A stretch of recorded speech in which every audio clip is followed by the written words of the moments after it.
competitions. All the fun and all the games, They all start here with All Stars Cricket. All new experiences for everyone. all over the country. Every session is all-out action all the time.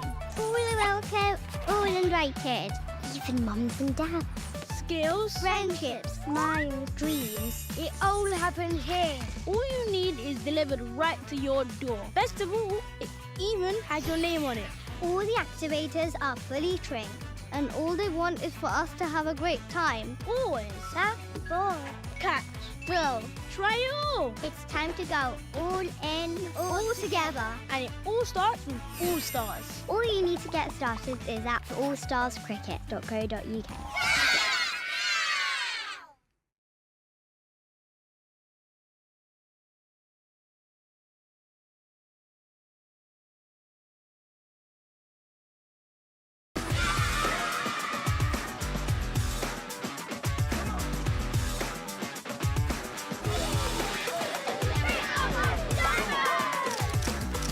Power your play this holiday at Dynamo's Cricket.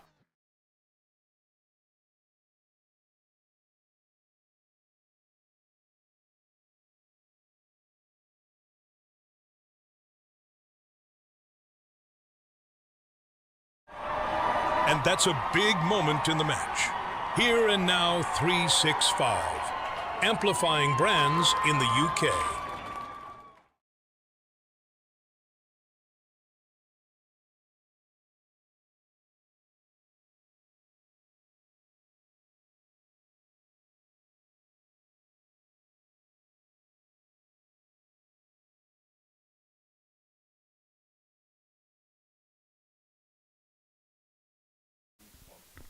Well, a very good morning, everybody. Welcome back to Lords. As you can see, the cover is hovering close. The wind is blowing strongly, but the forecast is that we shouldn't have as much rain as we had yesterday, and we didn't have that much. So fingers crossed we'll have a prompt start here this morning. It might be touch and go, but we're all here. We're all set to go, including Alan Coleman, who's alongside myself, Kevin Hand, in the commentary box. And Coley, that couldn't really have been a much better day, I think, for Middlesex yesterday.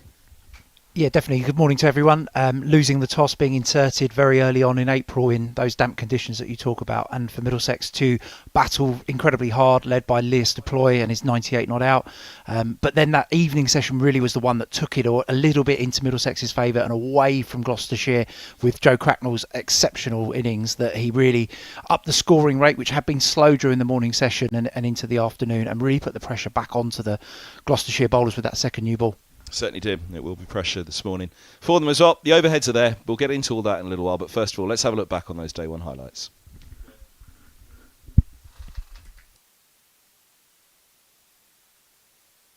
Feel good when it hit that first ball. There was a little tickle. And De Carey's has to go. He can't believe it. Into Robson's zone there. And that was as easy as it comes for Sam Robson.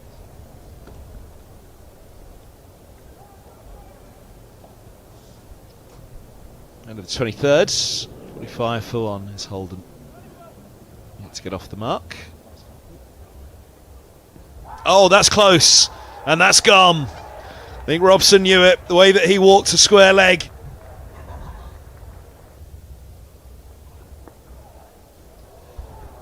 And he's off the mark, first ball.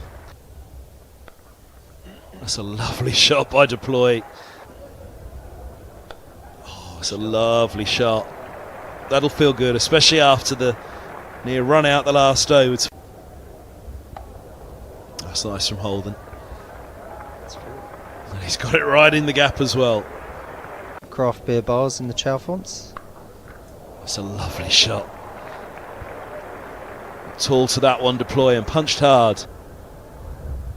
There he goes, walking down the pitch. And punches. Shot of the day. What you want to achieve. That's lovely. From Holden. It'll be one of his shots of the innings so far. 63rd delivery. English conditions. This is run away. And it's going to be 4. 3 of them chase him. Oh! carried or gone through him?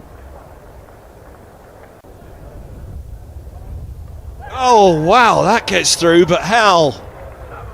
Holden looked like he was through it too early. He looked like he was in position. He looked like he had it covered. Nice shot. Nice cut off. 50 it is, though.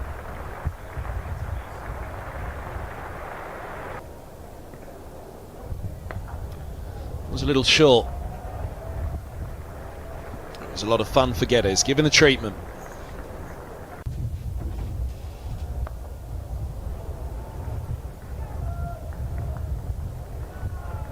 Nice shot. Nice little tuck away from Geddes. It was. Now that's carved. Boys on 64 for the stock ball. That's short. And Geddes is rarely anything other than onto.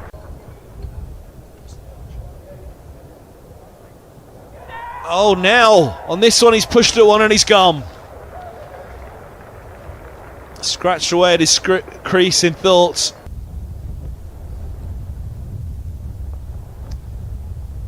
I'll take a single, I think two. Comfortable couple it is. And that is tea.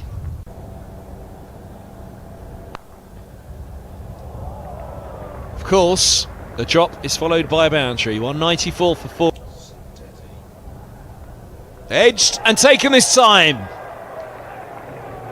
little bit of lift from Bell, a little bit of joy for Gloucestershire.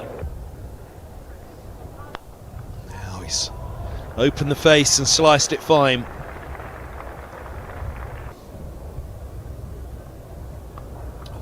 Fraction short. Cracknell punishes him. First boundary of the season.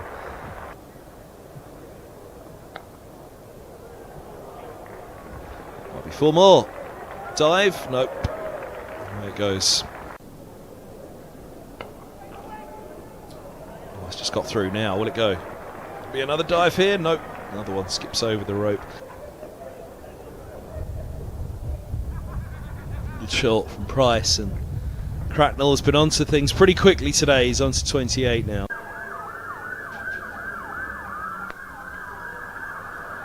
And the first delivery with a new ball races for 4, and Joe Cracknell is seeing this like a beach ball at the moment.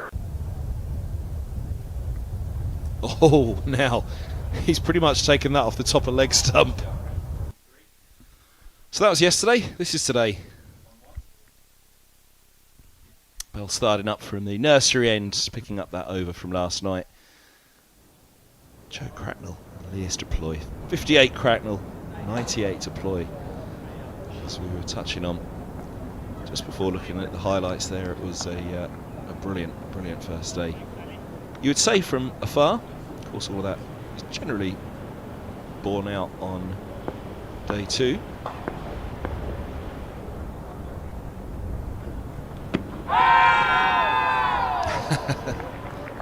Yes, please to everything.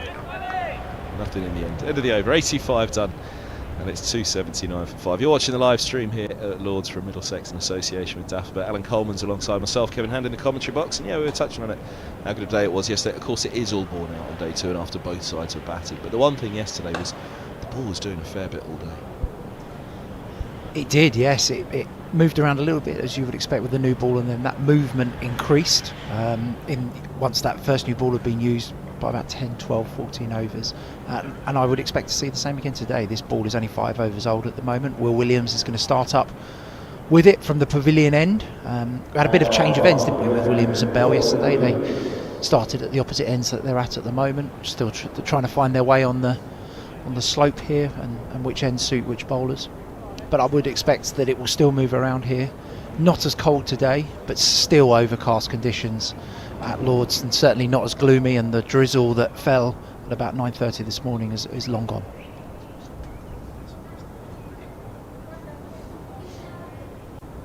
Couple of slips in place. Deploy waiting for a moment. No floodlights on this morning, which is a good sign for the day ahead. And yeah, that drizzle almost took us by surprise this morning. It really did shroud a lot of those high rise in the distance. There we go, we're all set. 2 slips behind deploy. Long leg, the only fielder out of shot.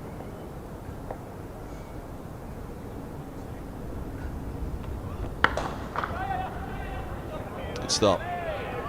It's something I'm sure Gloucestershire would want to be keen on today. To try and just do the very best to cage a man like Deploy, because of course he's looking at his 3 figures there himself, but just the way he goes about his game.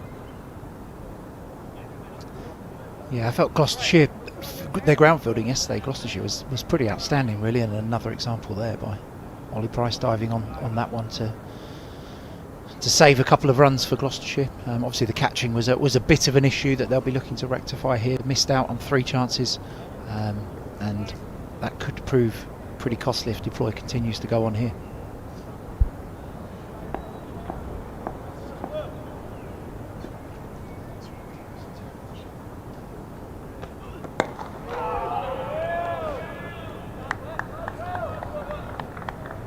Things that you pick through on a second day. You never want to get ahead of yourself, but certainly on the reflections on day 1, it was the amount of movement of the ball. Will there still be as much movement today for the Middlesex bowlers?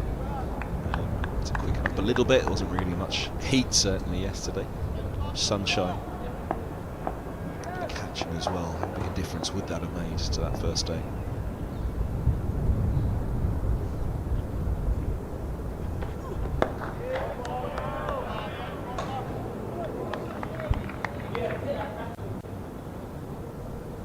Pretty slow start yesterday to proceedings, wasn't it? First boundary was an hour, was it, before it was scored, or something like 61 minutes, something like 12:01. Thank you, Danny.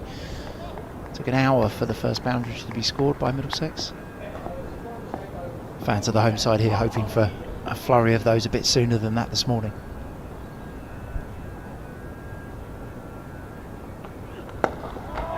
"61 minutes for the first boundary." I was about to say, we just spent the evening with David Kendricks or something. He's a great statistician and man with all the answers to pretty much everything on cricket. Was that something that cropped up though? Was that something discussed dressing room, coaches or anybody last night about the day on reflection, or had you just noted that yourself? Yeah, I think just an observation, of scorecard observation really.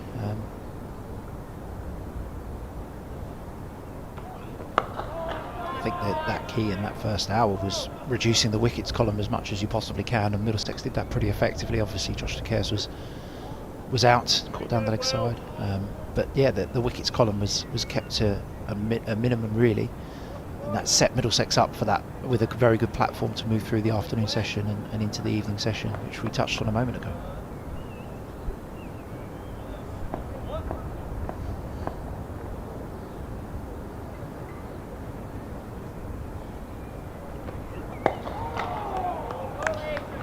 .86 done, first full over of the second day, 280 for 5.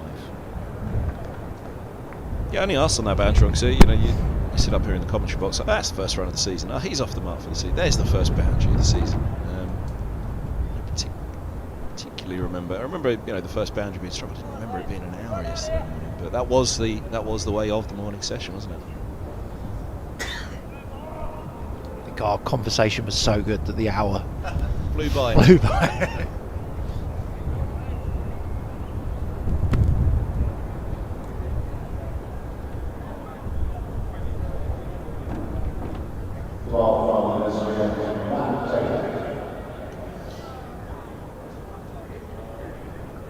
Immediate change of bowling here from Gloucestershire. Taylor starting up after Bell finished his over from last night. Taylor was the bowler who probably got the most movement to start with yesterday. He started that little passage. He got the ball going across Robson, the right-hander. Caused some problems for Holden as well with his swing away from the left-hander. So very skillful bowler and a great competitor for Gloucestershire. Deploy, who's on 99.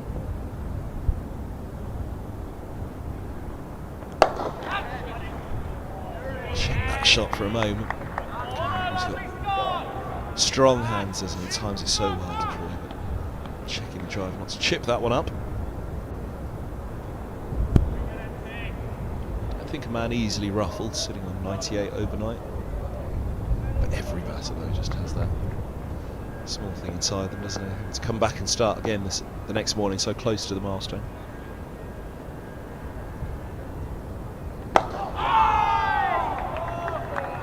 Taylor right on the spot.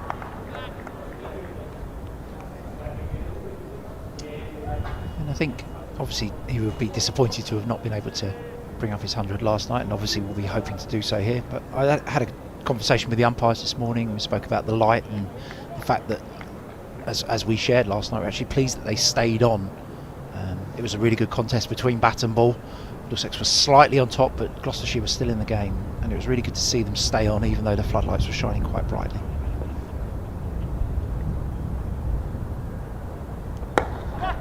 Could be it. That is it. Century for the skipper. First game of the season, first innings of the season. Leas Deploy, first full season in charge it'll be. He couldn't have started it in a better fashion. Led by example yesterday. He's got a couple of runs today. Sees him raise the bat to the dressing room, smiles all round. And the tone set, it feels, by the captain. 148 runs, 10 fours. A pretty fine knock, as we said, in testing conditions.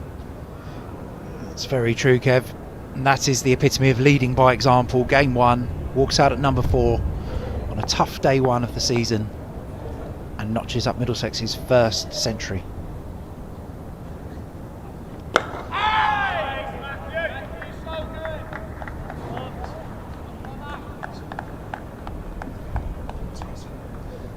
Yeah, I mean, it really was a fantastic innings. We talked about it, didn't we? The amount of movement there was yesterday. Obviously had that drop which goes down. Often you see a chanceless century. Big appeal early on. There was plenty happening yesterday, is the point.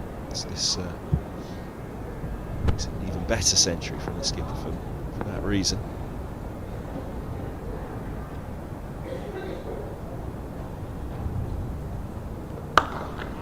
And also, after the slow start last season, on a personal note for him, he'll be over the moon to have put that to bed straight away in the first innings. It was a scratchy start by his standards last year. It was, yeah, and we spoke post-season about the way that he'd prepared for the season. He'd been in South Africa for a long time, probably hadn't hit the volume of balls that he would like to hit going into the season. That's been rectified. He was back in the UK for early March. He's hit a lot of balls. He spends a lot of time on the Truman machine, which is the automatic feeding bowling machine. He's described a little bit by some of the coaches as a bit of a sort of nutty professor, as it were. He likes to go on and experiment with things, and as I think Joe said in one of the interviews last night, he even plays about while he's out in the middle. He has a different setup and technique to different bowlers and stands in different places, and he's very inventive with that. And the hard work that he's put in through March with the coaching team has paid off. And there's a couple of them there. Tim Murtagh on the right, in Salisbury in the middle, Navia Sharma. Knowing Murtagh, he'll somehow be claiming this, won't he? I've put in a lot of work with him in the winter. I think, yeah. All-round coach. Yeah, I think Murtagh, Salisbury and Rory Coote sitting up on the balcony will all say that they've thrown a lot of balls at Leas. But I suspect everybody in that change room is delighted for the captain.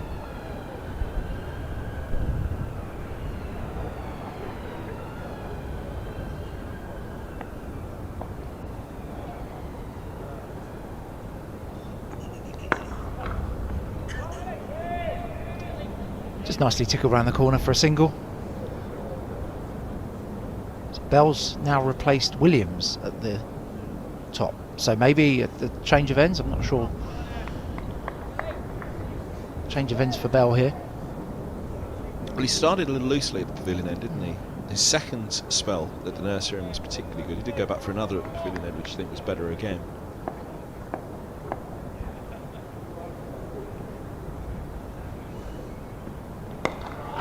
Shape on that.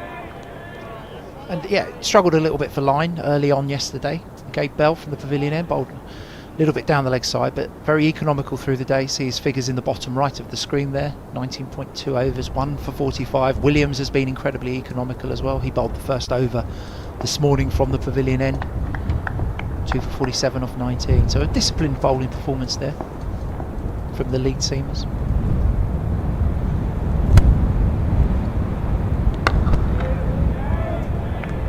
Again, I think that was a mark of the first day as well, that Gloucestershire walk off. I think they popped pretty well yesterday. We talked about the chops, but the consistency throughout of the bowlers throughout the day, it was never a point where really they let it go. It was only when Cracknell got in and got going that all of a sudden it shifted into another gear in that evening session.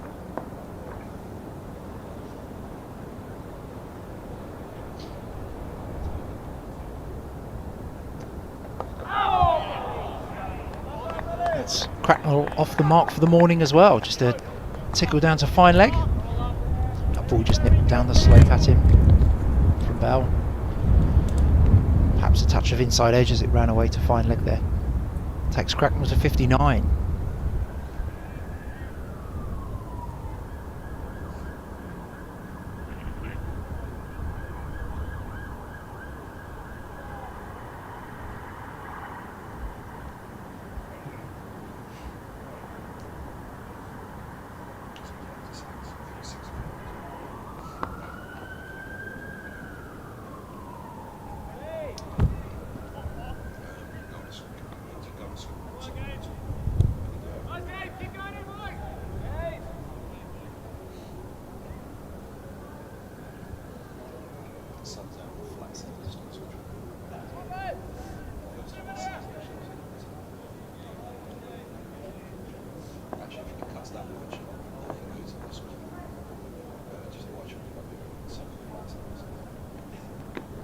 Turn around. There you go. That's what we were talking about, that little bit of shape that he's getting. If he gets it right from that end with the slope angling in, with the shape that he's getting away, it makes it a difficult one. 284 for 5 then after 88. It's a pretty pitch. You can see the sun on all the flats in the distance yesterday. There, our barometer usually up here in the media centre is. That's where the more often than not comes in from, and the mist of rain that was over them yesterday. You can see the sun pleasantly illuminating them all in the backgrounds. It's a lovely sight from up here. 1 over being made up from yesterday from those overs lost. We came off at just before 6, so we can only make up that 1 over from just before 6. We can't make up the 8 that you would usually make up should we have come off at, say, 5:30. So just 1 extra over to be bowled on the day's play today, plus the over that was being finished from yesterday.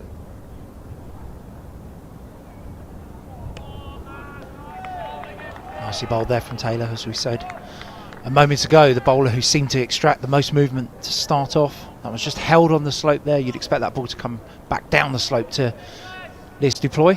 Left-hander to left armour to left-hander. But that one's just held. Its line gone through to wicket-keeper Bracey. But a good crowd in again. Easter Saturday, is that what we call today? Is that the official term? The day before the eggs. Boat race day. It is, yeah.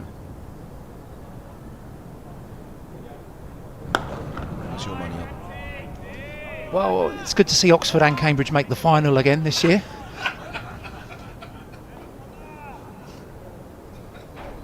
Well, Middlesex, as you may have seen on some of the pictures, adopted a bit of a new colour for the training tops, as you can see when the shots do go up to the balcony. And I was told yesterday that they are Cambridge blue.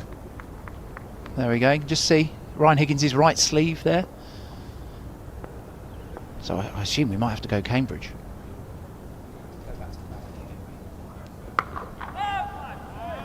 And obviously on that balcony with the sunglasses on, one of Cambridge's finest, Max Holden.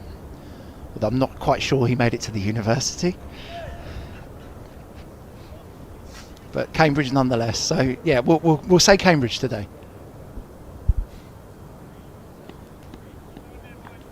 I think he drove past it once. He's a good lad, Max, isn't he? And good to see him performing well in this side as well. He had that big century at the start of last season. It's really the first time that Holden actually in his career has really nailed down that first 11 spot, as he has done at the moment. He has, yeah. He's turned into a fine performer for Middlesex in the 2 major formats. Obviously, we don't get to see a huge amount of him in the 50 over competition. Picks up 100 contracts and is again with the Manchester Super Giants, the renamed Manchester Super Giants this year, as is Lewis Duploy.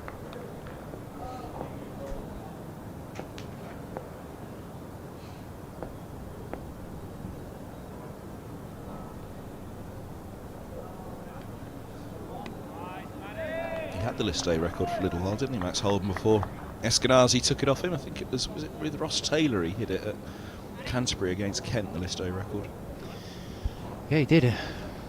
Day-night, I think that was a day-night 50-over game in the year that Middlesex 2019 qualified for the quarter-finals, and I believe lost in a Sky game to Lancashire. James Harris got 100 in the semi-final, quarter-final. Yeah, it was Harris and Simpson. Was Middlesex something like 6 down for 30, and then Harris and Simpson got it so close.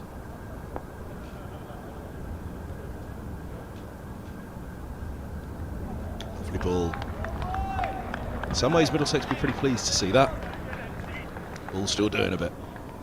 It is, and that swing out the hand and then continued up the slope from Taylor. Always the challenge for the batter there, watching the ball coming back down the slope and then the skill of the bowler. Sun bursting through onto those in the grandstand.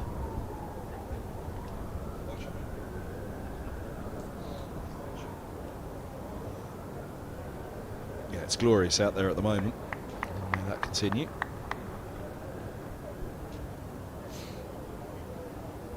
A fraction warmer, as we said than yesterday.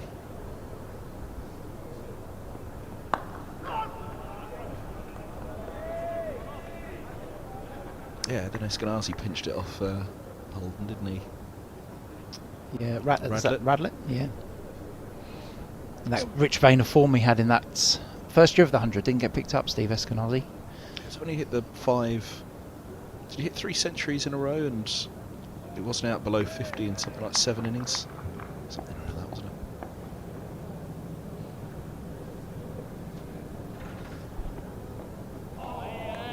Yeah, didn't have it for too long, Max. He'd taken it off Andrew Strauss, who'd hit the list A record at the Oval. And was there for that one? I'm trying to remember what year it was, though. Maybe around 2009 or so.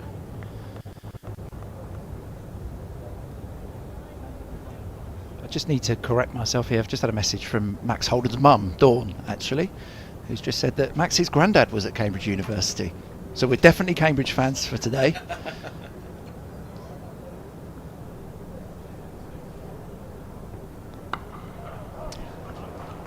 There it goes. A little edgy, but a steer was the intent. It was vacant third man. Often see the ball run away through third man. 2 slips in place for Gloucestershire. Just steered beyond the right hand of second slip there. Well controlled by Joe Cracknell. Raced away down to the Compton stand for his first boundary of the morning.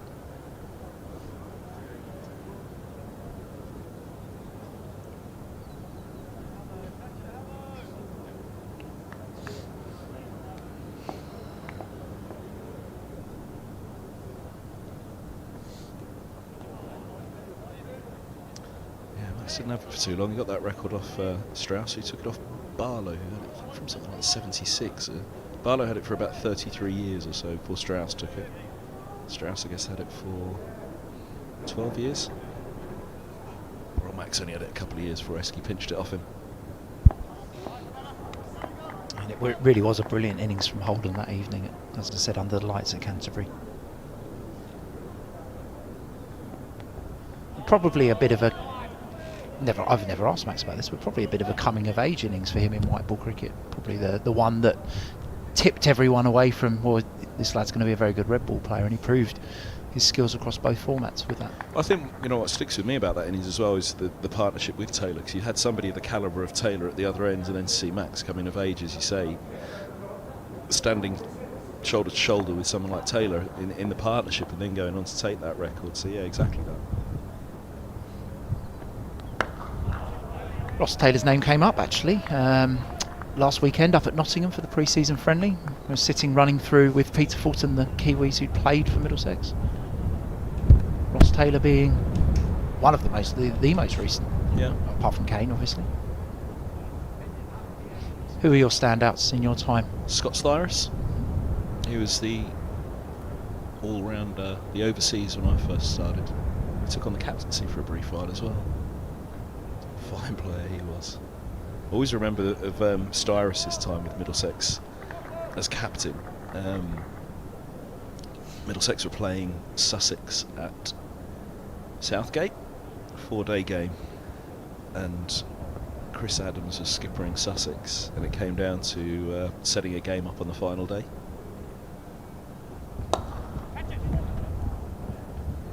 Just clipped out the deep square leg there from Duploy. Taylor starting his 19th over.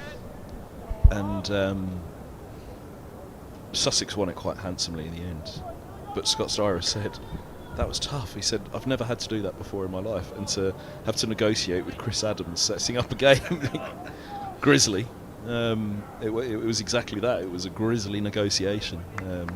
The first he'd ever had to do, and not one he enjoyed, I don't think, Scott Styris. He said, all the experience I've had, I've never had to do that before. It doesn't happen as often anymore, does it? When county championship cricket was 3 days, I think it was a much more regular part of it. I'm pretty sure it was that game, and I remember David Nash taking off the gloves and throwing some up for them to hit the sixes to get them into the position to declare. But that was all put a stop to, wasn't it? That you couldn't just throw it up for them to hit it. There had to be some level of balance still.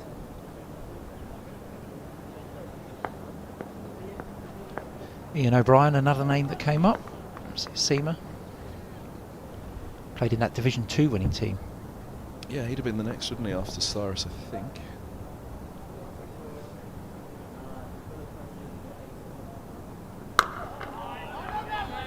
Badly hit by injuries in this year with Middlesex, which is a real shame. Yeah, fine bowler for Wellington. Ian O'Brien made his name bowling into the wind at the Basin Reserve. That was his kind of modus operandi almost, just the bloke who would run in all day into the wind. Wholehearted performer.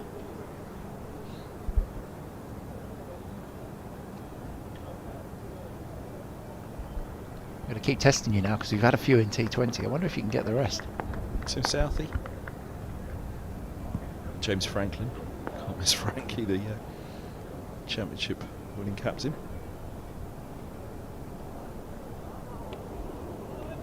Good again from Taylor, just drawing Cracknell into a shot outside the off stump. Cracknell recognising that with a bit of a hand gesture to tell Taylor which way it moved. I mentioned a certain England coach dumping the ball over our head at Merchant Taylor's school against Gloucestershire, Brendan McCullum, and then throwing the bat as he got out next ball, I think. And throwing the bat as he got out, not in frustration. I don't think he could ever make Brendan McCullum that angry, could he, to make him throw a bat in anger.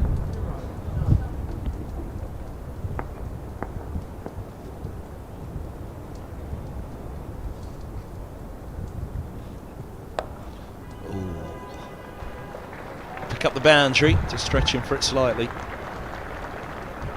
Yeah, you can see by Cracknell's gesture just after there, waving his hand. He's not happy again that he's been drawn out here. Loss of a little bit of control. Just kept second slip interested, a diving second slip there. Wasn't able to get his hand on it. Raced away up to the pavilion for 4 more runs. I was thinking on Joe for a moment. He batted so quickly and so positively yesterday evening. It was quite difficult for him to come out this morning, actually. He talks about Leas being on 98, but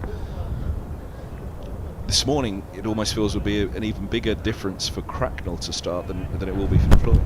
Yeah, completely agree. That finding his tempo for today and that rhythm that he had last night is going to be a challenge. It looked like made the game look very easy last night. Trying to make it look easy there with a sweet pick up, but where's it somewhere? End of the over, 91 done. Hopefully on a bit of guard on the hip there. Yeah, a bit of hip, bit of thigh pad there. Just watchful as he goes on his stumps. I mean that's the short boundary up towards the grandstand. I think if he'd have got hold of that, we might have been delving into the spare ball box, I think. Was it that cleared the grandstand a couple of years ago? No, Cornwell, wasn't it? And he doesn't mind telling us about it. No, Cornwell strikes a very clean ball. Disputed that, you know. But he says he did, and I saw it. I saw the ball go, but it was still disputed. Not quite sure whether it made it into Wisden that year, because there was a little bit of a dispute as to whether it did clear the grandstand. So I saw it with my own eyes, and he said it did. Well, I'm not sure which of the two of us you can really trust, but my eyes or He's had a good winter, no? Went away to Queensland, played on the Gold Coast after Christmas. Some good overs in, and also batted pretty well as well. By his own admission, he batted pretty well. So very much improving with the bat. He's worked incredibly hard at it.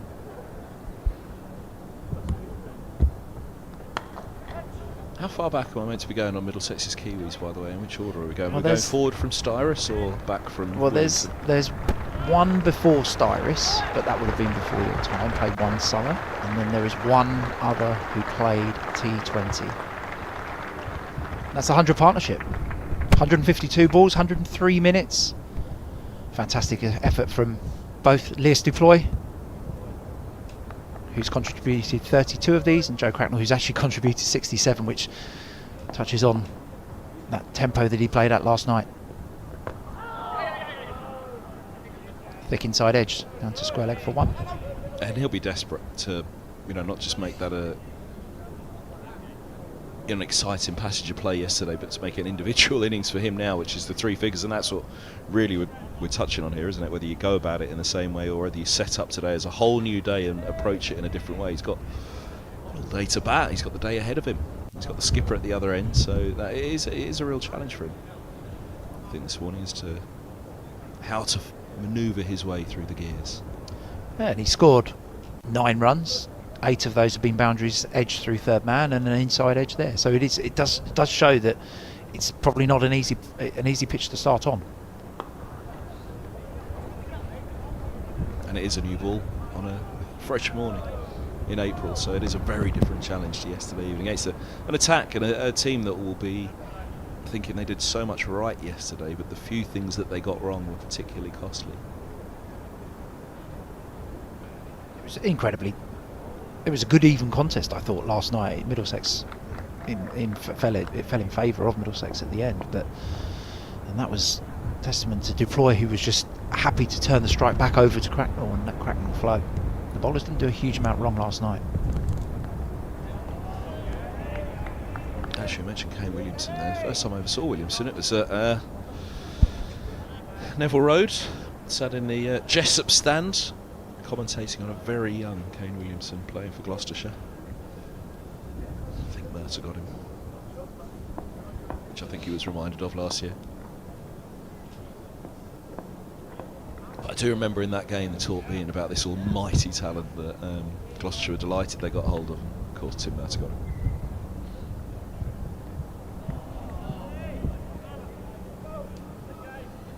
Alright, back to me trying to remember. 92 overs done, 296 for 5, so I'm missing one player in my time.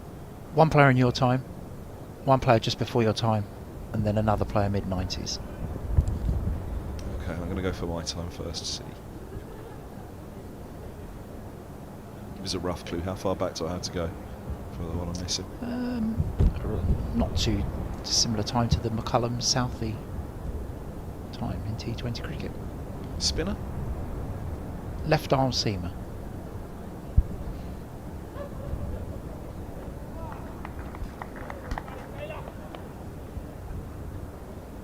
Alliterative name.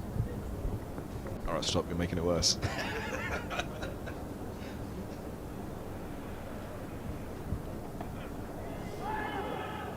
Oh, get back. And he does. And there's actually one more after him as well, so there's 2 more in your time. This is the worst quiz in the world, isn't it? I keep adding in players. I'm trying to forget it now. To give myself a hold at this stage. Of course, Deploy was nearly run out early on, wasn't he, by Max Holden, I think it was. Was it Max? Tim Merter was on the mic, and of course found great merriment in it all once the run out wasn't executed.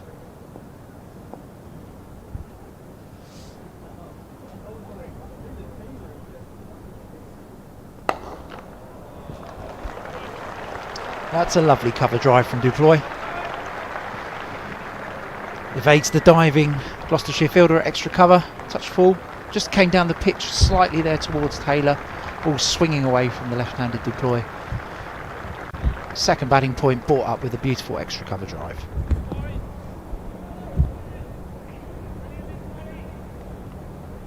That's a great view, isn't it? It's not a bad view either for Middlesex at the moment.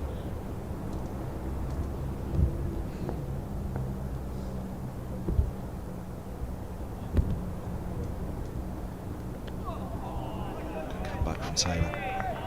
And again, you said this a moment ago, there's still enough in this pitch, isn't there? You can see that. It's a beautiful shot from Deploy the ball before, but Taylor's just dragged his length back slightly towards him, and that ball's nipped off the surface. So still plenty in this for the bowlers.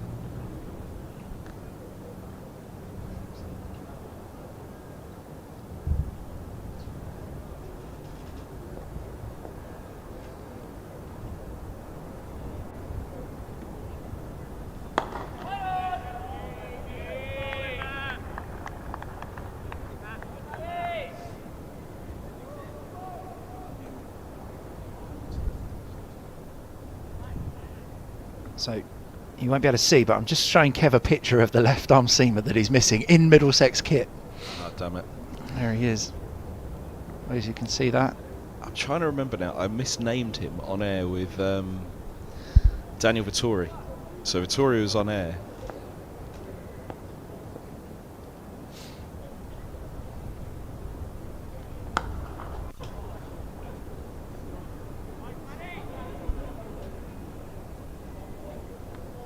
Clipped out to square leg from Deploy for another single.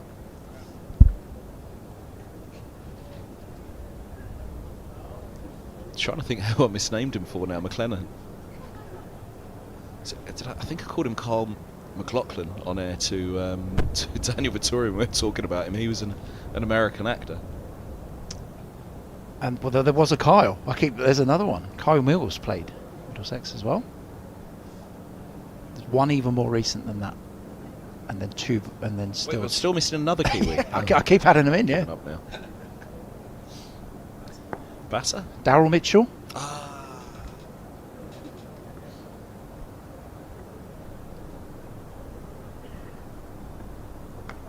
are you doing this list with? End of the over 301 for 5. There's an article that went out on the Middlesex website featuring some of the New Zealand players who played for Middlesex. And we were running through them in the changing room with Merta last week. Mertz unfortunately couldn't remember Ross Taylor. I'd imagine Ross is doing his best to forget Merta as well. So the pre-U top order left-handed batter, New Zealand captain in Test cricket, played one season for Middlesex, I think 2001. Was it only one season, Fleming? See, he captained Nottinghamshire here. 2005, I think it was, maybe 2006. And I remember that season, maybe it's 2006 then, because I always talk about 2 games. Hampshire, Warren was captaining, and Nottinghamshire, Fleming was captaining here. Oh, that's close. Going down at mid-wicket. Deploy looks at the leading edge. And that's exactly what it was. Deploy looking to turn that into the leg side. It's actually quite a long way down the leg side there. But as I said, that slowness of an April pitch means that he gets the top edge. And it fell just short of mid-wicket.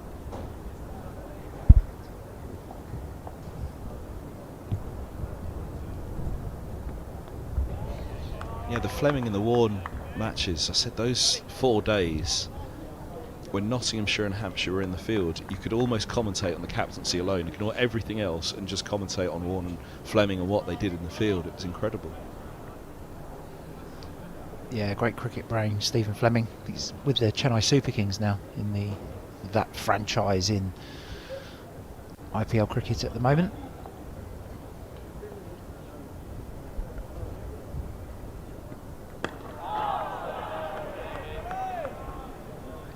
And I will say thank you to Simon Shepherd, Middlesex legendary physio during the 90s and early noughties, who reminded me of the final name over WhatsApp there. It is a famous Middlesex surname, an infamous Middlesex surname of Nash. But Dion Nash, Yes. had a bit of an injury-plagued time, I believe. That's not linked to Simon Shepherd's physiotherapy, by the way. be sure.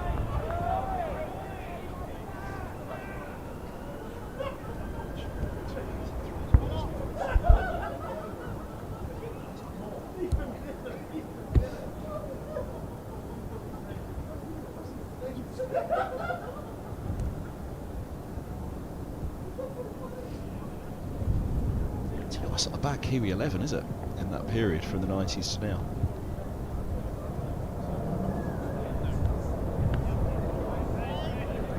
That's a great take from James Bracey. We saw him catch Josh Ducaires down the leg side there yesterday.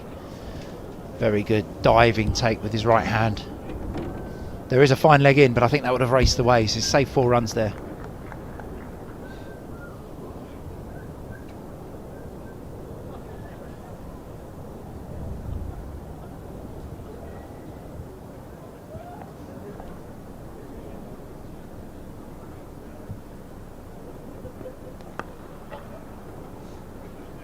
That's what I was looking for earlier in the over. Just a little steer for a single to keep the strike. He's onto a Nelson. 111. Middlesex 302 for 5.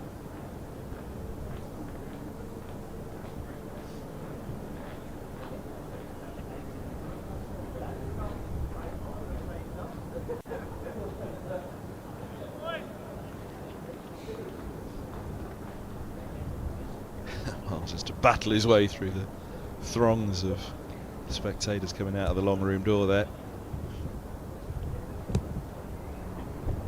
Egg and bacon cap there in the middle as well.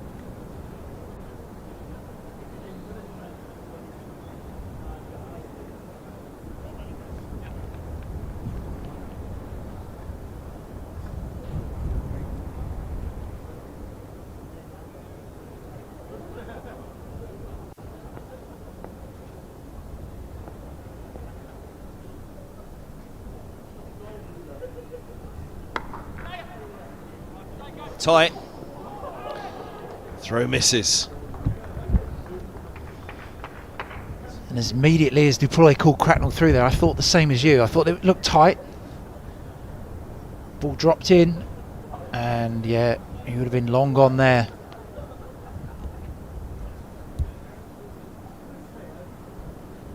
Middlesex escape another. It just looked tight, didn't it, from the moment? I think there was a touch of hesitation as well from Cracknell, which obviously didn't help. Expected to be called through, but shows the intent from Duploy to keep the strike turning over, to keep scoring. But slightly too high risk on that occasion.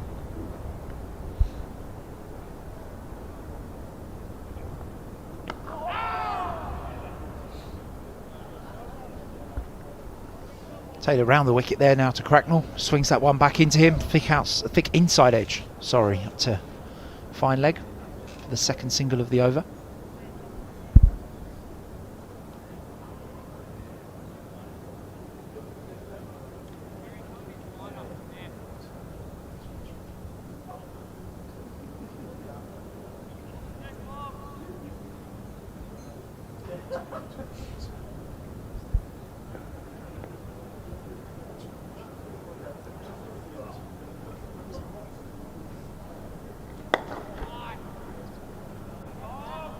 Nicely played by Duploy. Gloucestershire just employing a deep cover there, so a big space for Duploy to nudge that into for a single.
go, it's probably the best it's been all day. Just as I say it, cloud cover comes over again, but we'll take it, just the glimpses for now.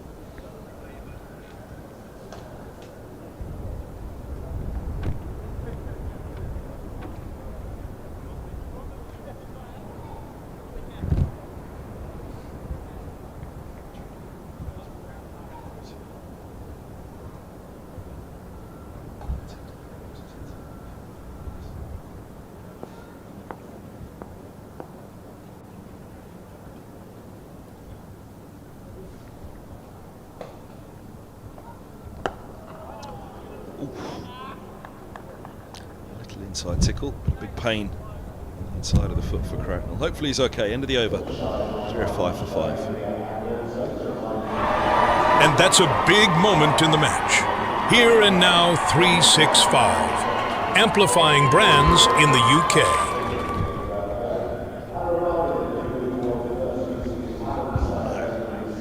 It's a painful one, a limp. Toe metatarsal.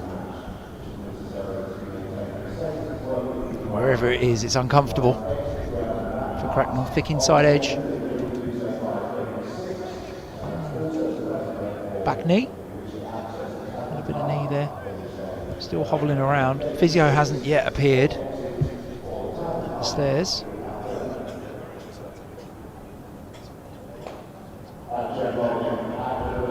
It's a bit higher than I realised that.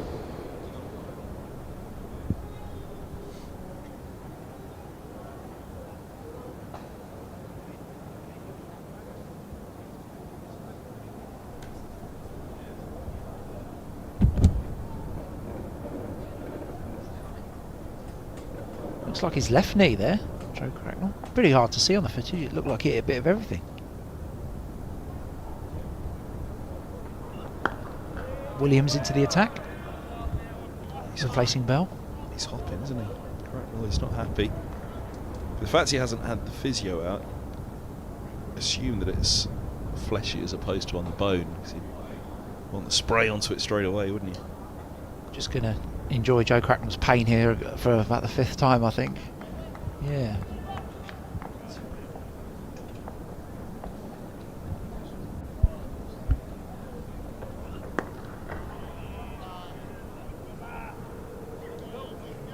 Still hard to tell, isn't it? Exactly where. It's just higher than the ankle, it looks. It's really caused some pain.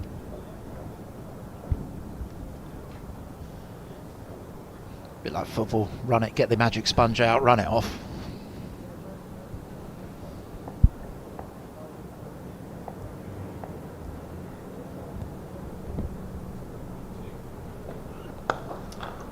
Lovely. Full face of the bat, just an offering. Immaculate timing.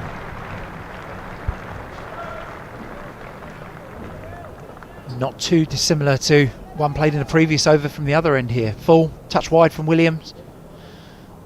Just a very well controlled drive to the longest part of the boundary, you would say. That corner of the Tavern stand and the Allen stand, which is being rebuilt at the moment. Runs away for 4.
Still a little bit of a hobble, I think, from Cracknell, but it looks like it's loosened up at the non-striker's end there.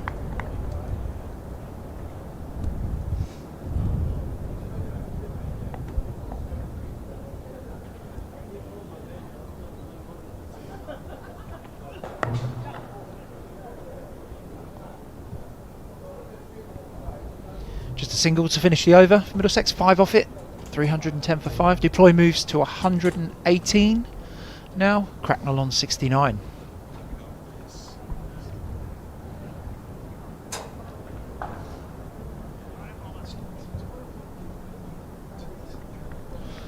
Yeah, first century of the season for Deploy.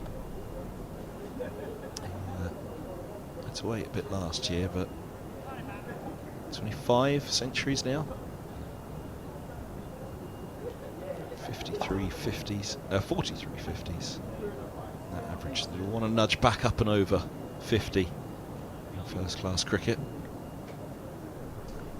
Yeah, his name came up in conversation yesterday evening, Kev, didn't it? And we were very, very lucky to spend the evening with Middlesex legend John Carr.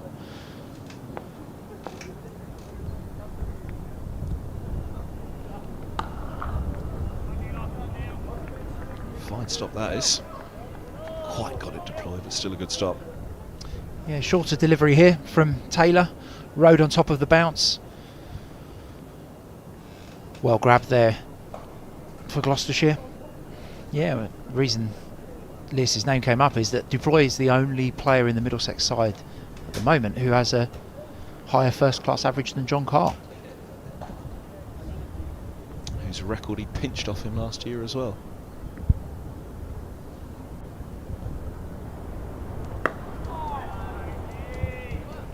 Held 263 against Gloucestershire, and Deploy went past it last year. Highest total by a Middlesex batter against Gloucestershire. First time I met John after all these years. Yeah, what a lovely man, incredibly modest and humble about what he achieved in his playing career for Middlesex.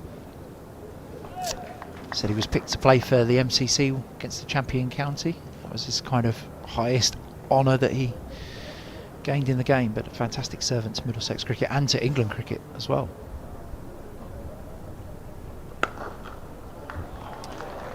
Sweet point gets that one, short of boundary. Fine with the fielder. Again, Joe Cracknell touched on it last night. That Deployed has the habit of hitting balls into, he said, funny areas. We'll call them untraditional areas, and that drive there has gone very, very square. You can see it. It's just gone through what you would call the cover point region. He's timed it so well that the fielder out at deep cover not able to cut it off. The best way I could phrase it is as though he places the ball out of the middle of the backs. You think of players who will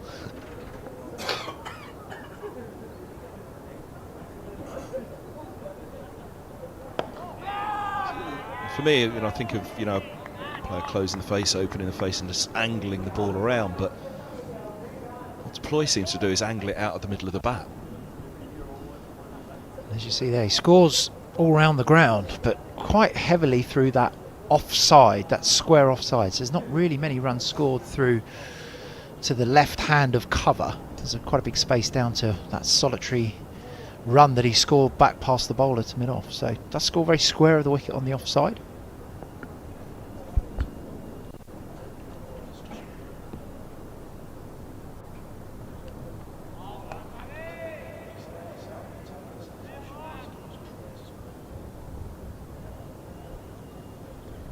If you were to be critical of Gloucestershire for that, would you say that at this time of the season they should be trying to make Deploy score down the ground more? I think Gloucestershire will be looking to bowl a high percentage of balls that are going to hit the bails, and therefore Deploy in theory should be looking to hit those balls back down the ground. So and the balls that traditionally might go through to the wicketkeeper, Deploy is able to get them through that point region.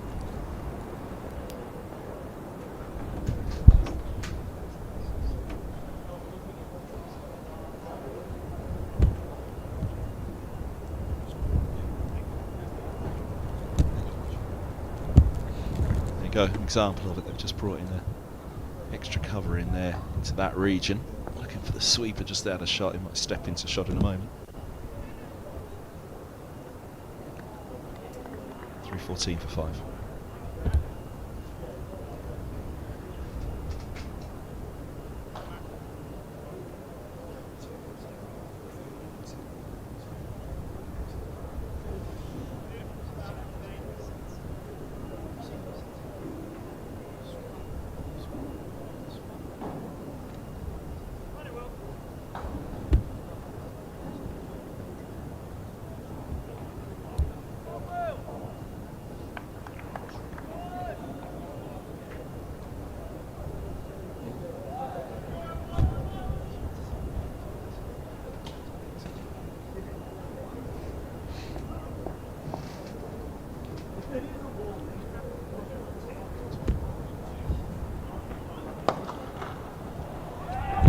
That's that. That's cracking as much as anything. Very well fielded there in the cover region. Lovely drive from Cracknell, but you can see there, fantastic stop. I think that was Gabe Bell, the opening bowler, diving down on that one. Actually, probably got more of that than I realised, Cracknell. Yeah. First look. Beautiful diving stop, and he's just been replaced. He's gone to mid-off, and Graham Van Buren's gone into cover, so earned himself 4 runs and a bit more of a rest at mid-off.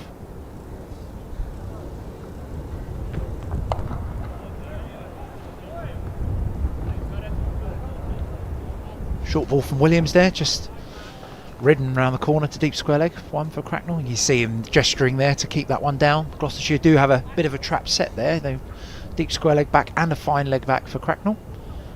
So really imperative that if he is playing against that short ball, that he keeps it down.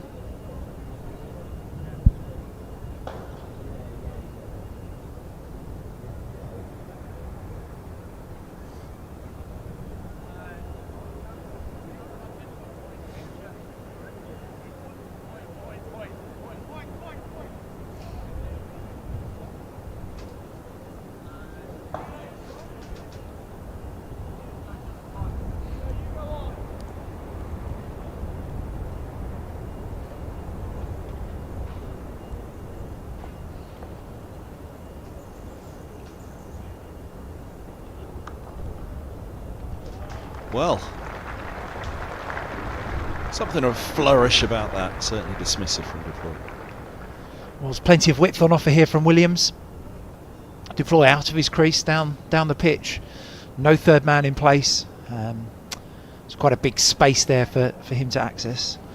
I think with the field set, and you can see some of the fielders on screen here, I think with the field set, Williams is probably wanting to bowl a bit straighter to Deploy. They're just taking a man, as you can see, running towards the camera, fielder from the leg side. So potential change of plan here, perhaps bowl outside off stump, induce the catch. You can see a sort of a second slip, Bancroft at second slip there. Looks like Ollie Price in the gully region. So a good spread of fielders now. Williams looking to take it down the slope away from Deploy.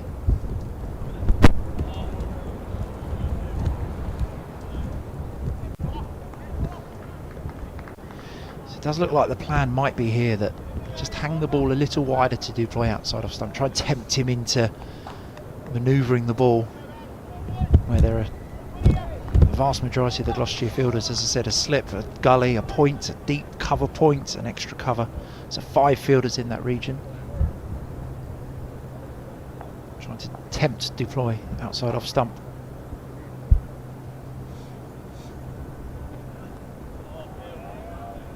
There it is again, that line that we're talking about. Using the slope to take the ball away from Deploy, testing his patience. 126 not out now, so it's pretty well set.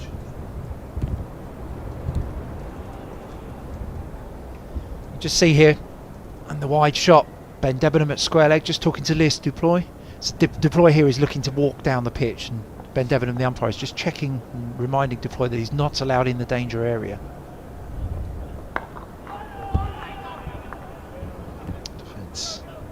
From within the crease to finish, 3-19 for 5.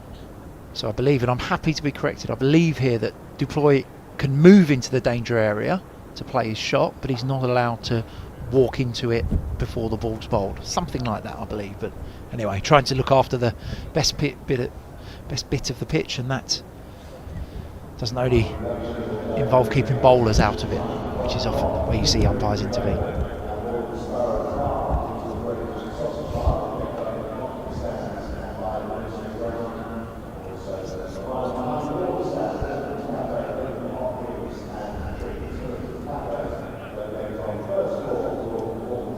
So 5 feet away, just as Cracknell's just walking past it there's a tiny little mark. That shows the umpire where the danger area starts, and there's a couple of marks just next to the stumps as well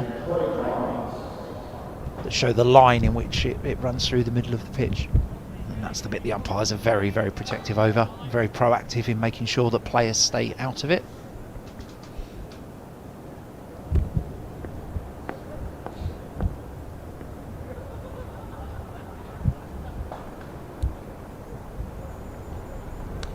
Oh, edged.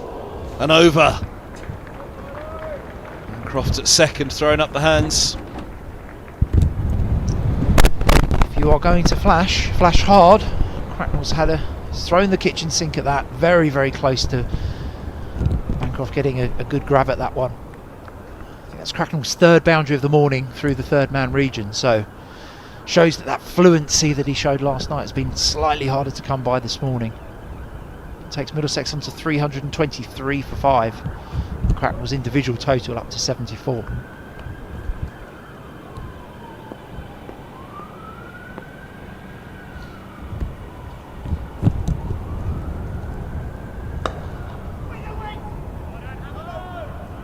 First real nervy moment for Cracknell in the innings. We talked about a few drops yesterday. I don't think Cracknell's been put down or particularly offered even a half chance anyway.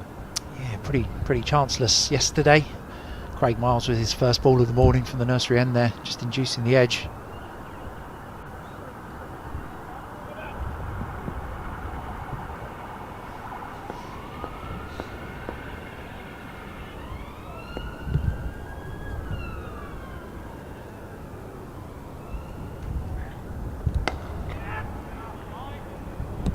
That's tight again.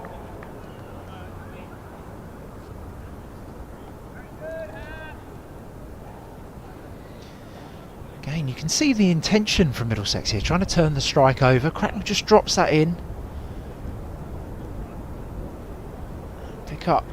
Oh, probably may have been okay. Throw was actually a lot wider than you realise. Actually wasn't. It looked a bit closer from our angle. We're sitting at pretty straight mid off. Just a spit of rain hitting the commentary box window in front of us. There we go. Oh, look at that. Greg on the camera there, that's beautiful. It's got to get an award at the end of the season, hasn't it, for Greg?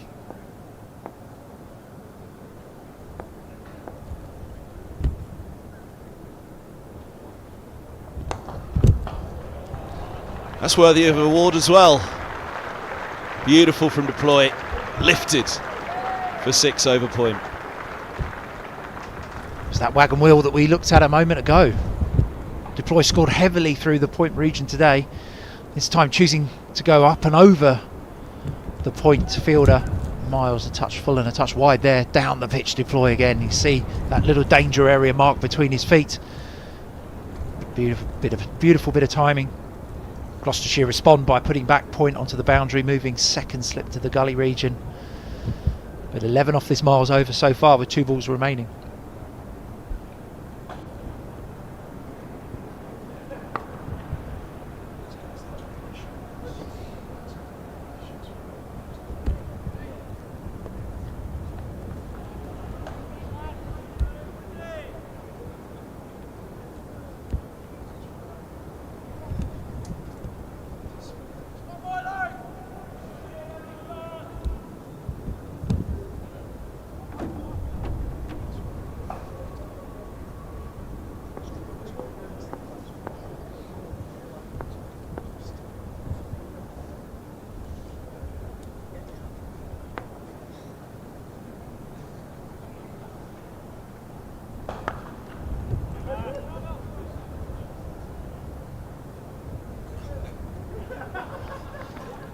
.12 off that Miles over. Middlesex 331 for 5. Just about to start the 100th over. Floodlights on. I saw that little bit of rain on Greg's camera lens there. A spit really was hitting the front of our commentary box window as well, but still a strong breeze today. It's not as cold, and certainly the threat of rain isn't so bad. But the breeze actually is strong enough that even if there is a short, sharp shower, it will go through quickly, but the horizon all looks a lot clearer, a lot brighter today than it did. The heavier stuff that was hanging over Gloucestershire right now. It's that Wickets column. They need to get into this Middlesex innings. They need to get past this partnership.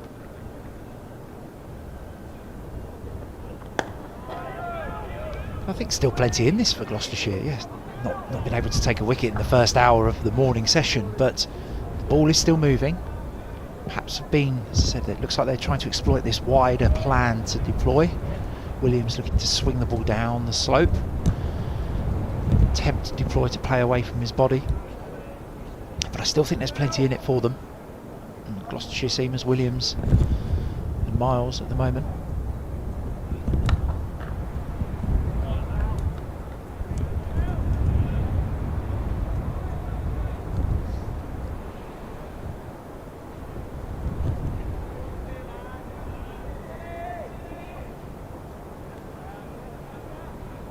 It's one of those days, it's difficult, isn't it? There's as much there to enthuse you as there is to strike a little bit of fear into you as well. There's enough happening with the ball still, there's enough out there for the bowlers that they'll know that the drop catches yesterday costing them most heavily at the moment.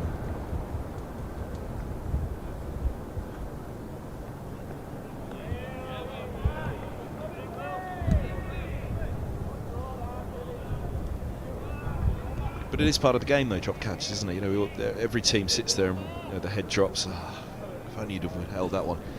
Drops happen. It's part of the game, and it's how you respond to it. It's how you come back at the moment. That's the challenge for Gloucestershire. They'll know that there should probably be a couple of wickets more through this innings.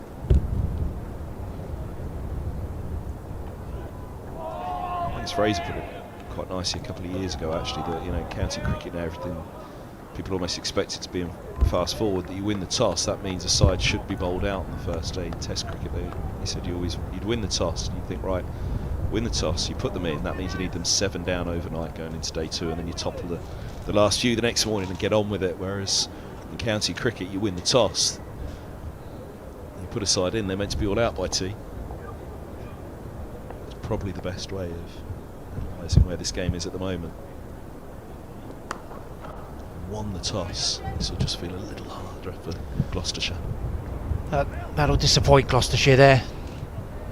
Williams has executed this plan pretty well in this over so far. 5 balls outside off stump, deploy. There's a little punch off the back foot, slips through Hammond's hands at backward point there and allows the Middlesex batter off strike. Brings Cracknell on strike. No, we said yesterday with the score that 200 for 5. Gloucestershire are hoping that they can rattle through a couple of wickets here and bowl Middlesex out in the region of 240, 250 with that second new ball. Oh, it's a lovely ball, there you go. More evidence of it. Back up the slope from Williams. Befuddling Cracknell for a moment. We haven't said that often, but that's what is still on offer.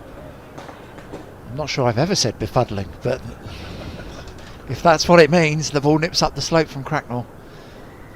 Beautiful delivery from Williams, and again showing plenty in there. But as we were saying with the score, 250 Middlesex hoping to get close to the 300 now with that score pretty set in at 332. Still 5 wickets remaining. You would think that this now means that Gloucestershire really have to bat well innings 1, and the pressure is truly on the bowling side at the moment.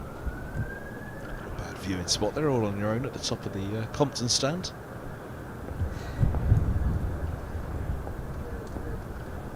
Is it open or is he broken in?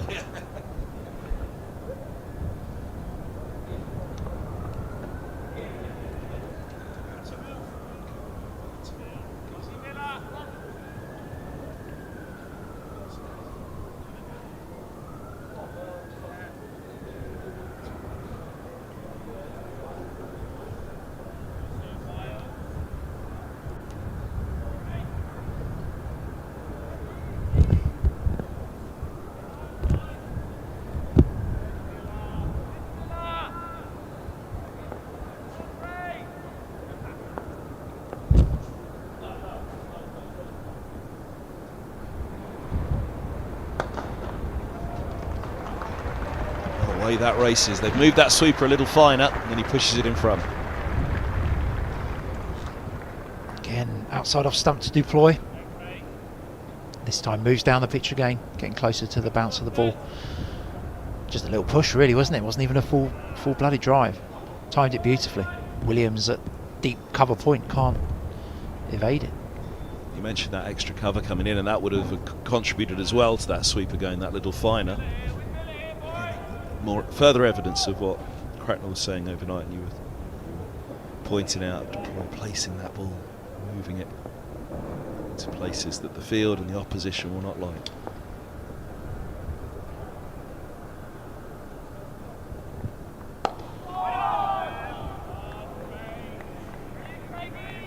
Given that he had a tough year last year for the first half, I'm so accustomed to seeing Deploy really play like this, but this has been an innings of real class, hasn't it? It has. He's gone through the gears nicely. He's shown discipline in the periods where he's needed to. He's rotated the strike really well, and been happy to play second fiddle. You know, last night to Joe Cracknell, recognised how well Cracknell was going, just kept turning the strike over to him. A really, really smart and experienced innings from the Middlesex left-hander.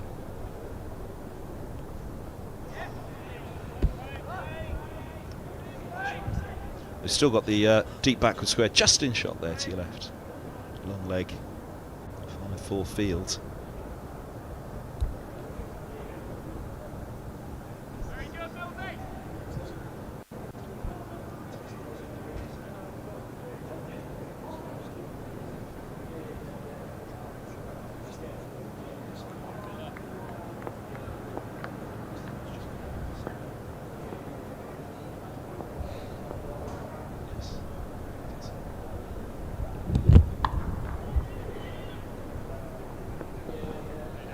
A few tight singles recently. That one much more comfortable. Just off the hip there for Deploy. Called Cracknell through for a single. Yeah, I'm trying to think it wasn't yourself. It might have been yourself. We touched on this yesterday. Or was it Tim Mercer? I was saying that they are dropping it in to try and stop him walking down the wicket and dominating the game. That's why that field is set back at deep backward square. It's a difficult one for Gloucestershire, really, then, isn't it? Because you try and you're setting a field for that one ball, and you're losing a fielder from the field as a result, aren't you? That ball just to stop him so happily walking down the track.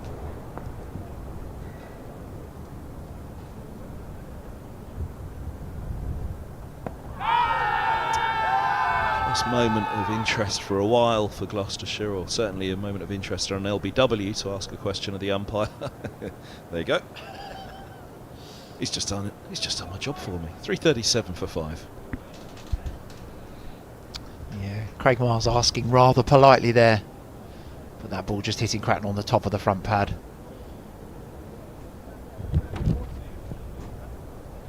Ben Debenham and Craig Miles agreeing that that ball was going over the top of the stumps and potentially a little bit down the leg side as well. But we keep saying it, there's something in there. There's still something in there. And the interesting thing is with ball tracking nowadays, it was always such a rule, wasn't it? Knee roll above, not out, not out. You do just see it now, because you can see in Cracknell's face there at the umpire, there was a moment in Cracknell that was thinking, oh, could I be in trouble? Ball tracking is, in the DRS system, ball tracking has obviously made the stumps 33% bigger, because you now get the half, or just under the half of the ball that you didn't get on those umpires' calls decisions. But I think in this instance, without the ball tracking, you still have to operate the benefit of the doubt. The door was left open. It's been shut now. Trying to burst the door open themselves on the field, Gloucestershire.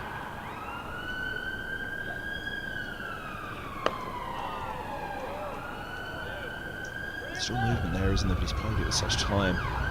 Deploy, seeing it big.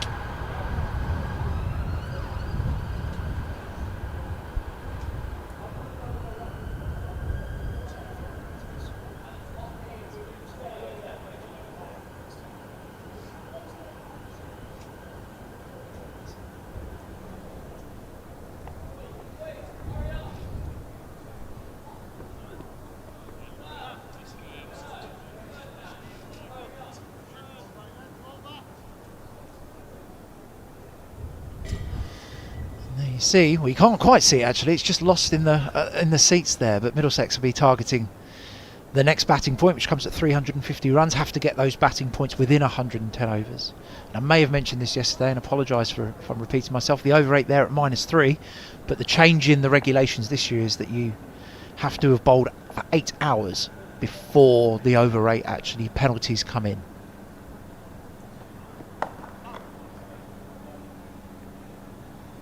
punched out to deep cover for a single. So I would assume that Gloucestershire will reach that just after lunchtime today. That'll probably be their 8 hours. Didn't quite bowl for 6 hours yesterday with the early lunch.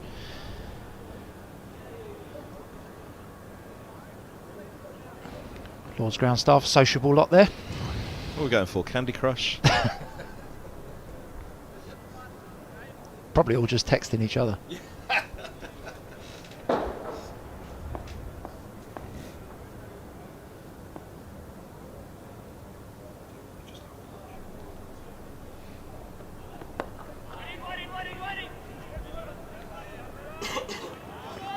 Let's know for a moment. Certainly no.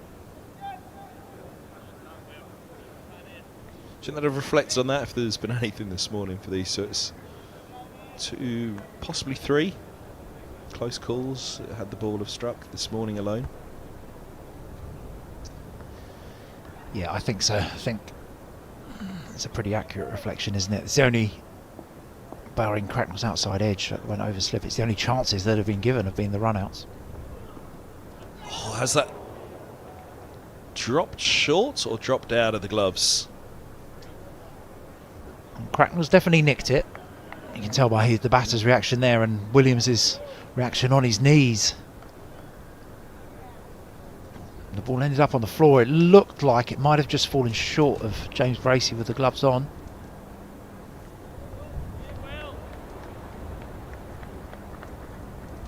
Yeah, there we go. Pretty exasperated reaction there at slip.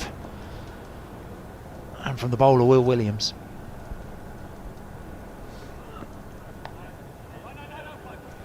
Oh, fizzes up onto the gloves. And Bracey's done well to stop the boundary there. 338 for 5. Well, Middlesex, there was quite a few yesterday, wasn't there, that dropped short. I think that'll be a reflection that Middlesex might look at themselves. I think so, and Cracknell will be the man in charge of setting those distances as the wicket keeper. And generally here we know that the ball bounces, it's a bit more of a skid onto the batter here, so they will be a little bit closer than they might be at other grounds. It's definitely something for consideration. Roland Butcher considering something to our right there. Seabourne, Gloucestershire Stream and BBC. Guy Swindles. Something for someone somewhere, but not quite sure what.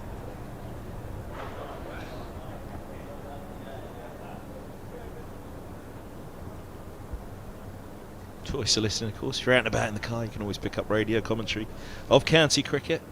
We're all friends up here, as much as we give them stick next door.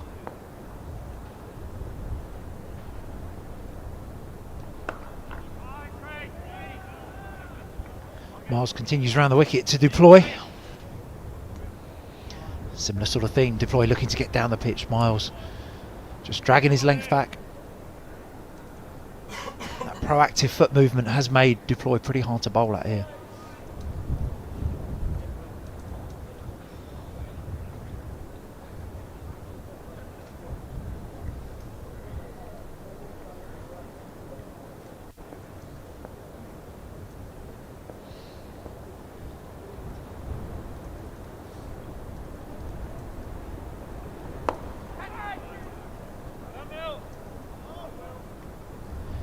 Just had a message to say that Mark Lane, possibly our furthest away viewer at the moment, Mark Lane's in Brisbane doing some work with England under 19 women at the moment for a couple of weeks.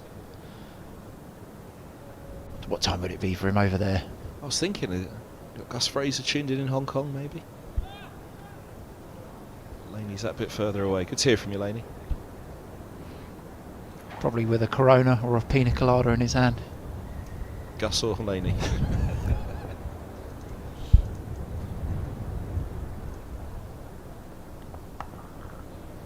Steers. Single. Mark Lane, obviously, former England women's coach, double Ashes, double World Cup. Didn't get an MBE though.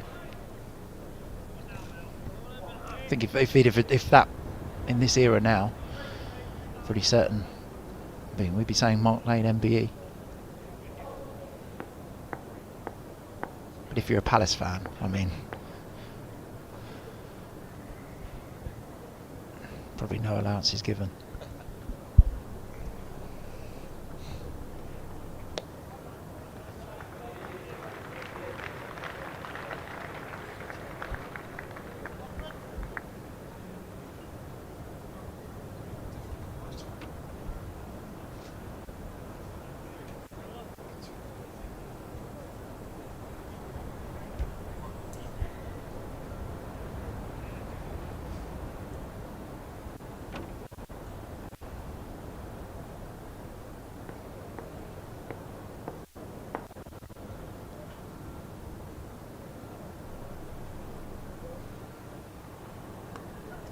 Turned around.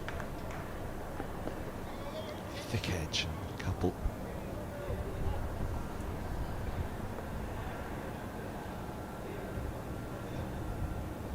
So we've got Mark Lane in Brisbane tuned in. I'm sure Gus will be tuned in Hong Kong. We had Stephen Finn tuned in yesterday in Watford.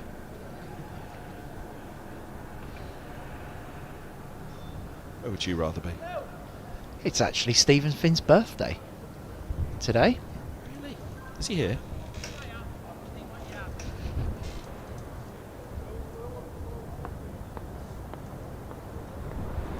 Surely brought the cake with him, hasn't he? Bring cake to work on your birthday. Middlesex board, Stephen Finn now. 37 today. You'd have Saw seen his debut. I know, it's disgusting. Where was his debut? Colwyn Bay. It's a list A game, heavily rain affected.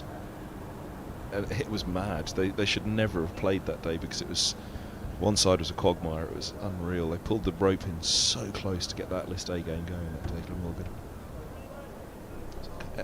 No, hold on, Ebervale, not Colwyn Bay. Ebervale, sorry. I've got the picture right, but the name wrong. It was it was at the pavilion set back up. It's almost a little bit like Arundel. It's up a little mound, isn't it? You have to come down a long way, bigger mound probably than Arundel actually. You have to come a long way down onto the playing surface. Used to play quite a lot of outground cricket in Glamorgan, didn't they? He played at St Helens in Swansea. That ground's no longer used. And then, as you say, Colwyn Bay, up in the north of Wales. Yeah, Colwyn Bay a couple of times. Middlesex games, only the one trip to Ebervale, and that was Finney's debut. Just pushed out from Crackers. It's deep cover. Williams' first ball of the over takes his individual score to 79. Joyce, the Gloucestershire batting coach, had been playing in that side. Jamie Dalrymple. That was when I first saw him. Dalrymple would always tell this story. Dalrymple was hitting these catches to this 16-year-old, massive as he was then, at 6'7", or 6'8", as I think he likes to say. And Finney just wasn't dropping any of them out on the ropes. Dalrymple seemed determined to make him drop one. He was just hitting them harder and harder out of him, taking some extraordinary catches. Might have to have Peter Fulton and Finney back to back just to see who's taller. Peter, obviously 2 metre Peter, as he's known in the cricket world, although he's not quite 2 metres.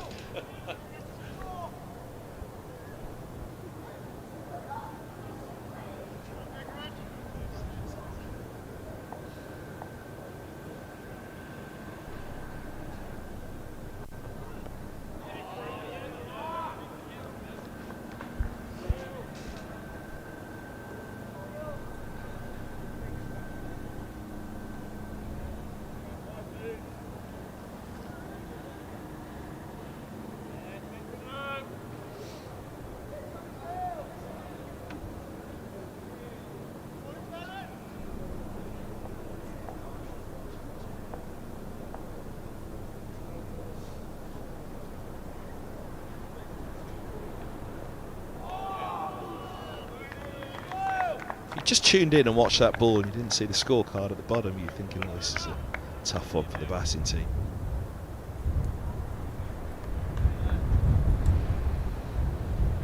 Keep saying it. The ball is moving around. It's swinging. Obviously, Williams, a highly skillful bowler who can swing the ball both ways. It is moving around. There's still, as we say, plenty in it. This ball is only 23 overs old.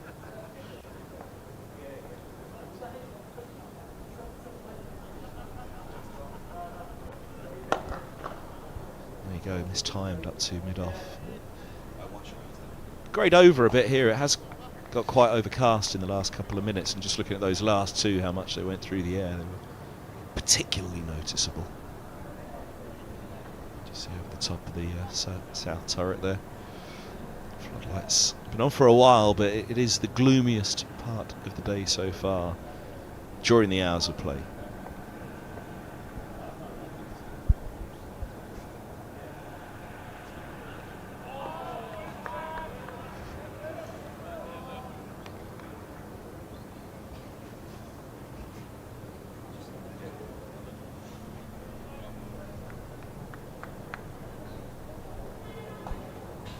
Killers. That ball struck earlier. I'm going to go caffeine chewing gum. That's what I'm going. That would be my guess. How long has that been, I think? Caffeine chewing gum. Long while? I don't know if it's been... I don't know. I wouldn't say I'm an aficionado on the history of chewing gum to be able to tell you, but... I mean, I've never heard of it before, I have to admit. Pretty sure that Joe does like a bit of caffeine chewing gum to keep him alert.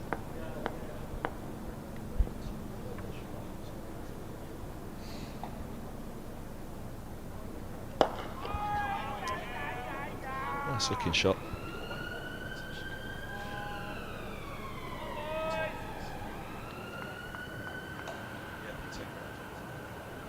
We were talking about the wagon wheel for Lewis Deploy earlier, weren't we? Not that many drives down the ground. Well, there we go. Look at Joe Cracknell's. Could Gloucester have asked them to try and score more down the ground? And those three balls through third man all this morning. Those three blue lines going up to the top left of that circle. They were all this morning. Showed how fluently he scored yesterday.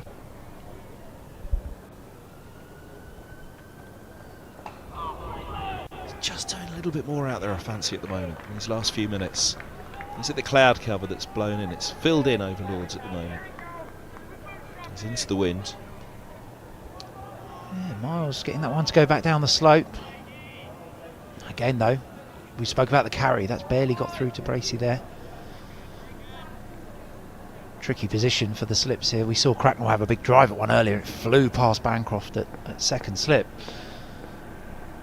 But I wouldn't say the bounce is inconsistent. I think it's just a hard one to gauge just how close you have to stand.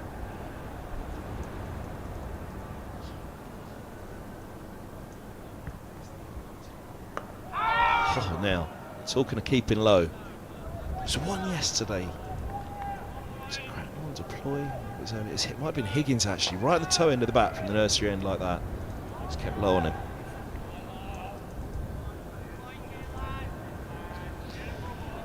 And we know that's traditionally what we get at Lords, these surfaces, which is as the game progresses, you will see a couple of balls keep low as you move into days 3 and 4.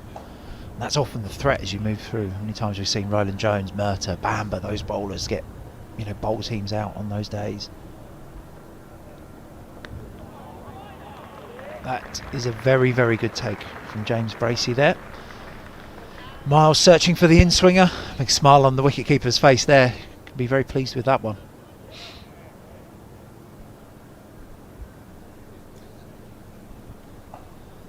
Message from David Kendricks a few minutes ago. Deploy 400 not out. They haven't had him out for well, what would he be now? 400 and... I'm trying to remember his score last year. Was it 280? Did he get up to? 263 last year he got up to, so...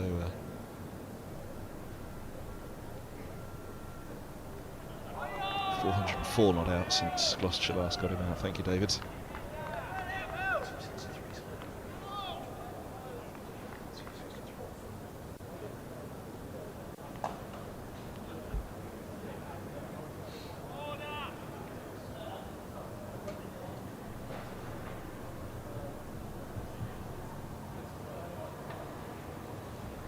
Those are the whites on Craig Miles, of the man who's been in the field a long time there, aren't they? Grass stains all over his knees.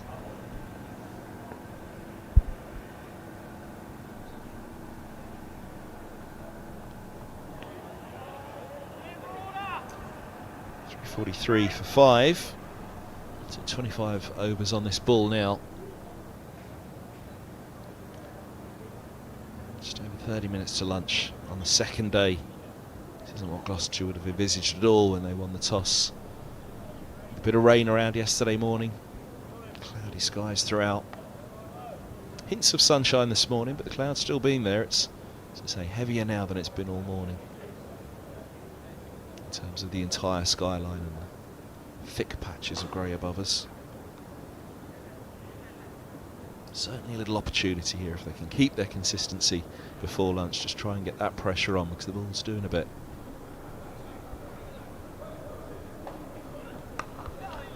Now, flayed at. Over the top it goes. There's no deep third, so it'll be another boundary. The dismissive one from Deploy.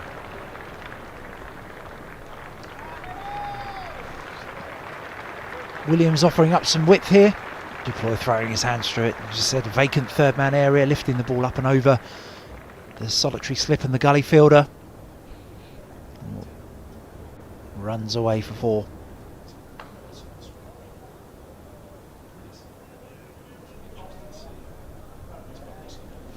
.150 partnership, and Deploy's actually been catching Cracknell up, which I fancy was going to have been the case.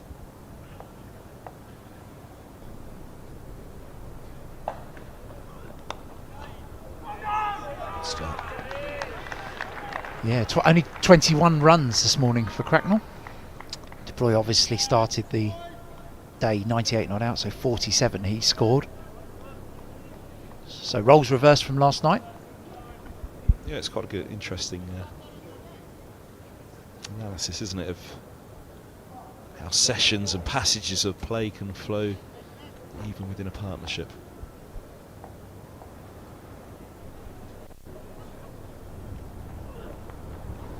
It's got to get out of the hand, isn't it? It's certainly doing a little bit more out there. He talks about the lacquer coming off yesterday. That's possibly part of it as well today, but the overheads also.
Mentioned Stephen Finn's birthday today. I'm sure he'll be raising a beer somewhere at some point, even if he isn't coming in to buy everybody a beer on his birthday or bringing a bit of cake. You know, just come and help out in the commentary or anything. But how much do you see of him actually as a board member?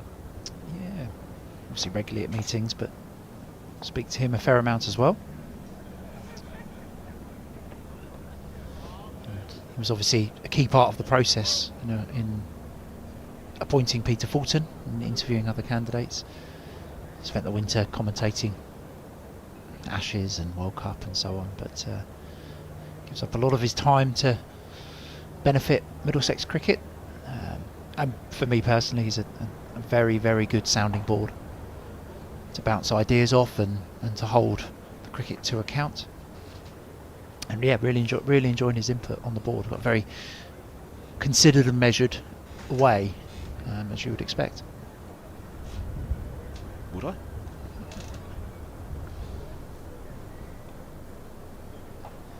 Well, you don't get on Test Match Special if you don't, do you?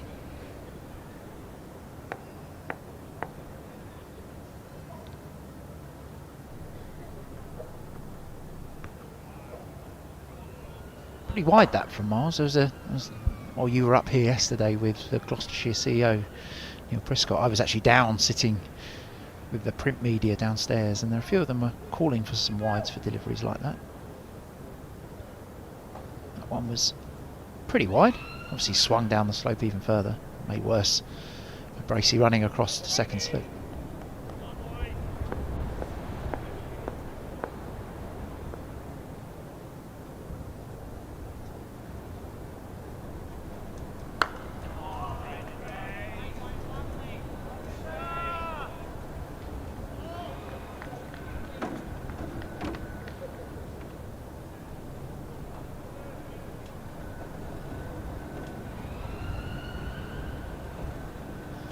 Sun's reappeared.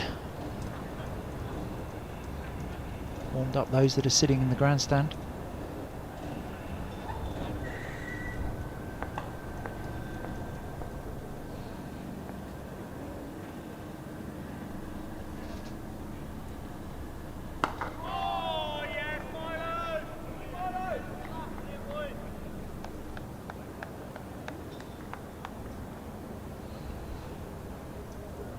Just be starting to feel this in their legs.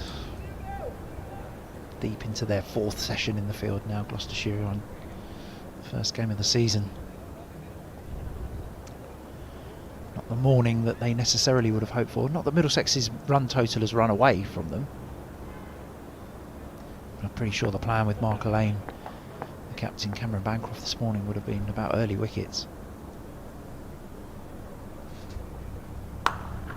That's a nice shot. First one it feels out of the middle for a while. 350 up, so another batting point for Middlesex. Dismissive from Cracknell, short and wide from Craig Miles. Cracknell, whose timing hasn't been as fluent today as it was last night, really does climb into that one. Away to the longest boundary on the ground.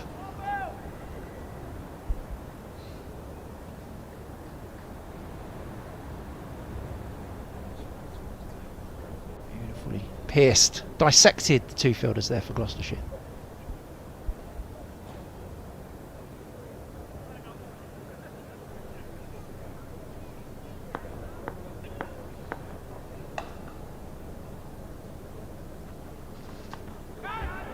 Pops that one around the corner.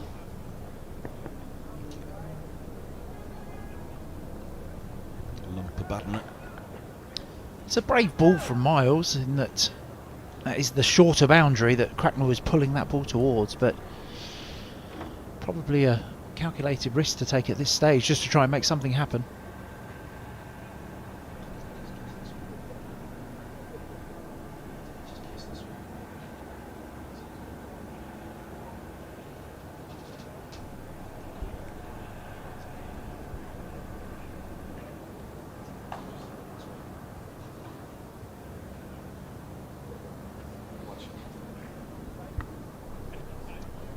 Point back, there's the deep square back that you can't see. Back as well, they're all spread. Tough one for Gloucestershire at the moment.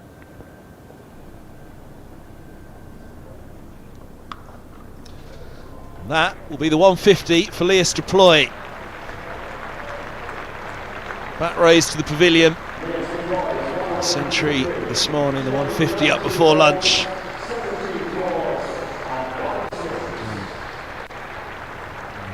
A serious amount of class as well, 219 deliveries. Well, he dispatched that one. Yeah, thumbs up to his teammates there sitting on the balcony applauding his 150. And it was pretty much a carbon copy of the boundary in the previous over. Short and wide. Dismissively lifted over the slips. Enjoyed by the 6 on the Middlesex balcony. Navya Sharma on the left there. We'll be hoping to exploit some of this movement when Middlesex do end up bowling. The Middlesex 6, that sounds like an ominous bunch, doesn't it? But fittingly, Luke Holman, middle of shot there, isn't it? It's about right in the Middlesex 6, isn't it?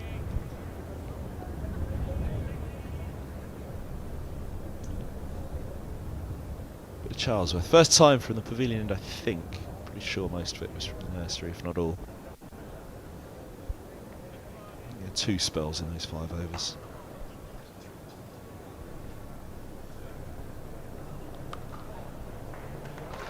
Run fine. Goodness me, that's a good start for Cracknell against Charlesworth. Just laying down a little bit of a marker. touched on this yesterday. Charlesworth is often a bowler who picks up a wicket, has a habit of picking up a wicket. It's the most expensive Gloucestershire bowler yesterday, and Cracknell starts with that boundary, just guides the ball. Beautiful head position over the top of the ball there, and just guides on top of the bounce to the vacant third man area.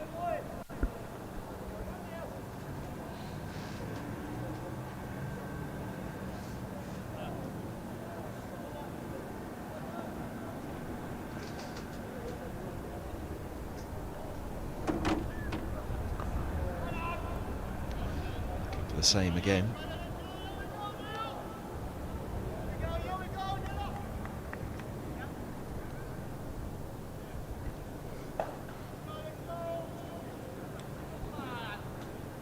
See, before this game, Gloucestershire announced that Charlesworth would leave the club at the end of this season, which is a shame. He's built himself into being a very good county player.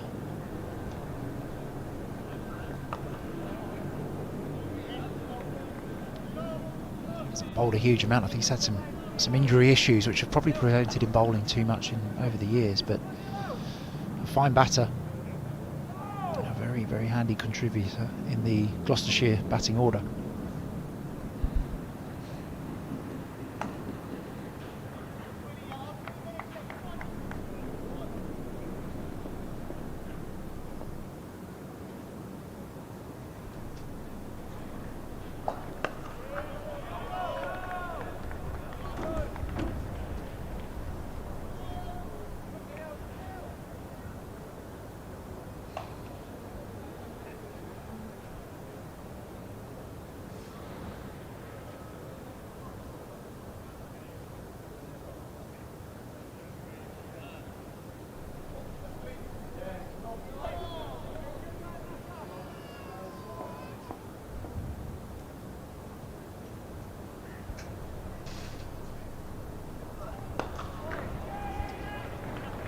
Check the shot slightly, got all of it. Sweep it back, or hold him to a couple. But he's on to 90.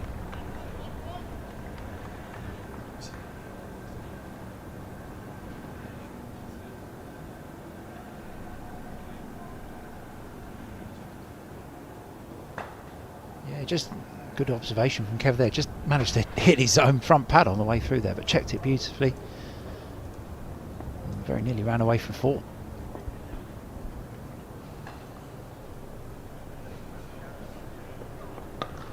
He's got that one. Sweeper is back there though, so it's just a single. Keeps the strike, he's on to 91. Middlesex 365 for 5.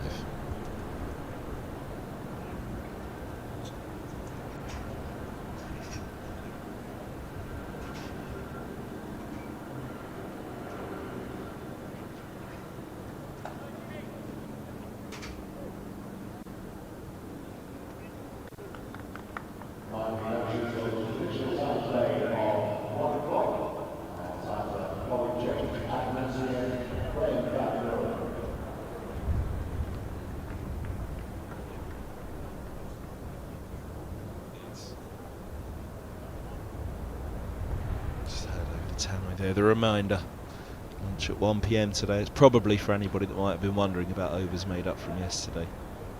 The lunch should be moved at all, but play finishing virtually 6 o'clock, so we're only making up the one over from yesterday. It's slightly odd ruling, that one for me.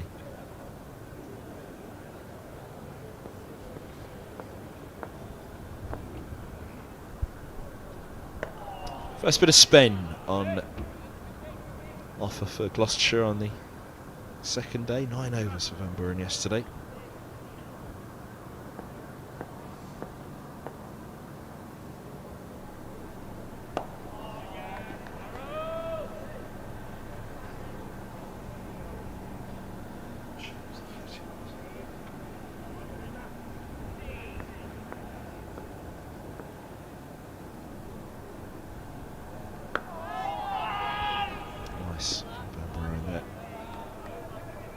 To wait on that one, Cracknell.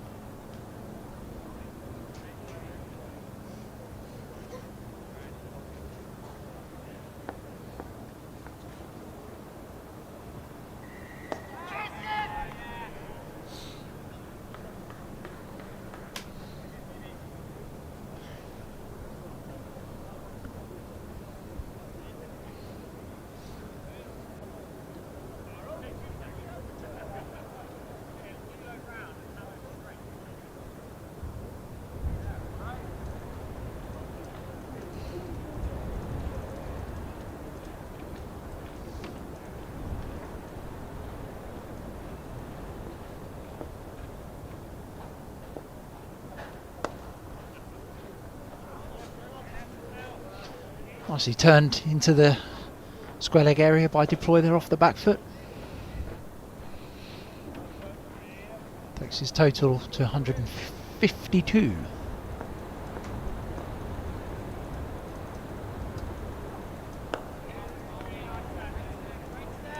15 minutes to lunch on day 2. 3, 6, 7 for 5. There'll be a bit of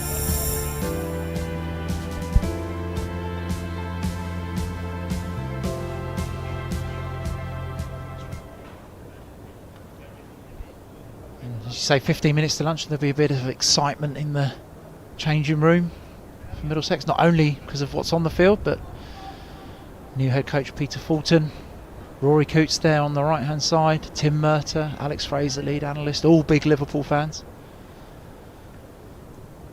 Rory born in Zimbabwe, Peter born in New Zealand obviously, Tim born in Croydon, and Alex Fraser in northwest London, so all local to Anfield.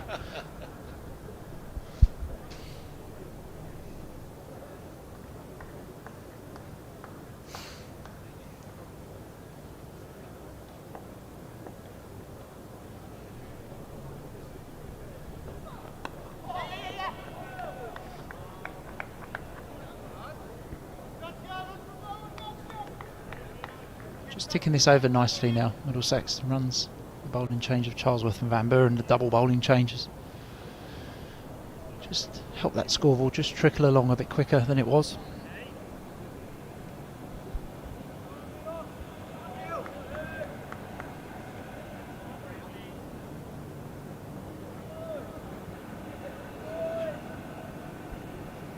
Change up a field here. They've got a deep backward square leg, a long leg, deep mid wicket dropping back now. Orthodox mid wicket and mid on for Cracknell. And it's offered full outside the off stump. He's opened the face nicely. And he's opened the face for 4 more. And that looked to me like Charlesworth was playing the bluff here. 3 men back on the leg side. It's full and but not quite straight enough. And Cracknell able to steer that ball behind point. He's on to 96. Now what does Charlesworth do? I think if you're the bowler here, batters on 96, 3 fielders back, I think you're using your 2 short balls that you've got in the over. There's one of them. I think it had to be that ball. This will be the interesting one now, I think.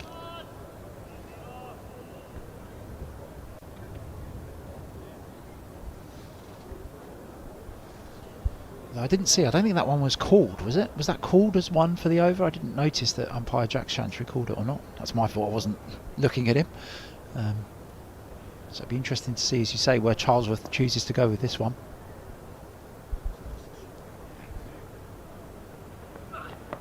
That's the hit. Oh, goodness. Well, I was actually more worried about Deploy, but they went for the non-strikers. Well, you saw there on screen, Cracknell gave Deploy the thumbs up, which suggests that he thinks he made it in, even if the throw would have hit. Oh. Answers on a postcard, I think. I think even Deploy could have been in trouble if he went with the underarm. All pretty tight at both ends.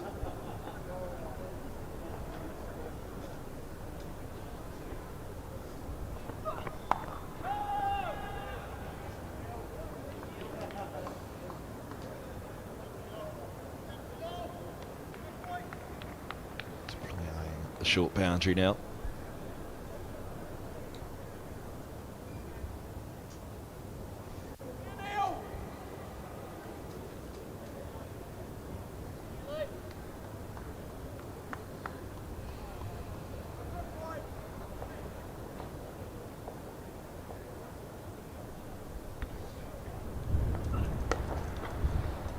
Sweeper back still, so just the single. Keep the strike. 110 done, that's the end of the bonus point, so just the 1 bowling point for Gloucestershire. 3 batting points for Middlesex.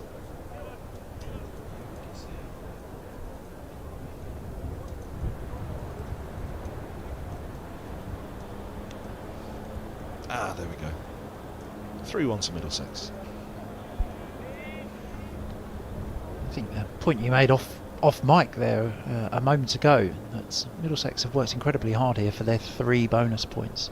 It probably feels like in these early April conditions that 450, another 76 runs from this point would be needed to get maximum points. It does seem a lot. I was tentatively going to ask you about it on air, actually, not wanting to put you on the spot, but a bit of drift there on that for Vanbrugh. But is that one that perhaps could have a little bit of reflection? Because it does seem unrealistic. Yeah, there were a number of proposals. I sit on the cricket advisory group, and there were a number of proposals from Championship cricket that were put forward for consideration for this year. Deploy just pushes that down to long on for a single, brings Cracknell onto strike on 97, and bonus points was one of those. I've got my own personal view on bonus points. Not certain they actually make the game any better.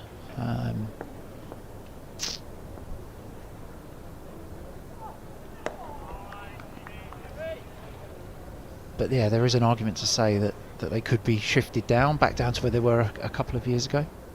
Draw points were also under consideration. Oh, he's got through. Misjudgment by Cracknell, he can't believe it, he looks back.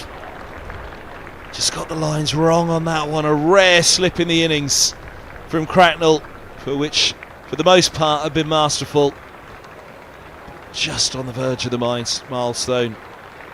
An error in judgment. Back he has to go. Big breakthrough just on the verge of lunch for Gloucestershire. Blow for Cracknell personally though. Yeah, just looking to turn the ball into the leg side. You saw the gesture just as we cut to the replay there, telling himself he should have hit that ball back down the ground where it came from. Just looking to turn it into the leg side for a single. And that ball's just gone down the slope and bowled him. But a fantastic innings from Joe Cracknell, 97 for 143 balls. 375 for 6 Middlesex. Yeah, it's a brilliant innings that. It doesn't take away from what has gone before. From a personal note, from an individual note, what you'd give for those 3 runs. But that 97 for Middlesex, when it came together with Deploy, invaluable, and you can see well received by was there in the pavilion. You're right, he walked out at 194 for 5. So that partnership just shy of 200 for Middlesex. As you see here, Van Buren just getting that to spin down the slope, straighten down the slope. Cracknell looking to work it into the leg side. You can see the disappointment on the Middlesex wicket-keeper batter's face, but a fantastic innings for 97. Just noticed that little bit of drift to ball or so before, hadn't we, as well, for Van Buren, so a doubt had been placed into the mind of Cracknell. Slight error in judgment, costly for him. Out comes Afagoha, who will not have liked to have seen the wicket of Cracknell, but he won't have minded the manner of it. Yep. I was out there this morning with Luke Holman actually. I mean, it's commented on that you look at the footholes around where Gohar's standing, and it's dry. So it may offer some spin as we move through the game. He's in the game here, Van Buren, at the moment, isn't he? He is, and always a little bit extra on this contest. Former Gloucestershire man Zafar himself, and 2 left-arm spinners as well, going at it.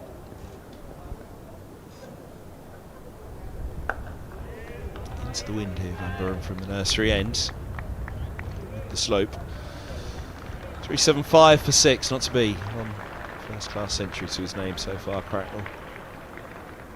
Northamptonshire last year. As is the way with cricket, isn't it, for that? For the vast majority of those 97 runs, you'd have thought he'll get his way through to a second on this occasion. So few errors of judgment, just that one edge over the slips. One edge that drops short. The keeper.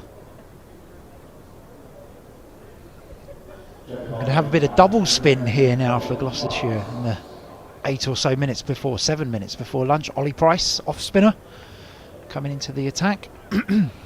Obviously was one of brothers who played at Gloucestershire up until the winter. His brother made his debut in this game at Sussex. Tom, seamer batter. Ollie bowls off spin. A very, very good batter as well.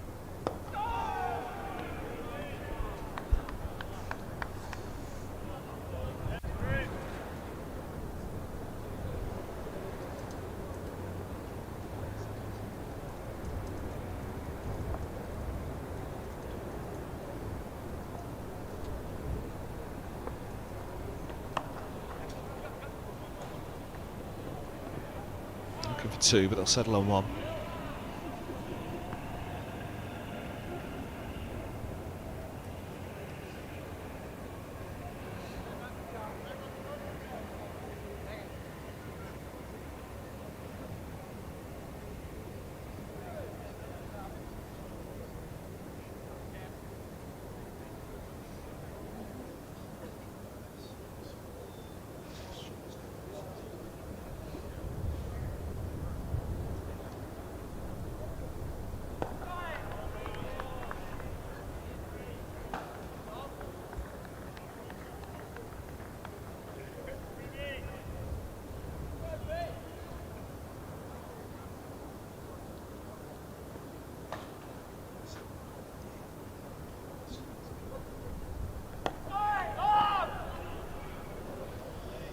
Zafar just keen to get off strike there.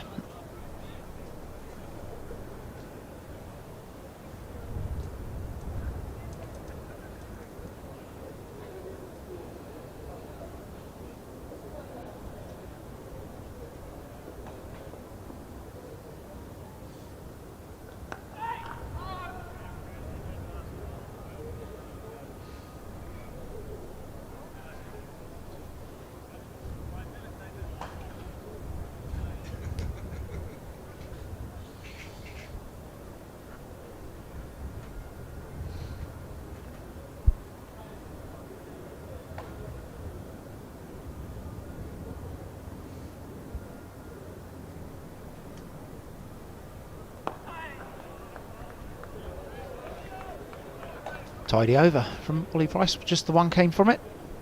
Middlesex 376 for 6 now with 112 overs gone.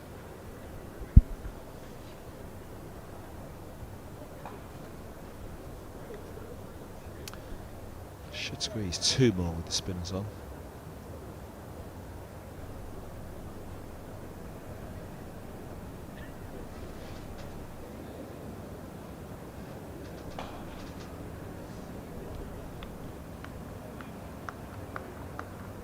Smiling now.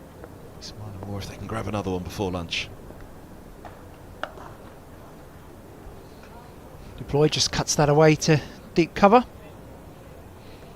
Brings Zafar Gohar on to strike. Still yet to get off the mark from his 6 balls.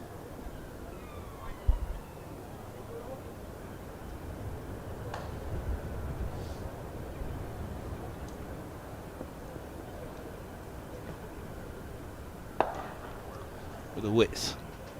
Hard to go at. Quite get it. Single to get off the mark.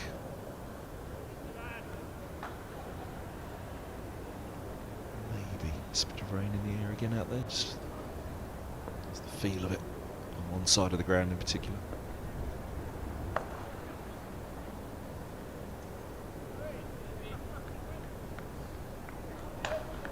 Bit of rinse and repeat there. 3 balls, 3 singles, all hit out to the same fielder.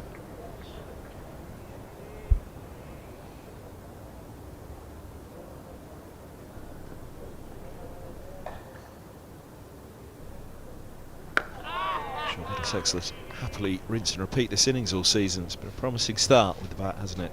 Which again, we touched on it for last year. That was the major disappointment last year, was just the slow start with the bat. Feel good, I'm sure, to put that to bed early this season, get a good total in, and get on a challenging day and a bit so far.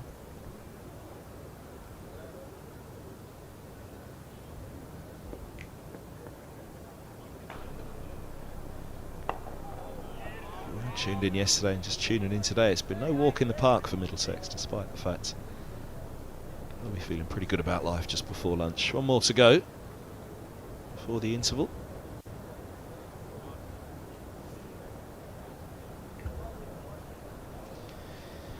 would say it's exactly 100 runs that Middlesex have scored this morning now for the loss of that one wicket. So another very good session for the home side, a session that if you were offered it at the start of play you would definitely take.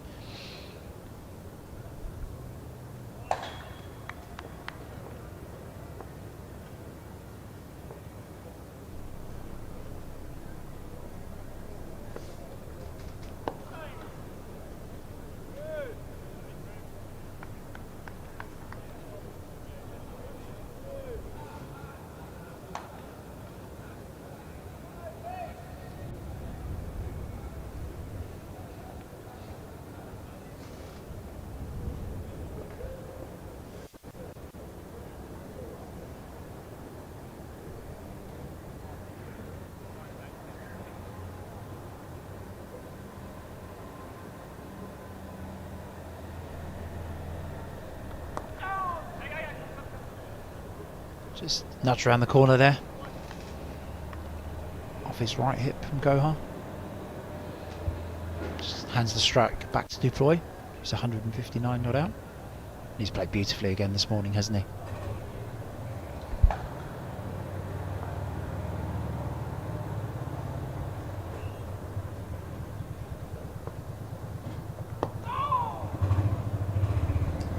He has, and he has another single there. It's funny, it's just that quiet moment before lunch, isn't it, where you think there's still so much to talk about, so much to say, but really it's all about just nudging through these final few deliveries quietly and going in for lunch and coming out and building it all over again.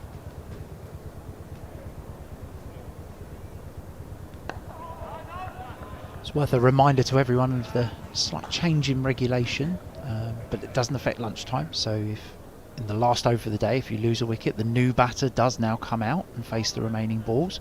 But at lunch and tea, it still remains that if Middlesex were to lose a wicket here on this ball, that would be the end of the session, and Price would have to bowl the remaining ball after lunch. And the reason for that is that there is no time save. There's a time-saving aspect if you lose the wicket before lunch or tea, whereas at the end of the day you don't actually save any time, so the new batter has to come out and complete the over as per the new regulations this year.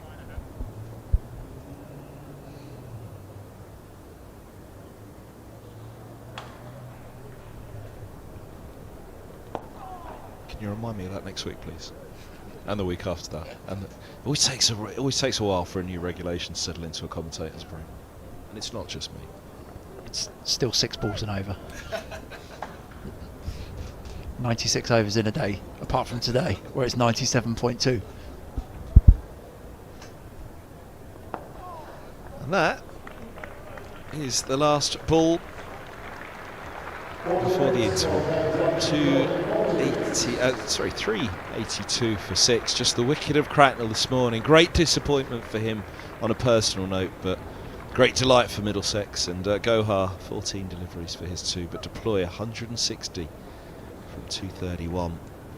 And he's put his side into a very, very good position here. Right, we'll nip off, take a bit of lunch as well. Many thanks to Alan Coleman for his help this morning. We'll be back in just under 40 minutes with the live stream here at Lords in association with Taffeta.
Action. All the fun and all the games. They all start here with All Stars Cricket. All new experiences for everyone. All over the country. Every session is all-out action all the time. All welcome, all invited. even mums and dads. Skills, Friendships, smiles, dreams. it all happens here. All you need is delivered right to your door. Best of all, it even has your name on it. All the activators are fully trained, and all they want is for us to have a great time. Always. That's ball. Catch. Throw. Try it all. It's time to go all in, all together. And it all starts with All Stars. All you need to get started is at allstarscricket.co.uk.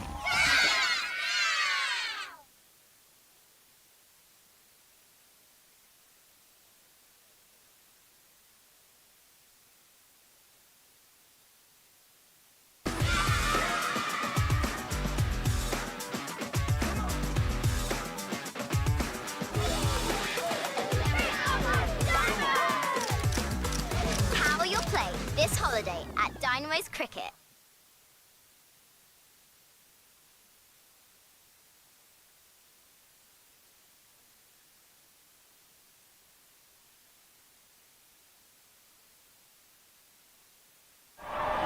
And that's a big moment in the match.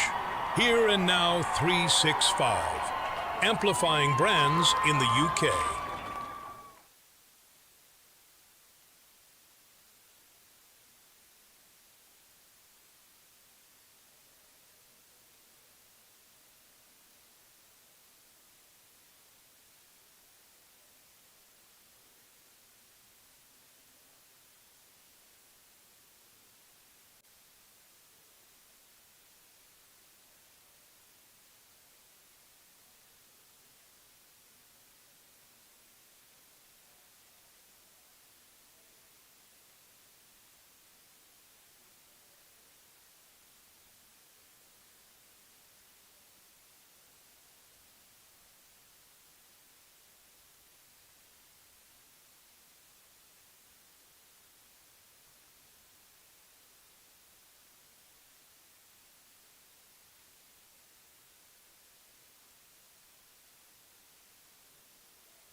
Well, good afternoon, everybody. Welcome back to Lords.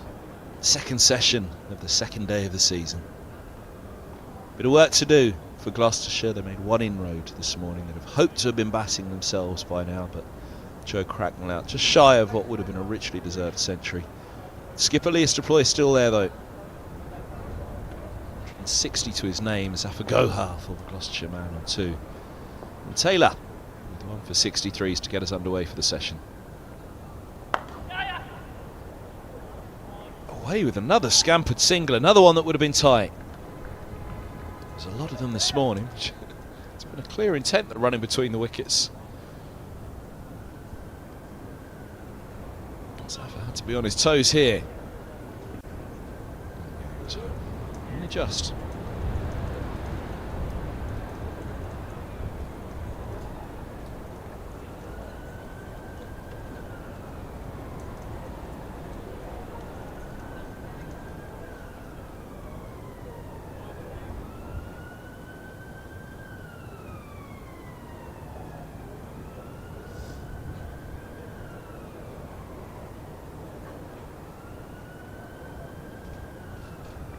Floodlights on, watery sunshine battling its way through some thick cloud at the moment.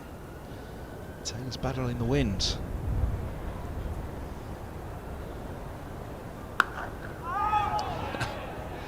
Leas Deploy-esque there from Zafagoha, little shuffle to the pitch, use of the feet.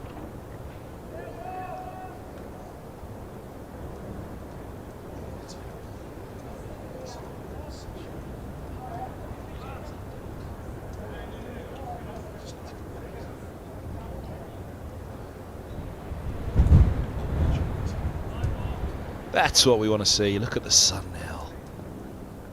Glorious.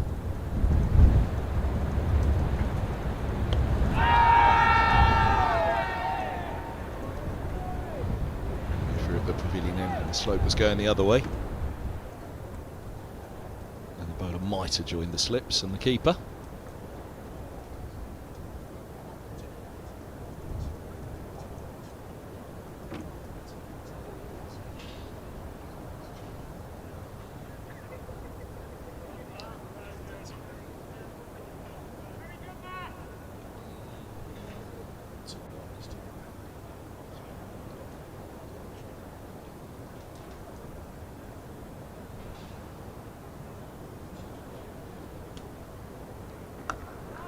Goha goes very big. Bisects the fielder. It's 4, not 6. It's a massive boundary. Down to the Tavern and the Allen. The fielder was never interested though. Fine of. Deep backward square, long leg. You'll just catch and shot there as well. And it's just a bit shy of the ropes, but far off.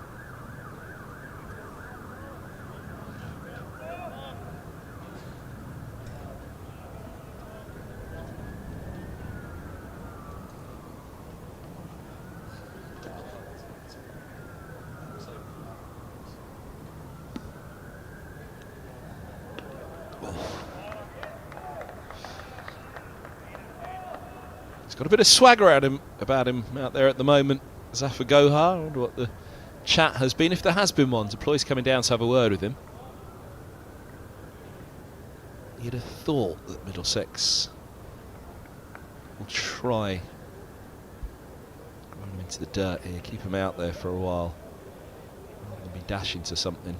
But a little bowl before tea wouldn't do any harm. But they don't need to get there too quickly. There's a fair way to go yet. 36 overs to be bowled in this session. In fact, it may be 35 because the over made up from yesterday. Tea's scheduled for 3:40 and the close is scheduled for 6:06 this evening. And that one over hanging over and half an over to be finished as well. 115 done in the innings now. Gloucestershire won the toss yesterday morning with rain around. We didn't know if we'd be starting on time. But somehow it all happened. Well done the umpires. Prompt toss and a prompt start. Middlesex haven't looked back.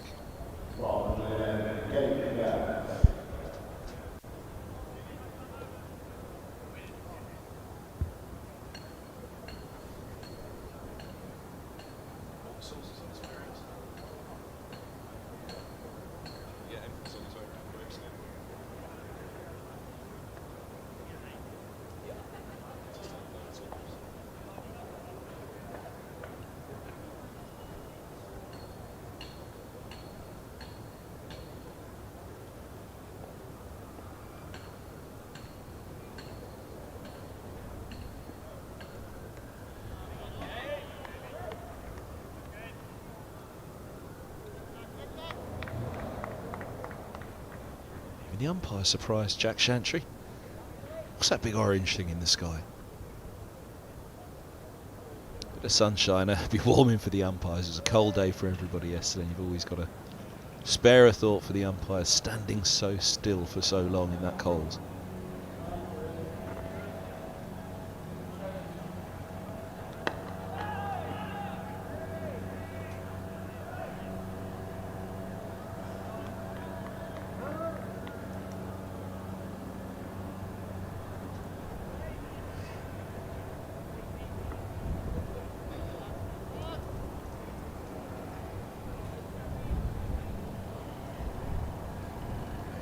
This morning, or indeed all day yesterday, the ball's been doing a fair bit. Sun out now this afternoon. If the ball is to stop doing something, then Middlesex could have their eye on something special. First game of the season.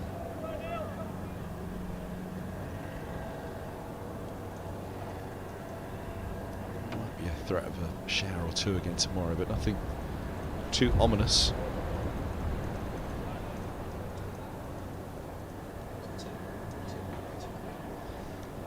Bottom tier of the pavilion, wrapped up warm there.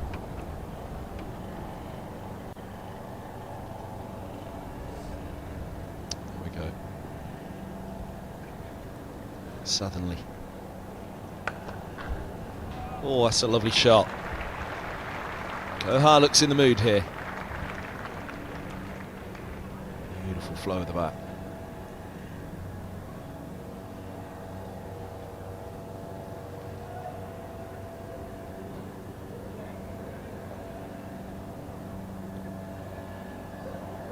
Looked good all the way. And all the way it went as well. 392 for 6.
.392 for 6 it is. Delighted to say Ian Salisbury alongside me in the commentary box for at least the start of this afternoon session.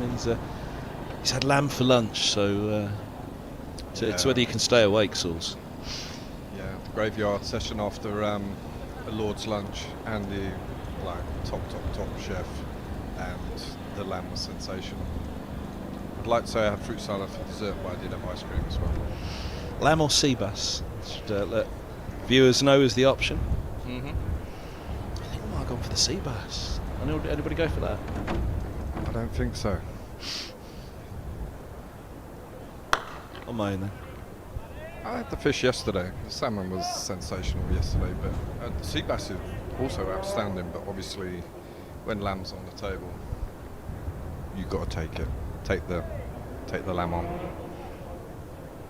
In fact, I heard it was sold out today, so.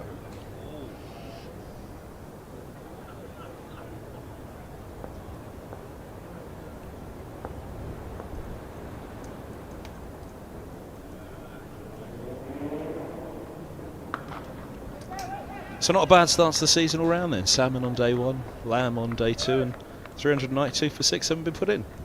I thought you were talking about the 392 for 6 rather than the food, but no, outstanding start. Lose the toss. It was a difficult one. I had a gut feeling that it might be a bat first, and I hope my gut feeling is right, that it might dent a little bit with and dry up a bit. So my biasness towards spin, if anybody's ever known anything about me, that there's a tendency towards that, obviously helped Zaf later in the game. We saw one turn, great ball to get Joe out. Yeah, it wasn't bad. How was it? What?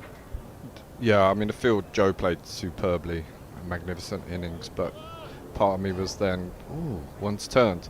And we do have the best left arm spinner in the country, in my opinion, playing for Middlesex. So List deploy. oh my goodness. Handy's just disappeared down the rabbit hole. This is becoming a daily occurrence. It happened about this time yesterday as well.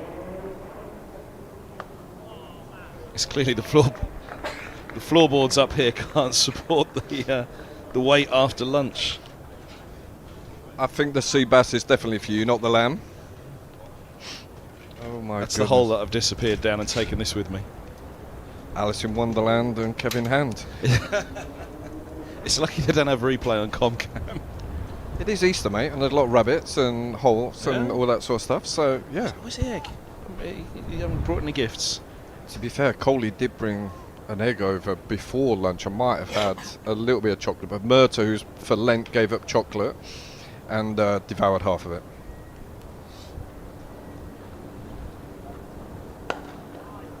First time in his life Mercer's ever given up anything, isn't it? Man of ill discipline. Allegedly. All allegedly, with the legend that is Tim Murtaugh. Yeah, going back to that, I'm hoping that the pitch dents a little bit with the bowling on it, and then as it dries out, it might nip around a little bit more off the dent, so as the game goes along, the bounce becomes more inconsistent. A little bit like you trying to sit in one place in the commentary box. Sitting still would just probably help, wouldn't it? And fidgeting in the chair.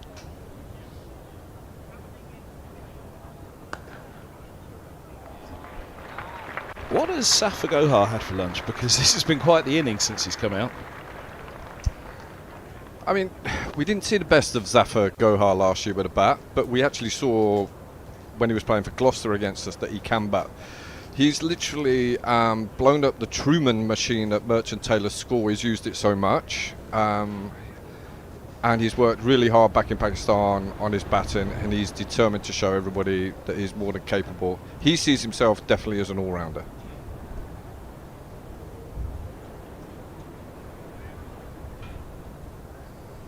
Well, that innings that he played 2 seasons ago here for Gloucestershire, you wouldn't doubt it. Just changed the whole match, didn't it? Unfortunately, yes.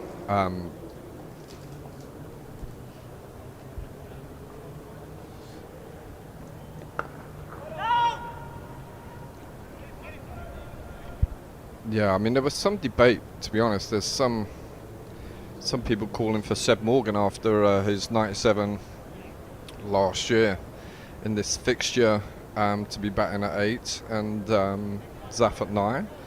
But Zaf's been given first crack at it, and maybe this is the kick he needs just to kick on, and then you have to say then that's good management from Pete Fulton.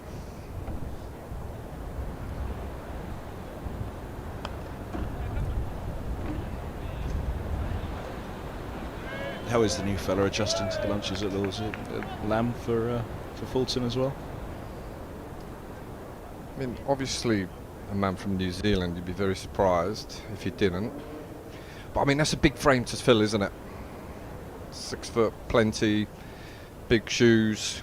He takes a good lunch for to fill him up. So I think he's enjoying it. Yeah.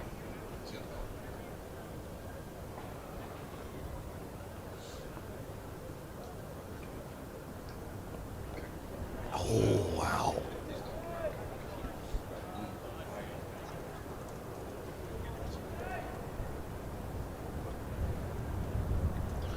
He's pumped up here, isn't he? Zafar Gohar. Zaf is definitely pumped up. There they are. There's all the Liverpool fans giving up already. I think it's 2 now. There is Mr. Fulton, second to left. Actually, that was a very Murtaugh-esque shot he just played.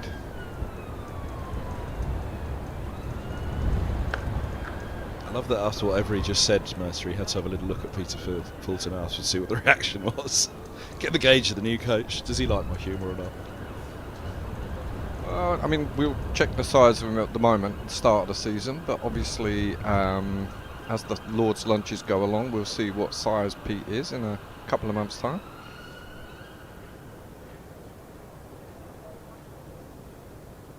Happy looking balcony, not surprised with that scoreboard the way it is. Away from 400.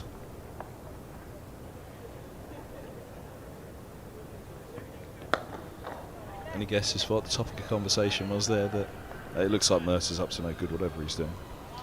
My guess would be that the smuggest person on there would be Coleman.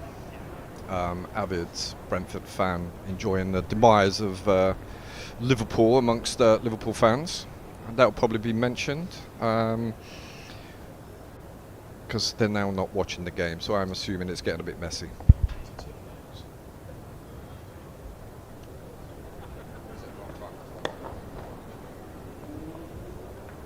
It's a good stop. Held the catches yesterday, which is costing them dear at the moment. But as Coleman was saying, the ground fielding's been good throughout. Yeah, the fielding's been excellent, but also, yeah, 400 up. I've got a feeling, maybe inside info, we might be looking to declare sooner rather than later.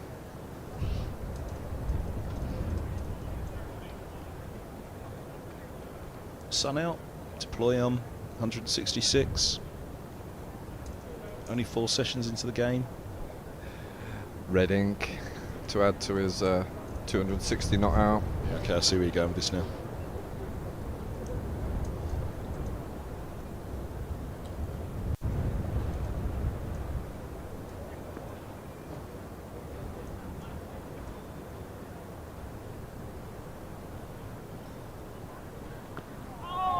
Yeah, he doesn't mind a declaration, does he, Lewis? He declared shy of a chance for 300 last year when it looked, I mean, if ever a 300 looked nailed on, it was that one. Yeah, but inside information, he was checking what's the highest score by a Middlesex player at Lords before he did declare, which I believe he now holds. So that was enough for him. Or he knew we were playing Gloucester first game of the season, second time round.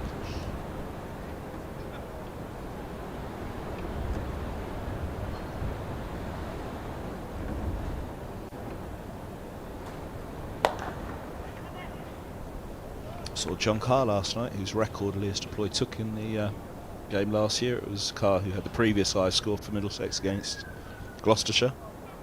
Yeah, John Carr played against John Carr. That's showing my age. I don't know how old John is now, bless him. He's probably is my age. But he had a unique technique, bat up, just upright, but he hit the ball so hard for a very sort of like wiry, slight guy. What a fantastic play. Hit the ball really hard.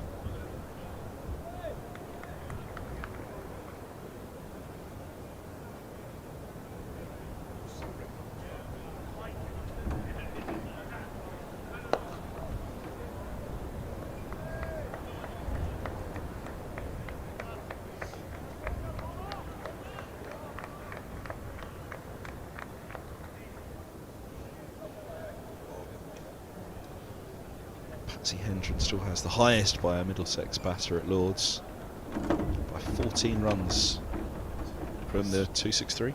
A little bit before my time. Were you around then, Kev? Did you see that one? Is it Patsy Hendren that... No.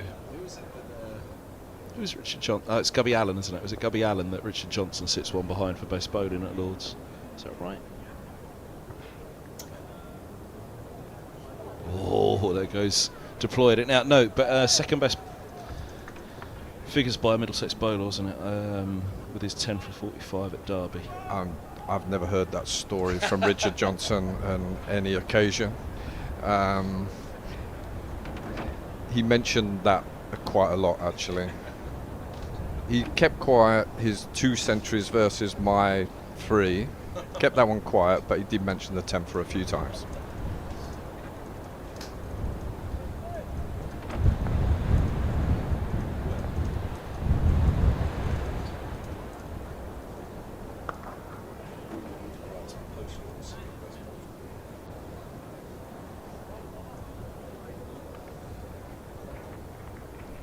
Remarkable feat that. 10 wickets. That is unbelievable. Remarkable.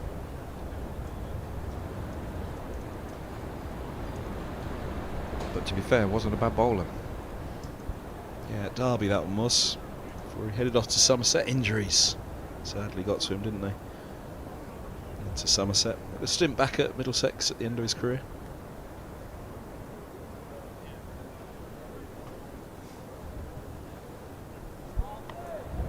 Obviously, still is a great friend. What a great man. Serious cricketer and top man. So, but you could tell the bowling had caught up with him a few times when he was trying to throw to the batters last year. It was a few aches and pains for all of us. I did my Achilles. Coots did his Achilles, I think, and now, yeah, there'll be a few. It won't be long before Murtaugh's on the bench. 4-0 in the football. Mercer would be on the floor right now.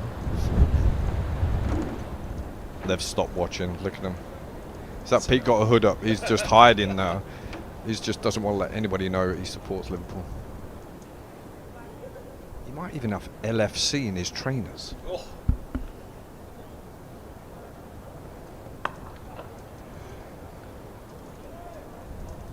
I had Tim Mercer on yesterday, so it's only been a couple of weeks you've had with the new boss. How's it been? Yeah, still calling him boss. Yeah, seems a great guy. Nice and quiet, nice measured, level-headed. Yeah, but he's got good banter, actually. He's chiming in. He's worked a few out already. He's got good banter. Has he worked Mercer out? Has anyone? I think Karina's still trying to do that as well.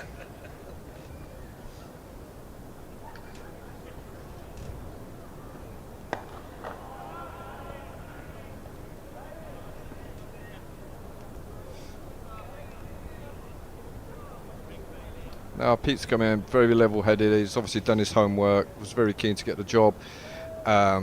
He's picked our brains on what's been happening, but he knows what he wants, and he's come straight in and settled in very nicely.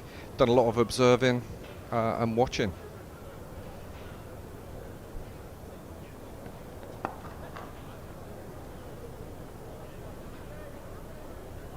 What else did you do this winter? But down a coach, I'd imagine it was a pretty busy winter. I think Murtaugh will tell you he was the busiest of all us. I managed to sneak off to Sydney to see my daughter, which was nice. She's living out there permanently at the moment, and as she's my only one, it was nice to go and see her, get some sunshine and miss a bit of the winter training, but it's been busy, yeah.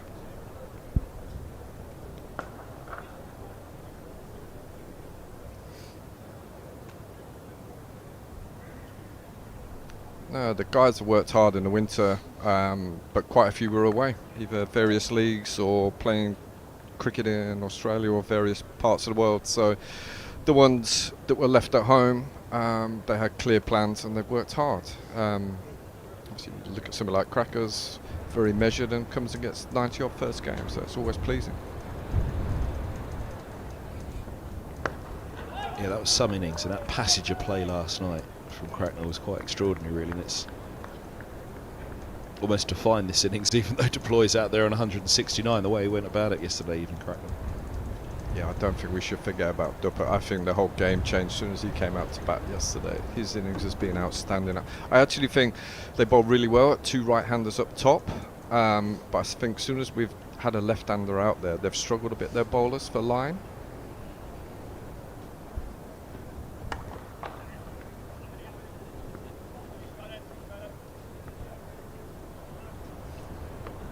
Yeah, if you look at, I thought Robbo and Josh played really well first thing yesterday, but you look at the line, there are two right-handers to bowl out, and then as soon as we went left-right, Ghetto got a few free ones away, Crackers did when they first, but always had Leas at the other end or Max, and I think they've struggled a bit. Bowling at Lords is very different from anywhere else with a slope, and if you're not used to it, there's 3 or 4 of them on debuts or re-debuts, pressure, win the toss, first game of the year, bit cold, and then left-handers. If you watch, they've scored very freely this game. Yeah, we had the waggle wheel up for deploy earlier in the mount that he got away square. Seems to be quite telling. We'll wait until both sides bowl, obviously, on the wicket, but I think they'll regret not being hit down the ground a lot more.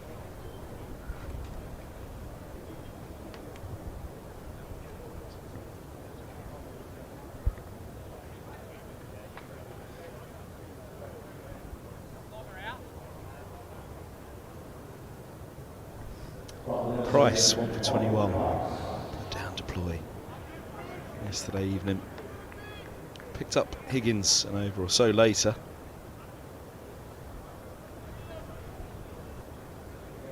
Charged with seeing through the end of this innings with his off spin.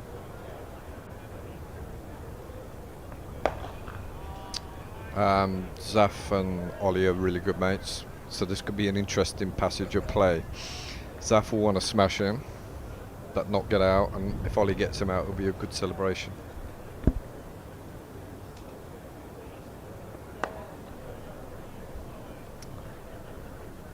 Expect receiving the full bunger there.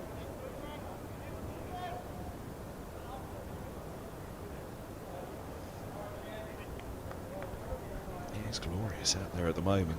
Is there going to be a little temptation for deploy to put off any thought of a declaration?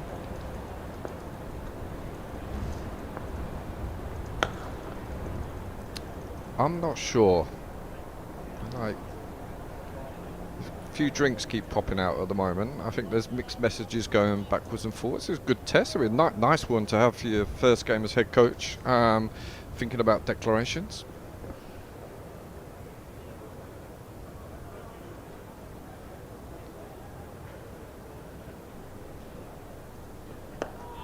I thought Seb Morgan would be desperate to get out there for a bat as well. The team 409 for 6 at the moment. Not a bad way to go out and have your first bat of the season. I think Toby's got first class hundreds as well, batting at 10.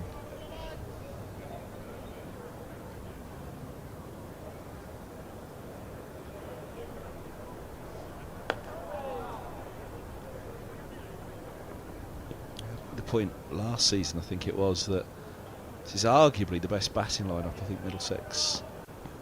The championship team was obviously outstanding, but the top 6 that Middlesex have got, and then all the way down, as we say, to Roland Jones at 10 now. It's an astonishing lineup. And I must mention Nav, obviously early in his career, has worked very hard on his batting. All the engine, we call it the engine room, not the tail. But it has been a struggle for a few years getting the balance right in that top order for Middlesex. I think obviously deploy. Holden now coming into his prime. Josh Carey's has settled in nicely as opener. Higgins and the addition of Geddes just seemed to have elevated to me that lineup last year, adding an extra dimension to it, which was why the great frustration was the slow start to the season with the bat last year, but that doesn't take away from the pedigree of it.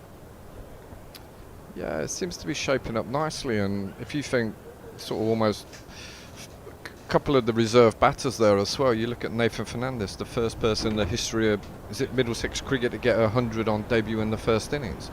And then you got Luke Holman, who came in for a game and then got 100, where it was the first game we won last year, and he averaged 42.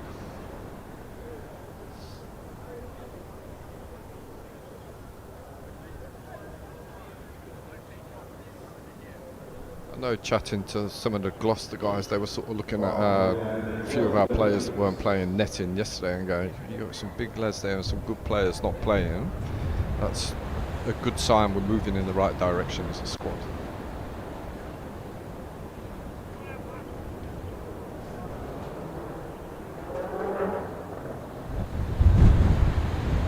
And obviously on the name on the lips of every Middlesex supporter, or seems every pundit, is also we've got a youngster who's just gone for a few pounds in 100. He hasn't played a Middlesex game yet, and his last innings he got 100 in a World Cup under 19. So there's another one waiting in the wings and desperate to come in and play.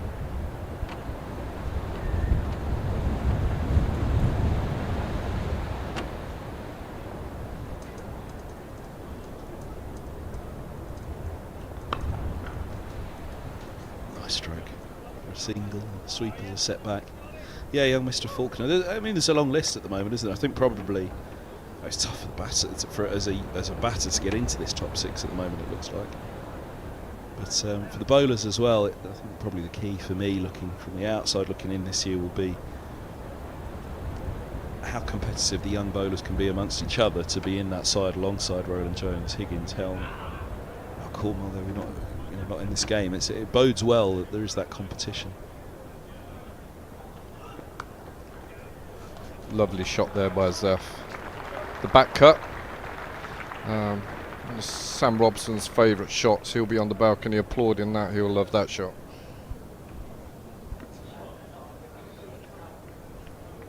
I also forgot to mention young Sowant as well. It was only 2 years ago he was scoring a century in a under-19 game as well. So what's coming through, what's being produced through the age groups, getting on the squads is it just takes a bit of time, a bit of patience. It takes backing, it takes patience, and this is from everybody from top to bottom in the club.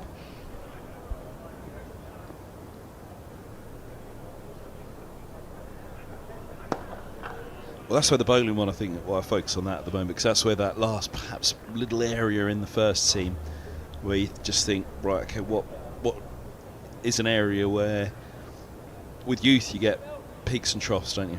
Lots of them, it's understandable inconsistencies as you learn in your games, John. That's probably where in the lineup at the moment, as you say, it's pretty experienced and solid top 6 at the moment.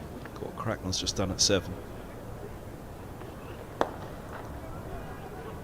Spin department looks healthy, and the seam department looks healthy as well, but it's just that group of youngsters. Can they do enough this year to support Roland Jones, Higgins, Helm, and make sure that the wicket column looks healthy at the other end as well? Yeah, and that's probably a little bit of shame that the overseas didn't come and help that as well, because you always, particularly in this division, you always mix the balance of experienced and youth.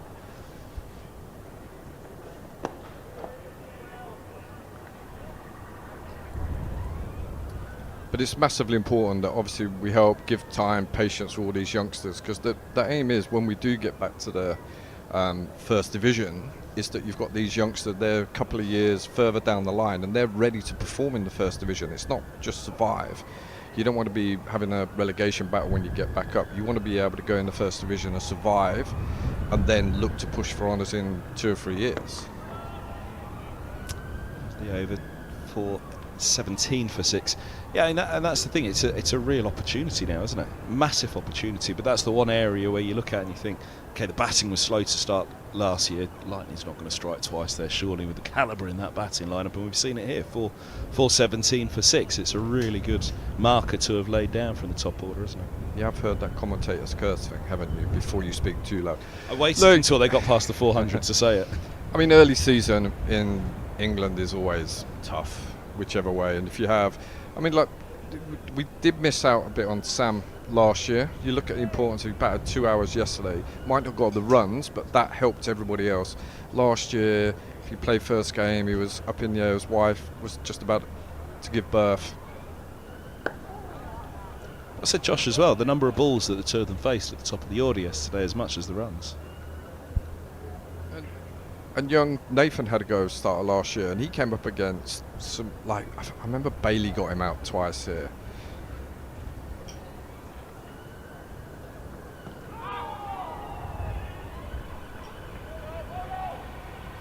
Zaf very circumspect against Price. He desperately doesn't want to go out to him. But yeah, going back, like, you look at somebody like Bailey, mid-30s, like a real good county pro. He's got Nathan in his sights going, this is easy pickings for me. But that's also the learning curve for Nath, because in the second team, Josh was then churning the runs out, trying to get his place.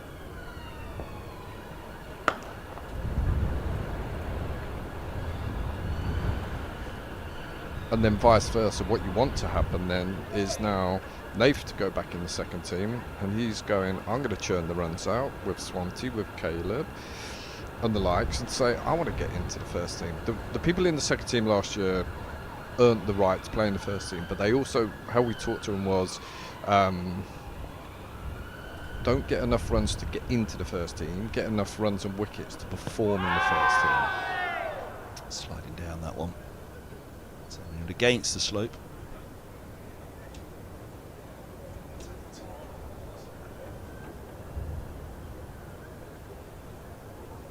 That turned a little bit up the hill. I would have been shouting. I don't mind that shout. Straight to mid-wicket. And Zaffer's gone, and he goes to Price as well. Oh my goodness. This is a disaster for Zaf. Because Ollie will not let him forget this. This is not good.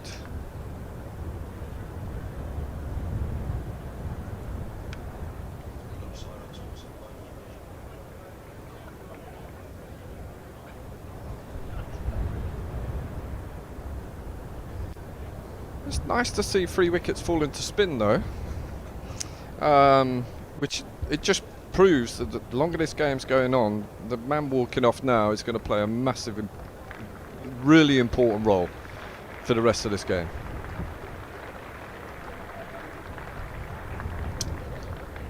Yep, 419 for 7. And that's a big moment in the match. Here and now 365. Amplifying brands in the UK.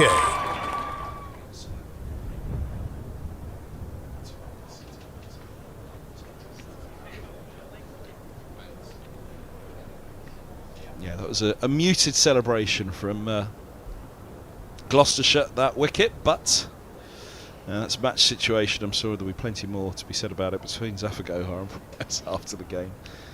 There will be discussions going on after this. I think even Zaf will. When they were here, they went out for meals and all that stuff and whatever. But and Seb Morgan, the guy who got 97 against them last year, walks out the bat at 419 for 7. Yeah, Stumps, wasn't he? Last year on 97. Reverse sweeping Stumps, yeah. Yeah, Seb's going to score plenty, but I'm sure it's still on his mind a little bit. He might have had a moment of reflection since then, but he genuinely is a quality player. I was lucky enough, and one of my best friends unfortunately passed away 22 years ago. Young Ben Hollyoak, this guy reminds me of.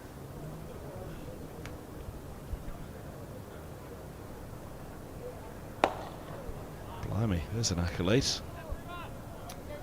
Yeah, I mean, we saw a bit of his batting, but obviously I was best mates with Ben, and this young man reminds me very much of him in his batting style, his languid style, and the type of cricketer he is. Obviously bat ball, fielding, dynamic, ambitious, and I think he made his England debut at the age of 19 with his brother, who's now head coach at Kent, who's a very good friend. Look forward to seeing him in a couple of weeks.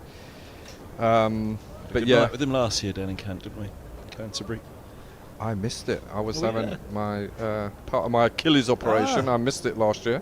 But he's a great man. He said he'd only get one good night out of me, and this is it. As opposition, I'll give you this year, but never again. I will argue I've had more than one good night out with him.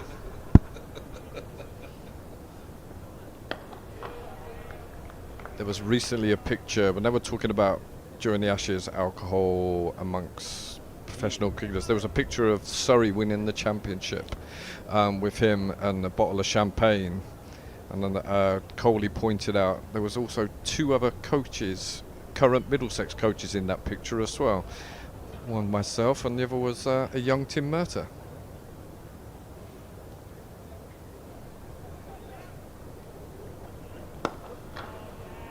As Mertz didn't just win a championship with Middlesex, he also won with Surrey. Did he get a medal for that one?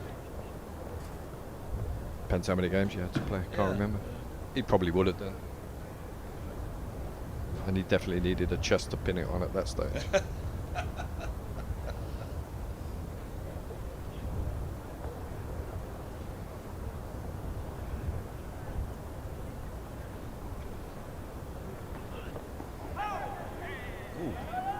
Loops up, yes, no, he's going to get back. He will get back. talking of coach watch, obviously he's still doing a bit of swimming. He's into his second-ish year now of coaching. It'll be interesting to see how the Lord's lunches. He's got a decision to make on his fitness, I think. Murta at the moment. Which way he's going to go? I thought he was looking fitter after he retired. It was a couple of years back now. I just thought, oof, I think he'd been on an island tour. Managed to run it off somehow though. He's actually all right. He hasn't changed much, to be fair. Yeah, he likes his swimming. He's been contemplating as a watt bike out the back of our changing room, our brand new changing rooms that have been refurbed. We've got a little coach's room out the back, and there's a watt bike in there. And he was looking at it yesterday. He's looked at it again today, and he was asked a mortal question at lunch: does it work? Which I replied, you have to pedal it to work it.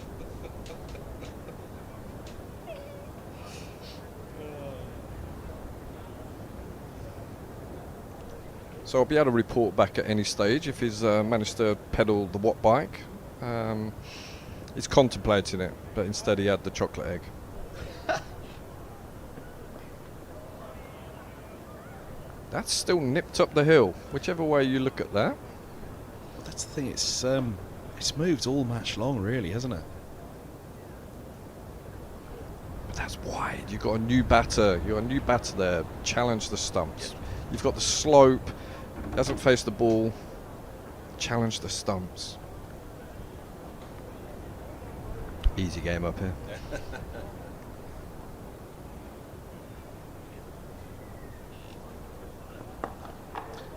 Got to take you back. What makes you say the comparison?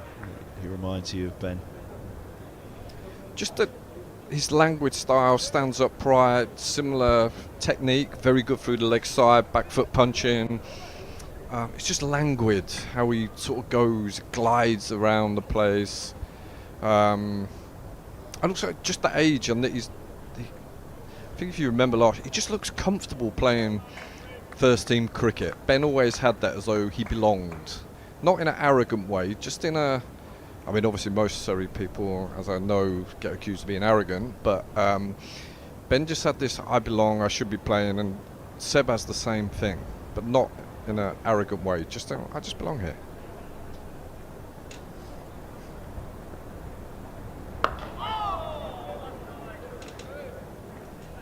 Kept a bit low, that one. Don't mind a bit of nibble and a bit of indifferent bounce. Saw one this morning and one yesterday for Geddes. I think one for Higgins as well.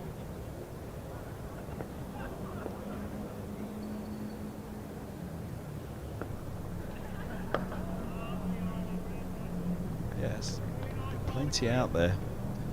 What biggest scoreboard pressure, as much as anything, will affect, and also the fact they know they won the toss. That has a massively psychological impact on them. The drop catches, though, will be what hurt them the most at the moment, I'm sure.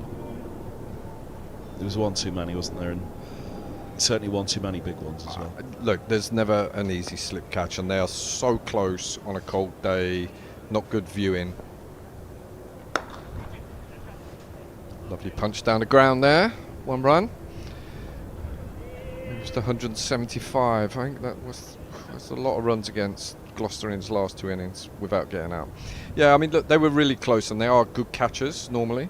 They were very close. It wasn't great viewing. Lights were on all day. They're very close, and there was definitely one. I think Bancroft came forward at one. I think it might have been off Max actually, but he's coming forward that close. I take my hat off. No easy catches here at Law, especially early season, and that close to the bat. But costly.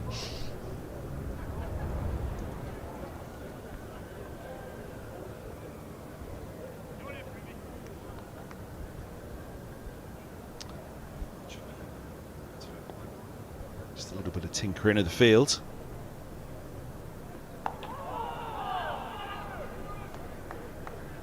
That might have turned a little bit up the hill from around the wicket, challenged the front pad. Oh, we like that. It's been a good pitch, this one, isn't it?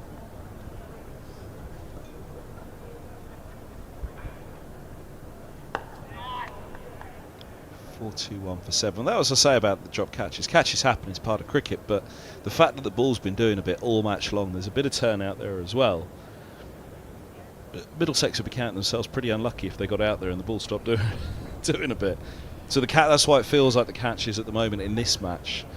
Yeah, I mean, definitely. Obviously, if catches do have a massive impact. Again, judge this when both sides have batted. Obviously, at present, I much prefer to be in our position. I think a few of their batters will be there going, oh, this pitch is doing a little bit still.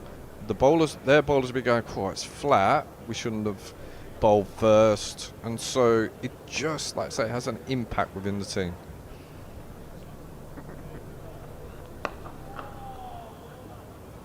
It felt to me like they bowled well throughout, and Coleman and I touched on that this morning. The bowlers won't particularly kick themselves for too much. As you say, the one area will be the run square of the wicket for me. I personally think they haven't bowled straight enough. They haven't made us hit down the ground. Look, I might be saying the same thing after we've bowled as well. The angles and slope here at Lord's can affect you, especially if you're not used to it. Saw that for Bell yesterday, didn't we? I think in his first spell from the pavilion end, he just took a little while to adapt to the slope. Well, you even look there, that last ball's straight, and it's coming back in, challenging, and somebody who's on 175 can't do much with it. Sort of nibbles around, goes to extra cover, really difficult to score. I just think at times it's just been a little bit short and a little bit wide.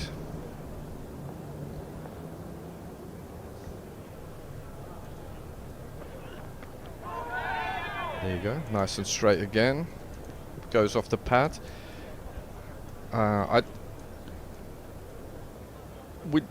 We've talked about, obviously, when you're batting, it gives you a good chance to chat with the bowlers and get some feedback from the batters. But obviously, we're watching and we're looking at this going, as a bowling unit, we want to bowl a lot straighter and attack the stumps, get people coming forward, trying to go through mid-on and mid-off rather than square the wicket, because it just looks as though it's easier to do that. And if that's short and wide or a leg stump clip, it's not good enough.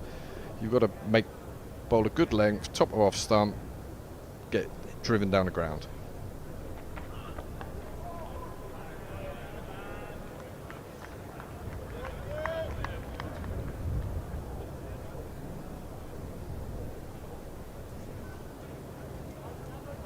But obviously, if it was that easy, everybody would do it. But I think we pulled up the wagon wheel this morning for both Deploy and Cracknell, and there were so few shots down the ground.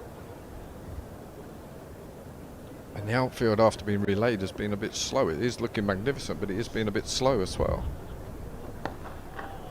There you go, nice and straight. Very difficult to score.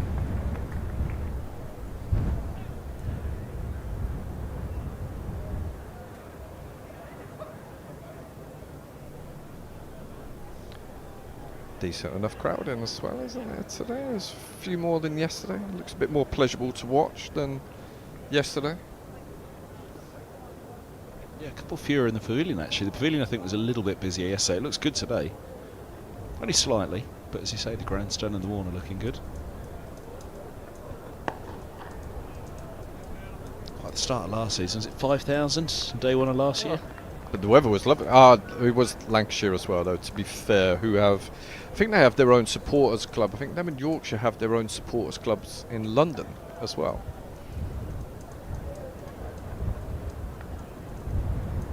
Not sure we need the floodlights on at present. It's glorious out there right now, isn't it? Glorious is 20 degrees plus. To look at, glorious from up here in the warm commentary box where we're having to turn on the aircon because it's getting a bit...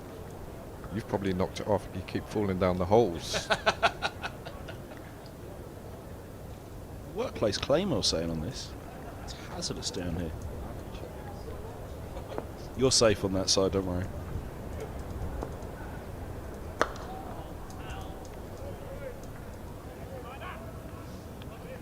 Well, I had a feeling we were looking to declare...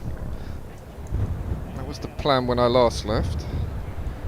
Not long. Imminently? Well, Or was there 450-ish Yeah, was the sort of... because the wicket this time of year we can't expect too much pace in wickets, whatever. But it could take a good grind to get 20 wickets. So as long as you need a good length of time.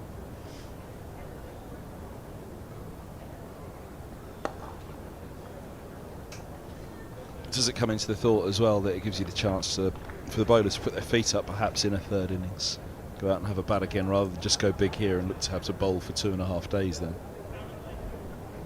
Does that come into it? I think maybe later in the season, but they should all be pretty fresh in the first game, so they should be okay for that. There's always a story. I've got a story for you.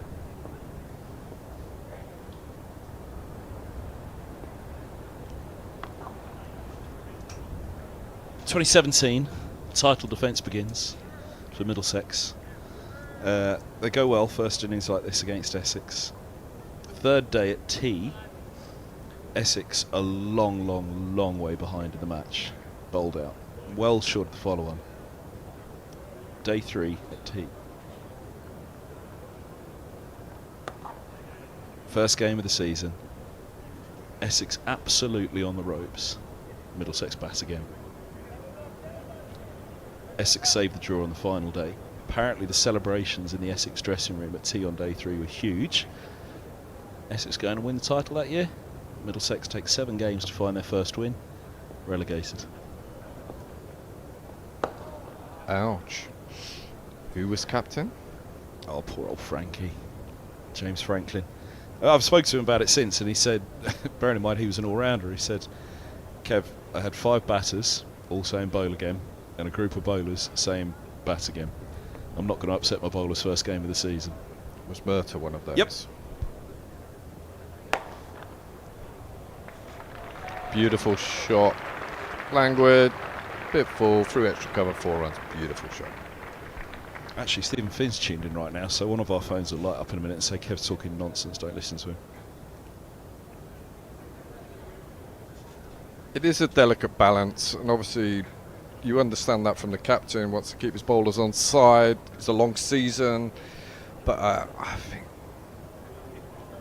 if you get that chance, give it a crack. It was extraordinary, and the worst thing of all of it was there was a little bit of rain forecast for the final day as well. How are you not enforcing the following? And they got away with it. It didn't rain on the final day, but Essex still saved the draw. But the telling part was, the story from the Essex dressing room was they couldn't believe it on day 3 at tea when Middlesex didn't enforce the follow-on, and as such, you always do what the opposition don't want. And that was probably the point. You know, the mindset for Essex went from we're so in trouble here to saving the game and then going on to win the title.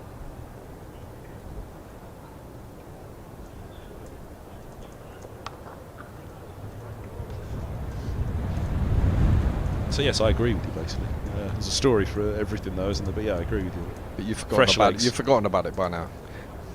It took a fair while to get back up after that one. Yeah, I mean, looking at the division this year, there's some tough sides this year. Probably for the first time in a while now, I think there's going to be some equally good games in the second division as there is in the first division. Yeah, we were saying that yesterday. You know, this Gloucestershire attack, I say for me, I don't think that we could say they should have certainly been asking them to drive down the ground more. Absolutely no doubt. I think we've all agreed on that. But overall, they're not going to walk off the field absolutely kicking themselves in this performances. And again, you know, catches win matches, don't they? There were one too many and one too many big ones that went down. They did have Tim Murta was on mic with me at the time when they had that appeal against deploy. He said he'd be devastated if that was. I mean, that's the old adage. Bowler wants it out, batter says not out. I could see Robson and Murta definitely disagreeing on that.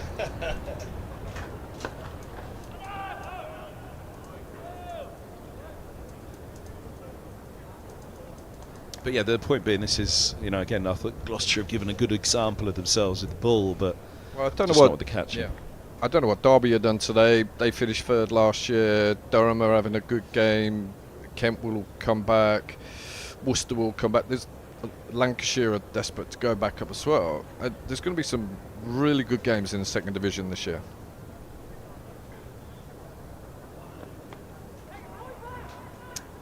Yeah, that's exactly what we were saying yesterday. It looks like a strong Division 2, and as much as Middlesex obviously desperate to get back to Division 1, as county cricket fan, as a cricket fan in England, that's what you want. You know, if you've got a strong Division 2, then it bodes well for everything above. And hopefully that will mean more people watching second division cricket, but also we can have some selectors watching more county cricket first and second division.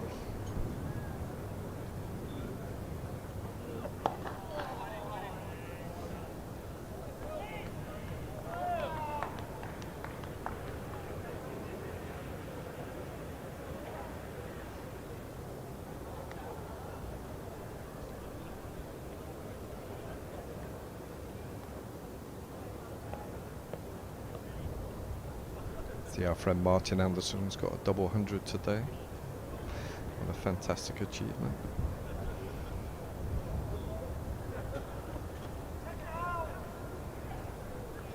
Down the leg side there, he's a long way across, isn't he, Morgan? Good take by Bracey as ever. 4-3-2 for 7. I looked at the scores elsewhere today, actually. 228. Fantastic innings, young Martin Anderson.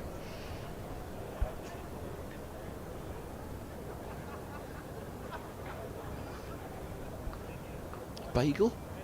No, pretzel. What's the book? Hold on, what's the book? How's the zoom on that camera? He's moving it around too much.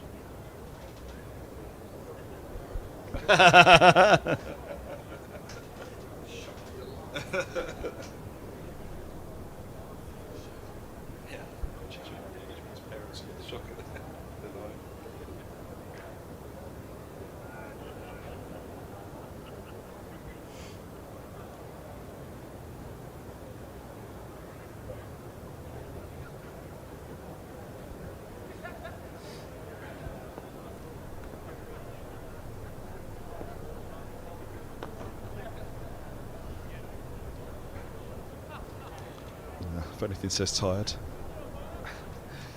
The opening bowler, was he New Zealand? Didn't look as though he had that good of football skills just there.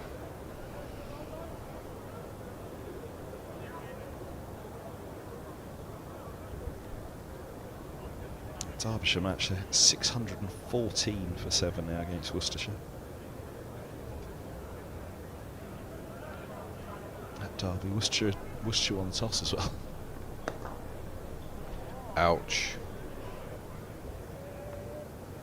Often you find this, that because early season, this is the pitch that was had the most time to be prepared. It's often the second and third ones that are a little bit fruitier, haven't had as much time. There have a lot of attention on this wicket, and sometimes they could, the first game of the year always historically can be a flat one.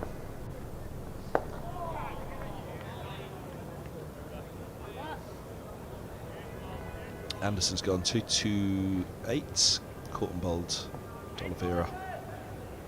You reckon there's a declaration there that you've seen? Not quite come up on the BBC website yet. It's your Middlesex captain here, Kevin. What are you doing here? What are you saying to your batters? He's out there, so obviously he can't. What are you going to do? What are you saying? What message are you sending? Oh no, you're Pete Fulton for the day. What are you saying there? What message are you sending out?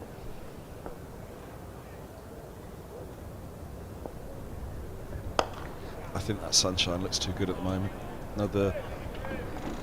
It's a long session as well, this one, isn't it? Because so much we're making up overs. We're only making up one from yesterday, aren't we? But what have we got? Still 21 overs in the session after this. I reckon another half an hour.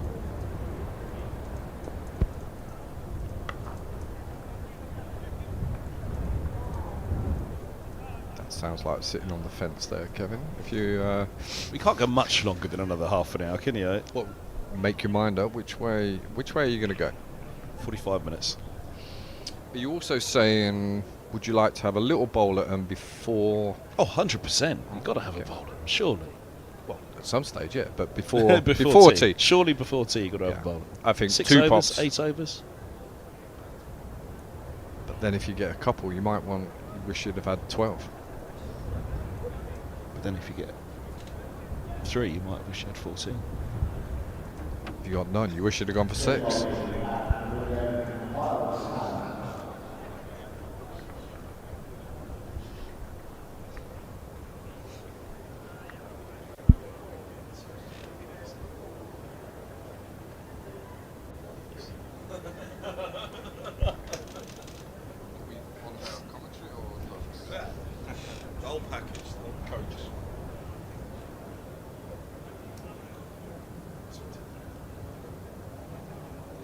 Young Miles Hammond coached this young lad with Max, did the under-19s back in the day, and was an off-spinner. Oh, wow. It's gone straight through. Bowled him behind his legs. Has it gone through? Or is it behind? I think it might have gone through, you know. We'll see on the replay. Deploy held the pose for a long, long time. A nice pat on the back from a few of the players there. But a hug for Hammonds. They finally got rid of the Middlesex captain. Nutmeg. See, it's obviously should have bowled earlier. Is that under 19 coaching again? No, I think he gave up off spin after my coaching. And concentrate on his batting. No, lovely lad actually. Really, really good kid. What an innings Leas deploy. Gloucester just, is that the first time that Hammond's actually bowled to him in the 2 innings? If it is, they might use that tactic again. If it takes 440 runs. 263 last year. 182 this year. But crucially, a brilliant start to the season for Deploy and for Middlesex with the bat. Little message there as the long levers. Toby Rowland-Jones skip out to the middle. Robbo's got his white, so he probably didn't take him off from yesterday. He's still gutted about getting out. He batted beautifully yesterday, and then literally he's just gutted he fell over one. He knows he just got his head the wrong side and fell over one yesterday, but he was looking, I would say, back to Robbo-esque. He looked fantastic yesterday. Yeah, there's probably a sign that I'm surprised it's been this long. I think it will accelerate, shall we say, the declaration. Hammond's got a chance of it coming on here and picking up 2 or 3 wickets. He might go for the odd 6 or might go, but he might have a chance here. Roland Jones won't die wondering. Threw at him this morning, and he was in fantastic. Or maybe looking on the balcony, there's not too many people not putting whites on. So just using all the knowledge I know from cricket, that's normally a sign that a declaration is imminent, unless there's a team picture or something. I don't know.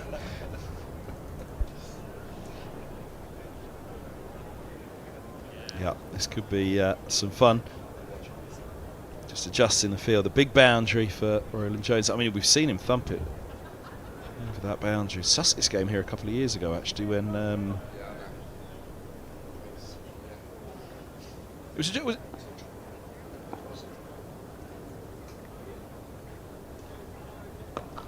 what were you telling your bowlers that day when Rowland-Jones was hitting it over the big boundary for 6? It was when I first started coaching way back in the day. I think it was 2009. I was at Surrey second team coach. I tried to sign Toby Rowland-Jones. There you go, there's a story for you. And he stayed loyal to Middlesex. But he did play a couple of he played 1 second team game, batted, got 50, so I know he can bat, and then fell over, broke his thumb, couldn't bowl. Chris Adams was on commentary for a Middlesex Sussex game down at Hove a few years back, and I had to ask him about Rowland-Jones playing second 11 for Surrey as he was. He said he sent one of his most trusted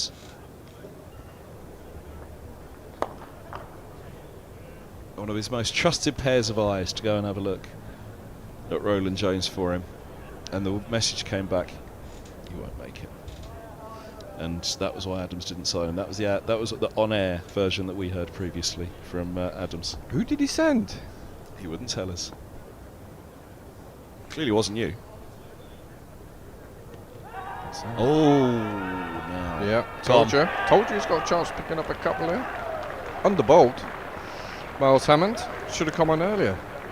He'll be saying to the captain there. That might be us. There's movement on the balcony. And there's a wave from Luke Coleman. Oh no, Luke. He's waving to somebody. He's done us there, hasn't he? Do you want a drink, he said. Might have to go and do a little bit of work in a second. Oh yeah, you might, won't you? Outside the line? Give it. Get the game going. Get No, it's Plum. That's Plum. Game going forward. And there you go. There's the unselfishness of Toby Rowland-Jones. Team first. Yep. Well, we time. And that game, I remember where he did smash that. It was one of the hottest days ever. Yeah, it Was horrible, the first wasn't day. We were offered we could have reduced hours. Middlesex also won the toss, and I've never seen Cheteshwar Pujara be more shocked in his whole life when Tim Mertz said we're ball first. You reminded Tim of that much? I don't need to, he still regrets it. I think they saw Cheteshwar, what a fabulous player, what a fabulous man, and just beautiful to work with actually, and the work ethic he showed for the young batters in that Sussex side are all benefiting from his guidance now. So he was a fantastic guy. I remember being interviewed a few times by Adrian Harms, the BBC Sussex correspondent, and he always came across as an absolute gentleman.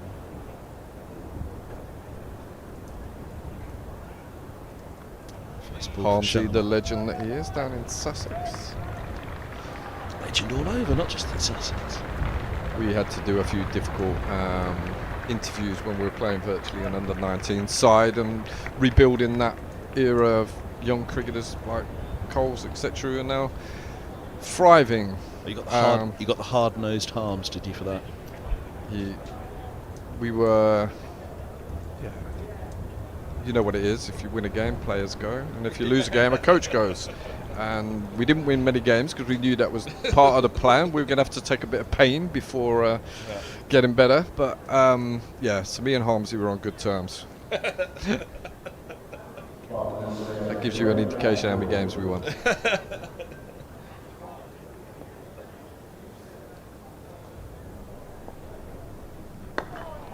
But just look at them all now.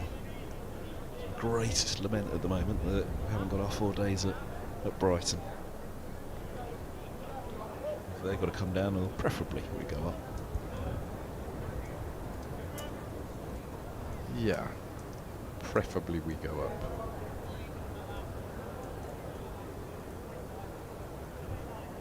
As I said, it'll be tough. Second division's tough this year. There'll be a lot of good cricket, a few ups and downs, so I think it's crucial to get a good start. Navia, off the mark for the season with a lovely cover drive. I think definitely Leicester showed the way last year, or people who've gone up in the past. It's so crucial you get your first 6 or 7 games right in this division.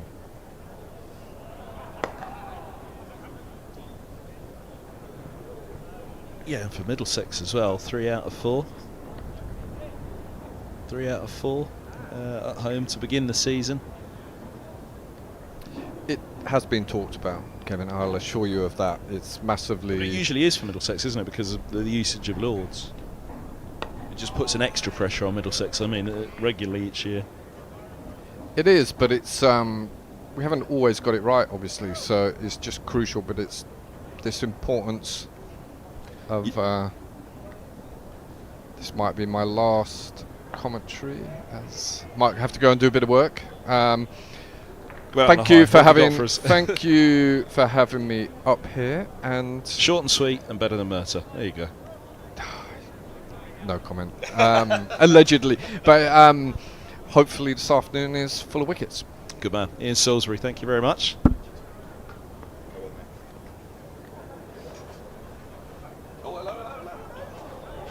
Now, where's it gone? Over.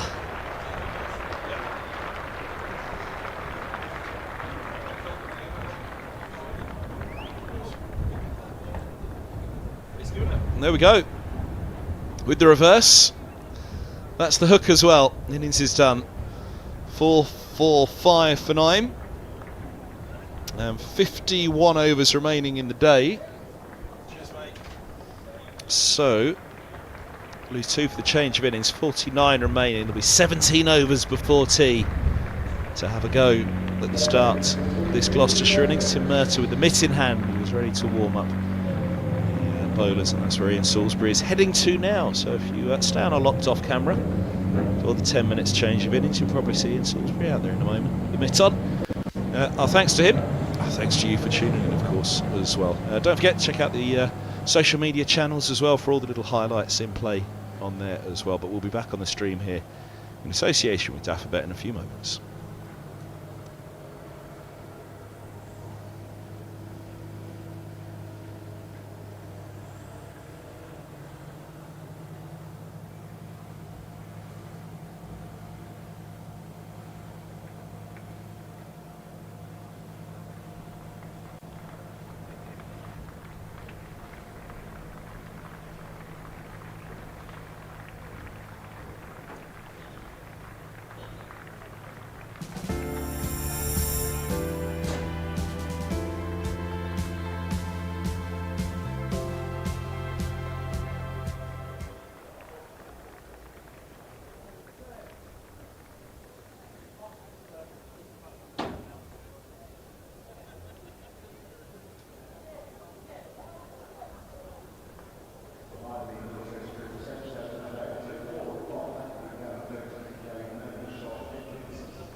All the fun and all the games. They all start here with All Stars Wicket. All new experiences for everyone. All over the country. Every session is all-out action all the time.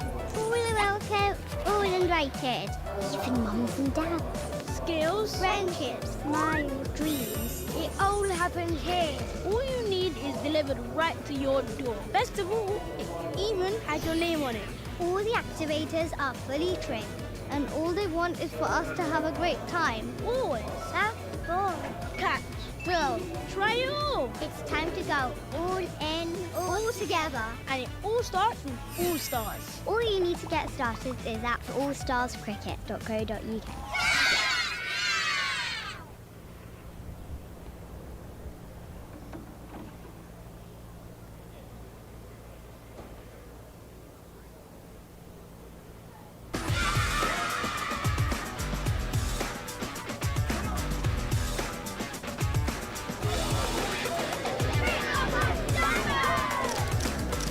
Power your play this holiday at Dynamo's Cricket.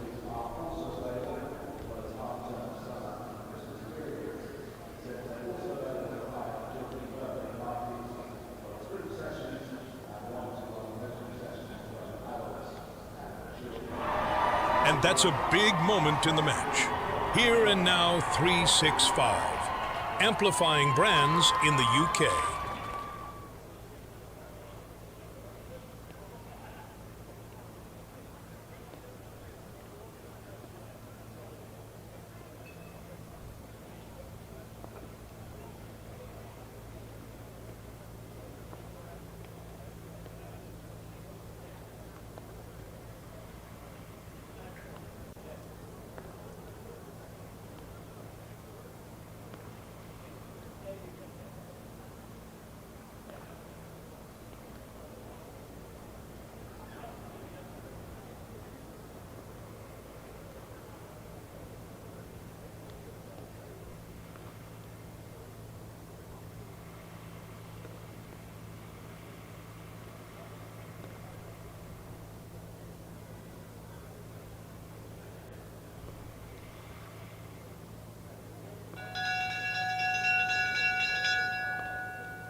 Well,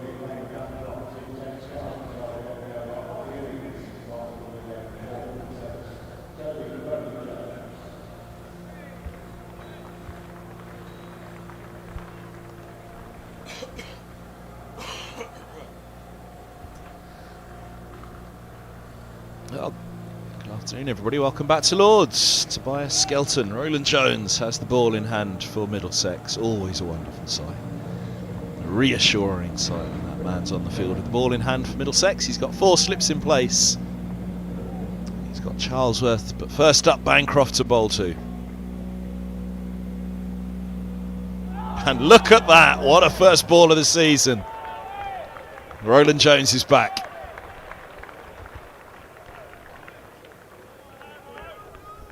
Play that. Goodness me, might not better bowl a better ball all season.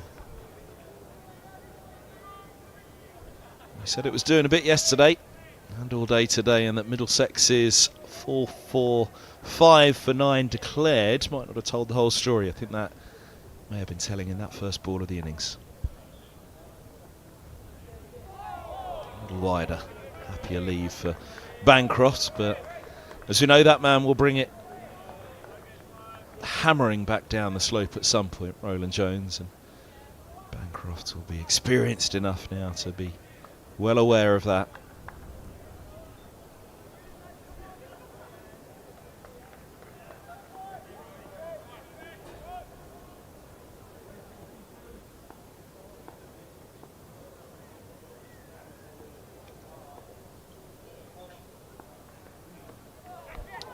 Good take. Joe Cracknell falling just shy of his century. It would have been well deserved. It was an illuminating knock yesterday evening. Changed the course and the gears of the innings, even though of course Elias Deploy deserves all, the majority of the plaudits. But it's a real pleasure to watch Cracknell's performance yesterday and today as well. Down a gear as he was in the morning session, playing himself back in.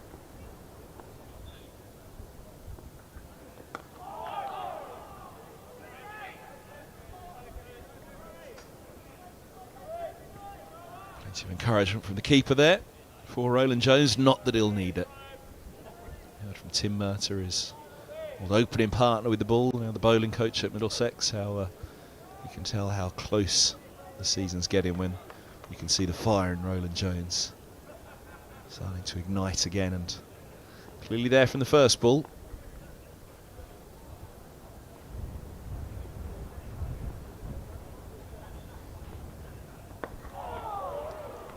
Not a bad one there as well. Bancroft's little nod of the head, and there's the one that's coming back down. Not from Bancroft. I think there was a word from Roland Jones.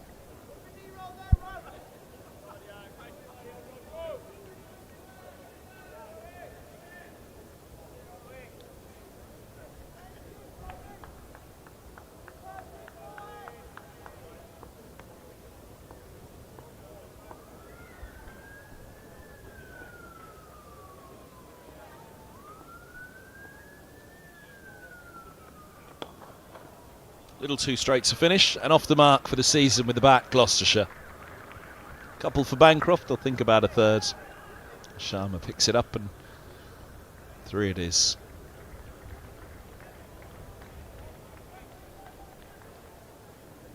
First one under the belt for the season though for Roland Jones, and it nearly started with a bang. It was certainly a chaffer. I mean, look at the line of that out of the hand and where it's beaten him in the end.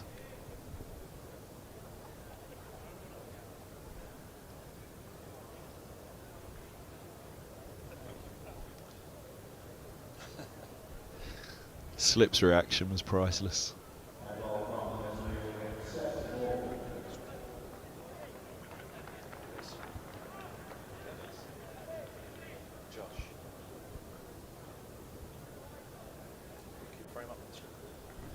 Now, Seb Morgan. Did you see what I did with that first ball, Seb? 6 of those, son.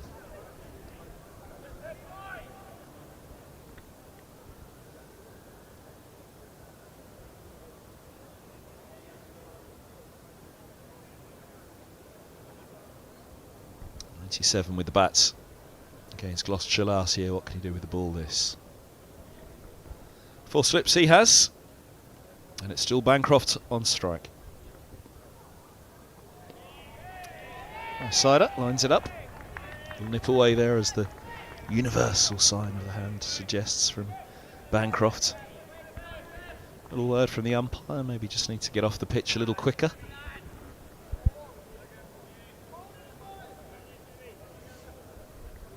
Where does he go? Oh, that wasn't too bad.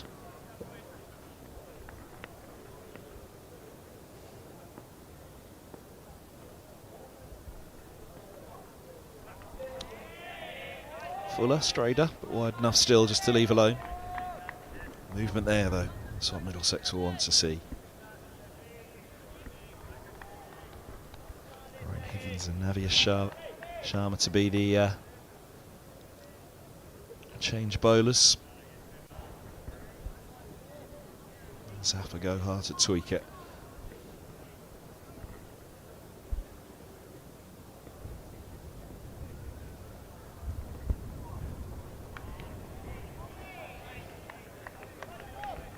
Dragging it down the slope with him at the moment.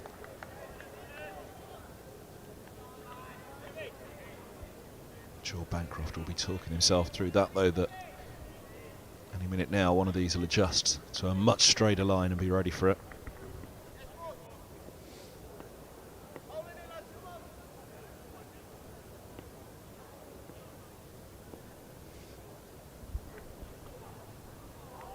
It holds its line, but still wide enough to leave. Falls from the slip cord and there just to carries it slip, robs some with his hands in his pockets. Right, Higgins the third and deploy at fourth. Max Holden at backward point, Geddes at mid-off. Mid-on, Toby Rowland-Jones, mid-wicket, Zafar Gohar. That's just short. I think it was bat. I don't think it beat the edge and took the hip. I think it was bat. Let's have a look. Did it beat the outside edge and take the back hip? Yes.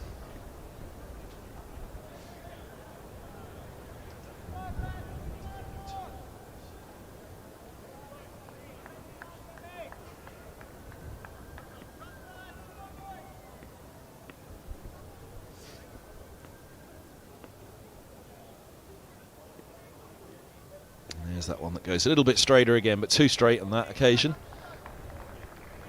However, had that have swung like some of the others and straightened, it would have been very interesting indeed. 2 done, a maiden to begin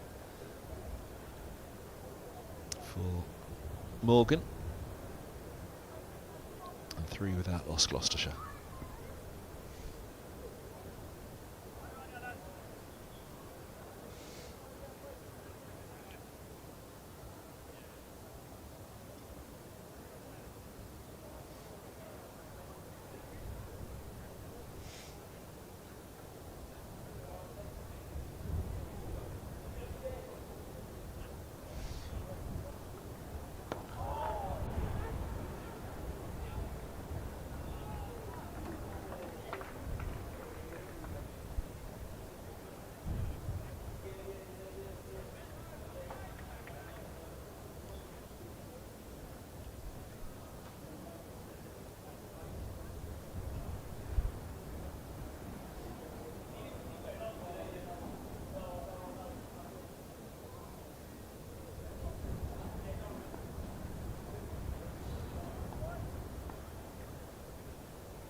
That's good, isn't it, from Rowland-Jones on the spot.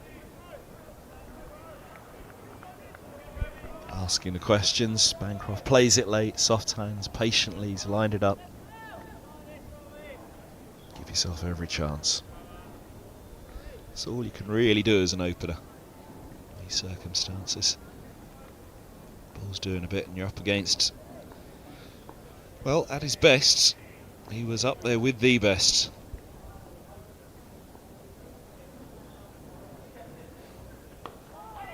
He's still doing a decent job of it nowadays as well.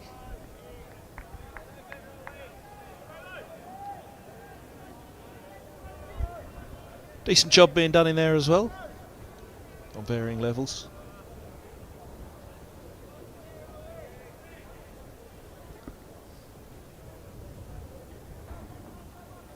Sun around the back of that pavilion now, though, so it's just getting a little bit chilly out front there, you'd have thought.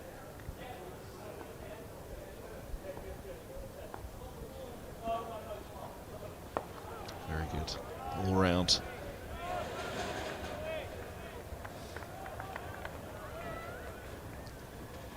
The way that, even though that's starting pretty straight, Bancroft's thinking of doing anything other than getting everything behind that.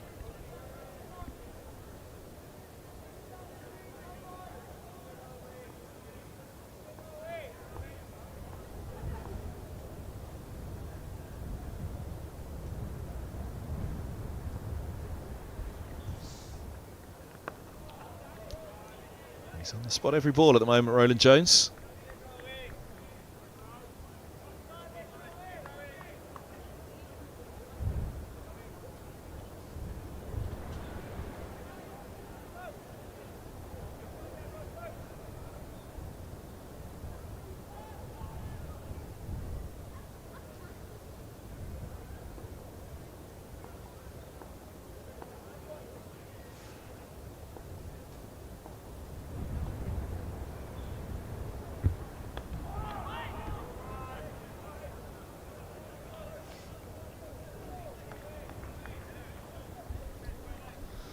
Another dots finish. Just 4 off his 2 overs, Roland Jones, but plenty of threat, plenty of questions. Middlesex will hope they'll be leaving Gloucestershire with plenty to chew over at tea. It's 14 overs away. Probably be a few chewing away already in the stands there. We spot anyone early to tea? No, they're all resisting. Might have a sleeper though.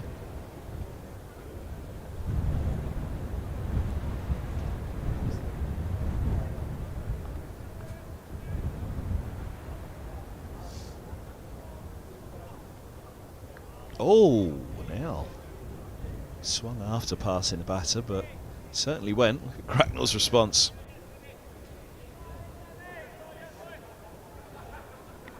Let go late. Good luck with that, Joe.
Charlesworth just angled across, offering there. You can see the top hand coming through on the replayed drive by Charlesworth.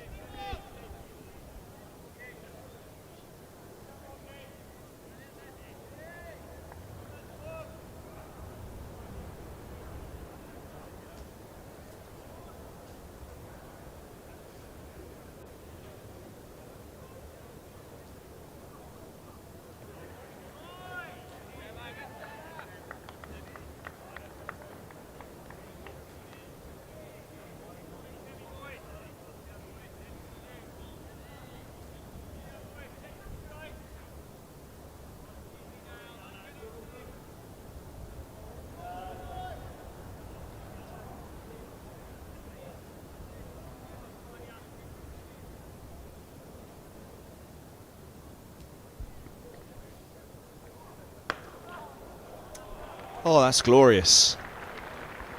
Welcome to the new season, Ben Charlesworth.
His toes for that one, just a fraction shorter from Roland Jones, which gives Bancroft the chance to rock back. Couple taken into double figures for the season, Gloucestershire. They'll be looking for as steady a start as possible. It's a long way to reply to this pretty big first innings total.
No, it's close, but it's not right.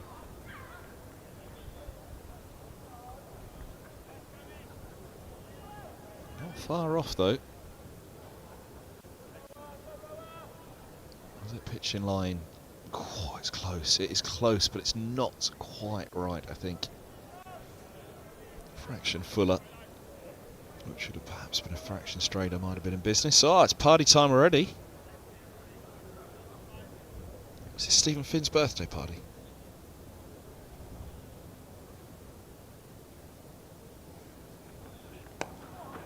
There he goes, looking for it on that one. It is that fraction fuller though, and Charlesworth gets over the top of it.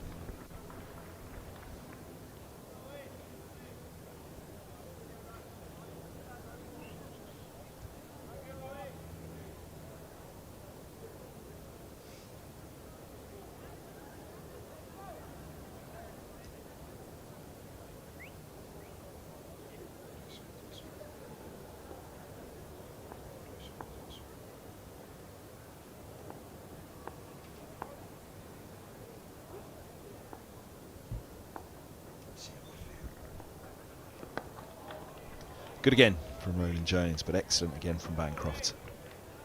Been a real frightener first ball. But they're starting to settle at the moment. The Gloucestershire openers, 12 without loss, 5 gone.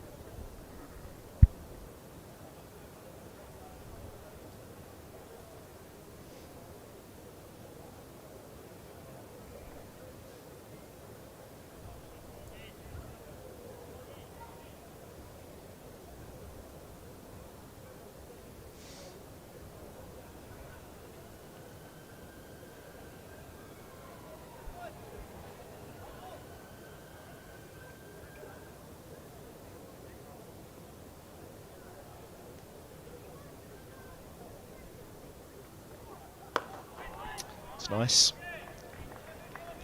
Just started a little bit too wide to Bancroft, but now the left-hander Charlesworth. Can he pro boy there on that line and let the variations, the natural variations of the slope affect the left-hander's judgment.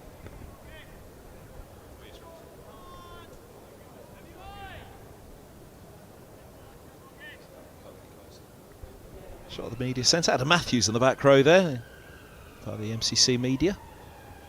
Apparently only comes to Lords for the cake though.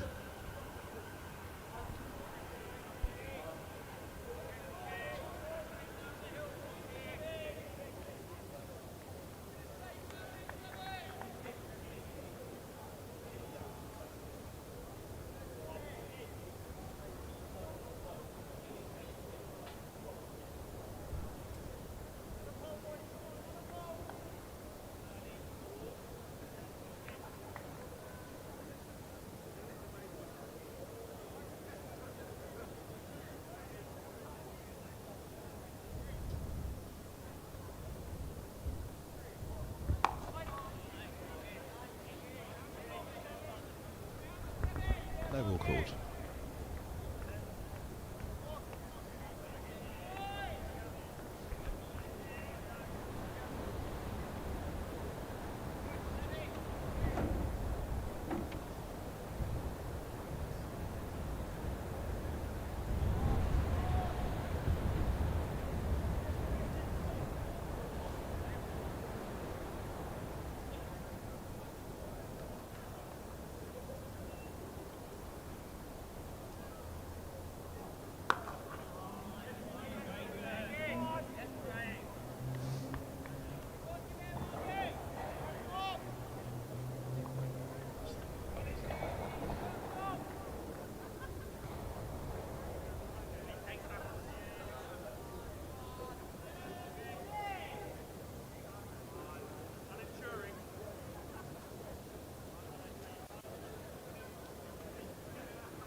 Onto the pads and clipped away. Just a couple taken. Sweeping up out on the boundary rope there. Maybe a Sharma.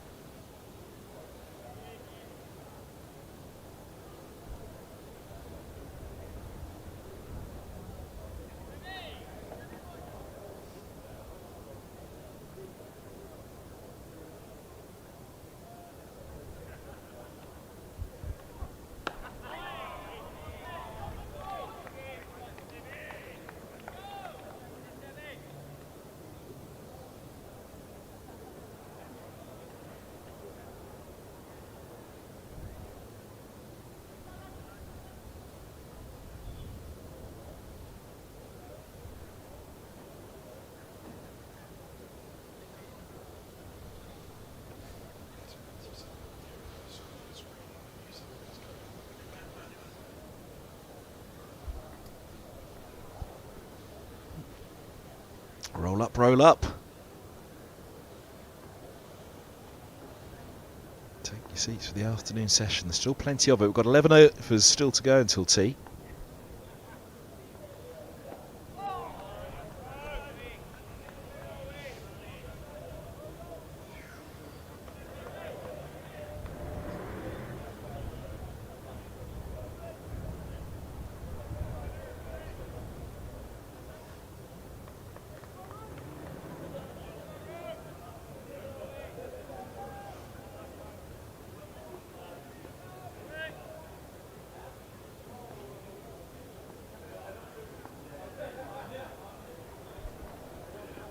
Oh, that's lovely.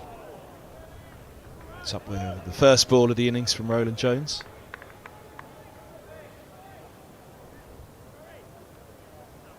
quite as straight as the first one. A Jaffa nonetheless, but it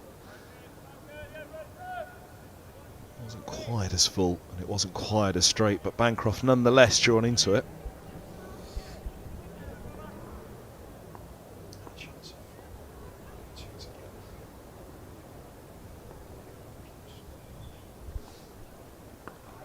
There's the one that holds its line down the slope. Haven't seen the one that jags back yet.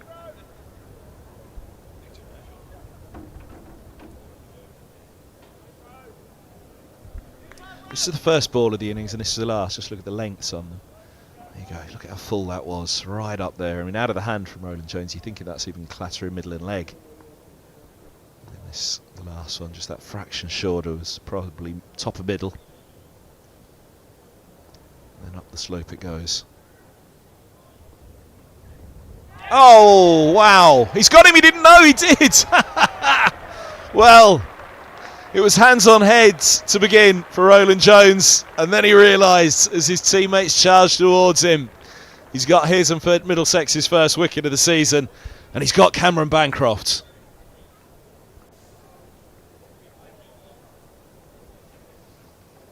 Talked about it. When's the one going to jag back down the slope? Well, there it is, and it just nicks the top of it. And what he couldn't see was the two bales flying behind him. We got a glimpse of it, and they knew behind the stumps that it was time to get out the double fist pump from Roland Jones.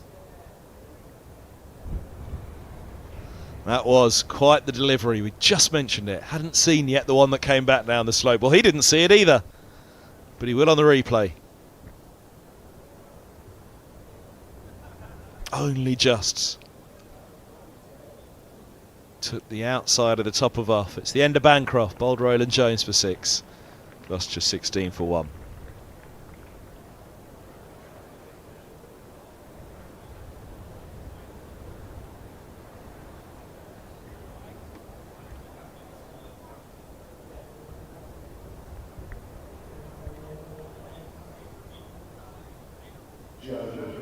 So that'll bring Phillips out.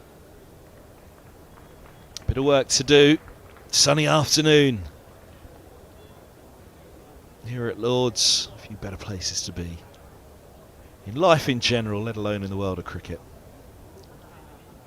But there's a little bit of pressure for Gloucestershire, and it's just cranked up a notch with those last few deliveries from Roland Jones. The Jaffa up the slope and the nip backer.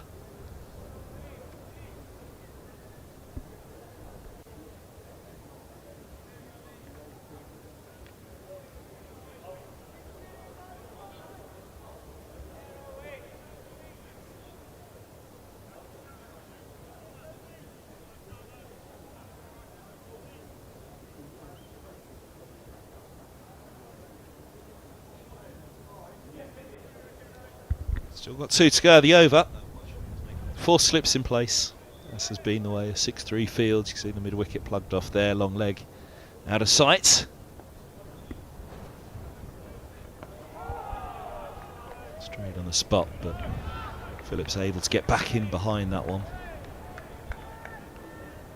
It's a little bit wary sitting back though. That nips back as the ball did before. Can also keep a fraction low and can be pegged back on the stumps. He'll have it all worked out in his mind. He's seen it all before. He's done it all before, but well, by the words of the bowling coach yesterday, the fire is still in the belly to do it all again.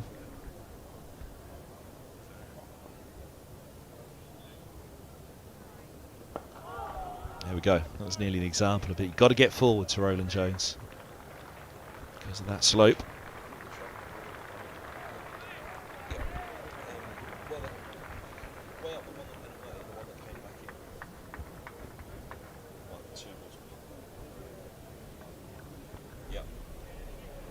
Let's have a look at the one that went away from Bancroft and then the one that came back in, and this is the nature of the slope.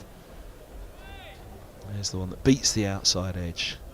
Good length delivery and then almost identical length, but this one comes back and through the gate. The finest of margins. A little clip of the outside of off and a big smile for Roland Jones.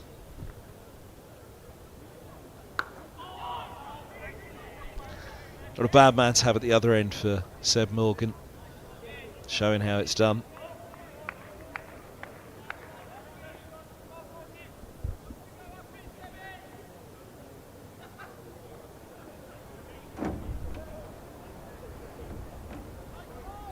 Still the 4 slips, fourth a little wide of the left-hander.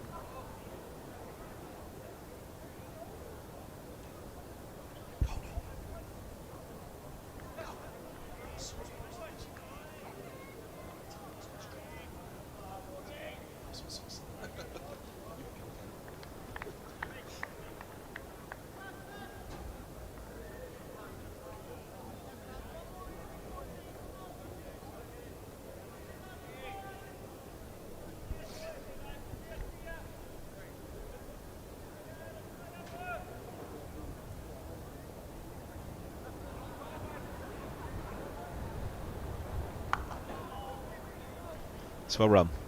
It's one of the things Gloucestershire have to do here. To rotate that strike, especially with the right-handed, left-handed. Try and certainly young Morgan upset his line a little bit, but Roland Jones also. Pretty standard tactic, any level of cricket. Don't let a bowler settle into a rhythm, even if you're 2 right-handers, 2 left-handers. You have different techniques, different stances, different approaches to the game. Just don't let a bowler settle into a groove against one batter.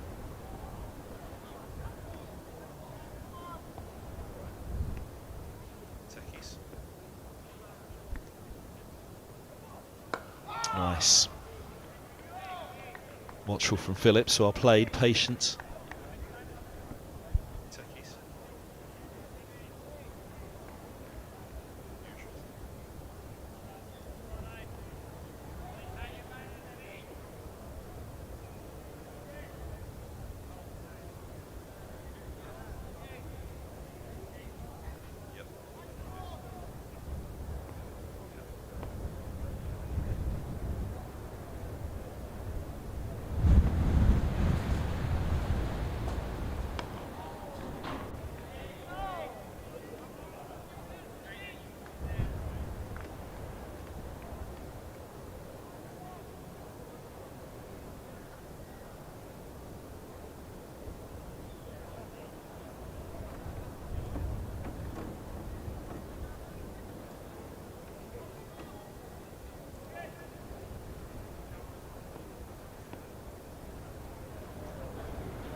End of the 8th, 17 for 1.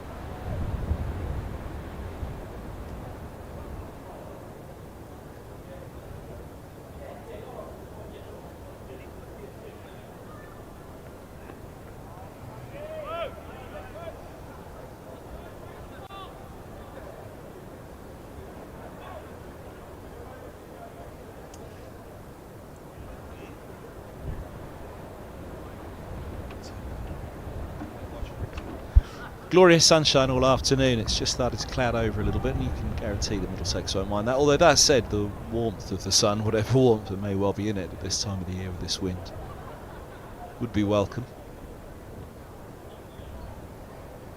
There was no doubt this morning, second new ball, when it was somewhere between 20 and 30 overs old, the cloud cover overhead, it was particularly leaden at that point. And it just felt like there was a little bit more in it. For the Gloucestershire bowlers, a little bit more happening. I'll take a little cloud cover this evening. Lights still off at the moment. Won't be long before they're back on though. Doesn't look like there's much blue on the horizon at the moment.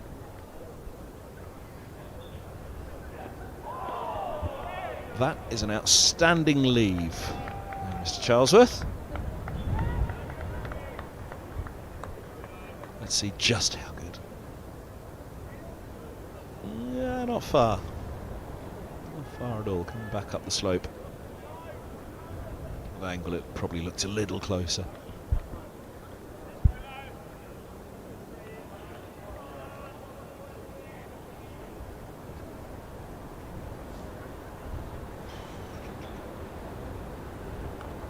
Oh, he's played on. A little loose from Charlesworth. A lot of smiles from Middlesex. Looking to clatter Roland Jones, perhaps too early in the innings to be pulling out that kind of shot, especially with the ball moving. Laying up the vast expanse down below old Father Time, but it's the death rattle of the bales behind him for Charlesworth as the inside edge is found by Roland Jones. We've just seen that ball before come back up the slope. No doubt from him this time. He saw it and he heard it. Charlesworth gone. Bowled Roland Jones for 9. Gloucestershire 17 for 2.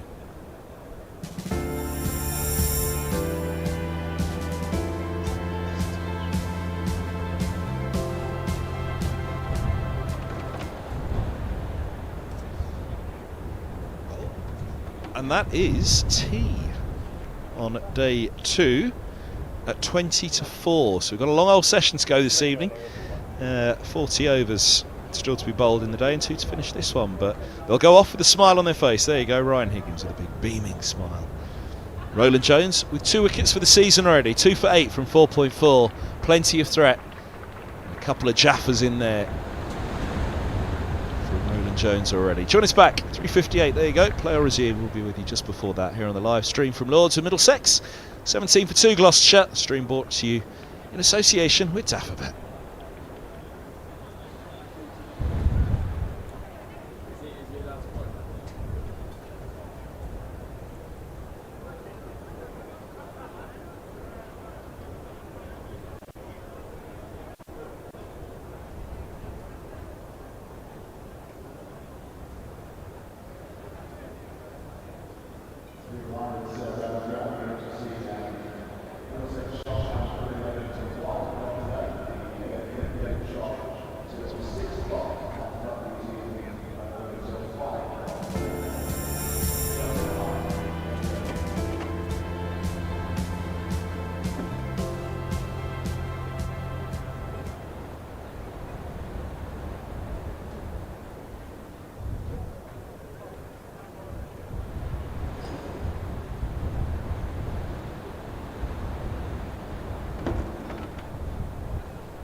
All the fun and all the games. They all start here with All Stars Cricket. All new experiences for everyone. All over the country. Every session is all-out action all the time. Fully welcome, all invited. Even mums and dads. Skills, Friendships, smiles, dreams. it all happens here. All you need is delivered right to your door. Best of all, it even has your name on it. All the activators are fully trained. And all they want is for us to have a great time. Always. Have ball. Catch, drill, try it all. It's time to go all in, all together. And it all starts with All Stars. All you need to get started is at allstarscricket.co.uk.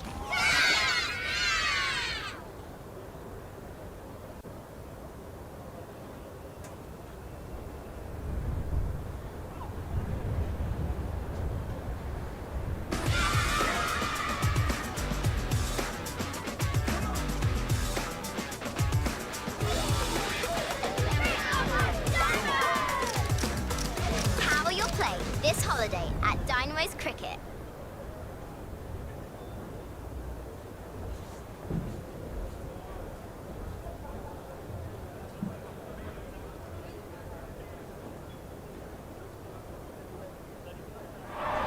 And that's a big moment in the match. Here and now 365. Amplifying brands in the UK.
Yeah, the total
Well, good evening, everybody. Welcome back for the final session of the second day, the opening game of the season.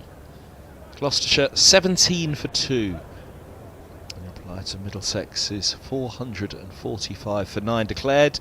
Couple of wickets for Toby Rowland-Jones, a century for Lewis Deploy.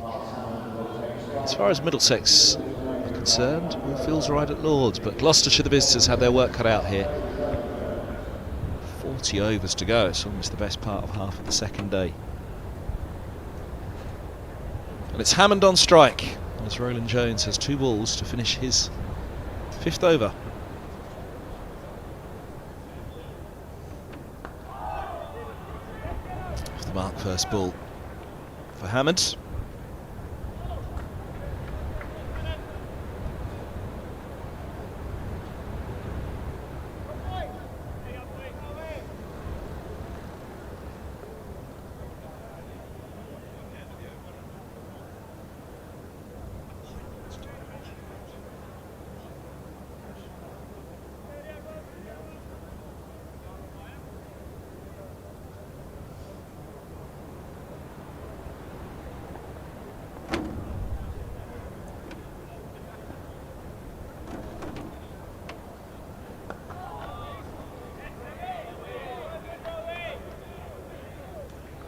So 9 overs done at this innings, 18 for 2, and this is why.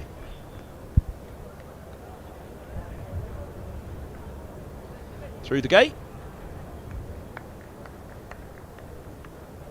And helped on.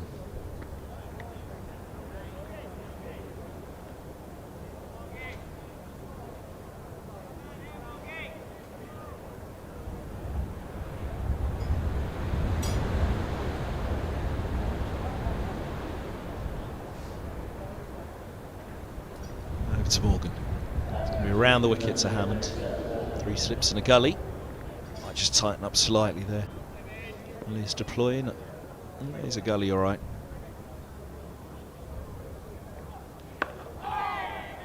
Into the splice.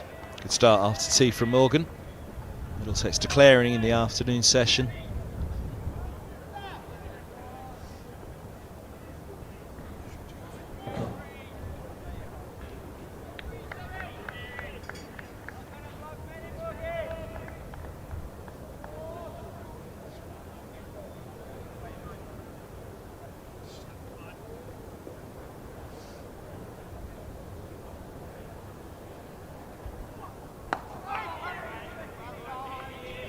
Tight can Middlesex keep it?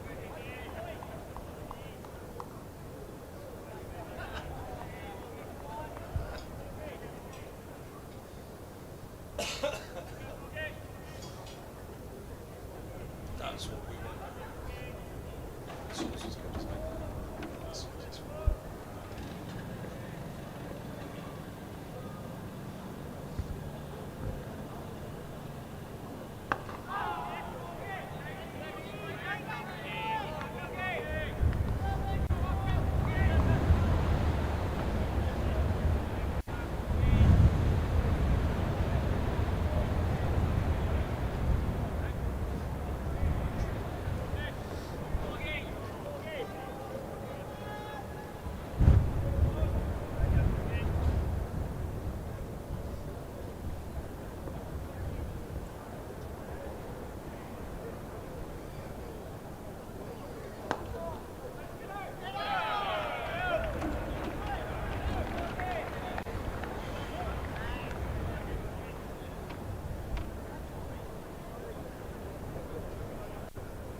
Oh, now.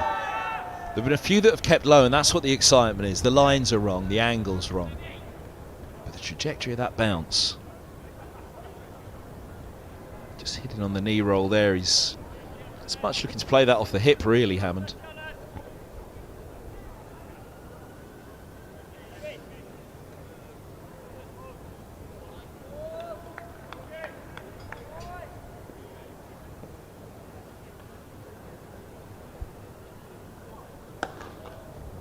Nice offering at the back.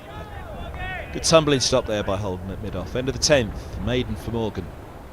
18 for 2.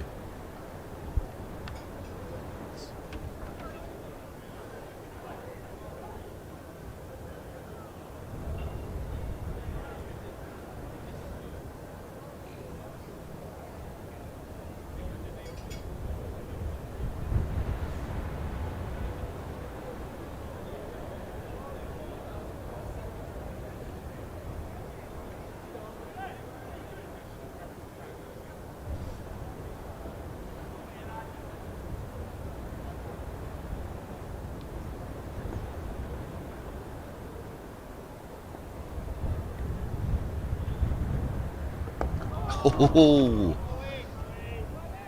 he's done well there, Phillips, in behind that. It looked as though he could play all around that.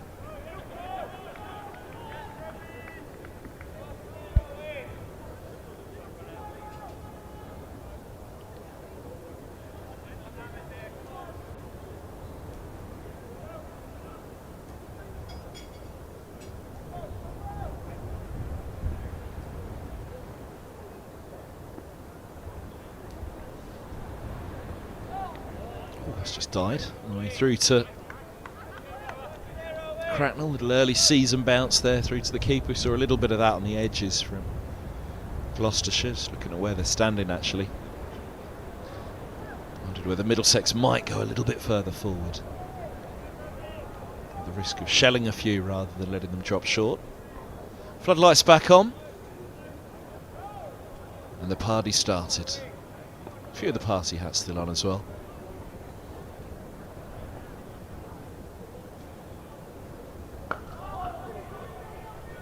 Run. Roland Jones is looking at Phillips there as if to say, don't do that again. I think he's just said that as well. I think it was, I mean, bearing in mind there was some close calls from Middlesex earlier, had the ball have struck. Much like those, the ball didn't strike on this one, but I think he was okay. Here's Holden coming in, right hand, let's go. Oh, well. That could well. Yeah, he was safe.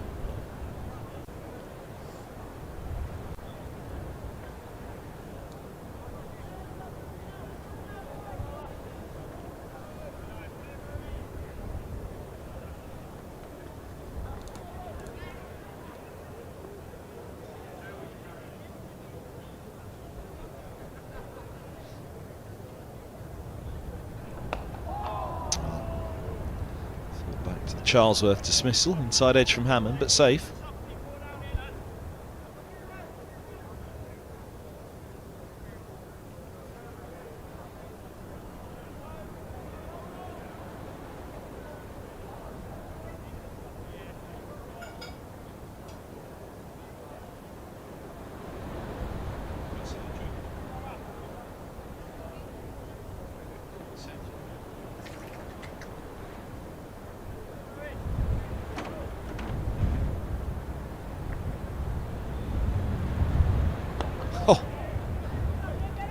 Did he mean that one, or did it slip out?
from Morgan. He's probing at the moment.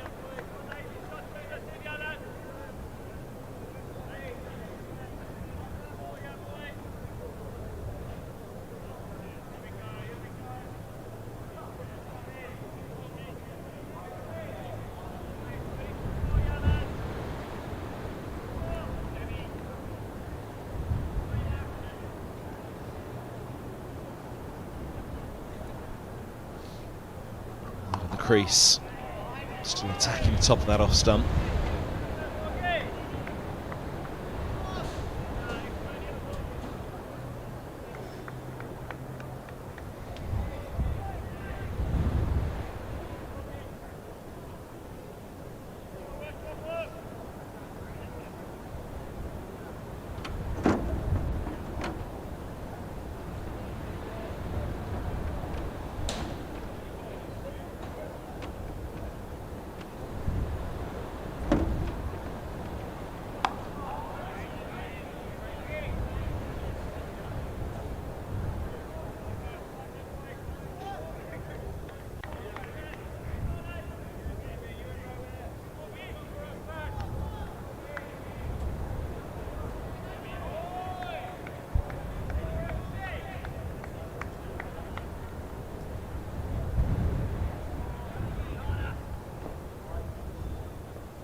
Tempter.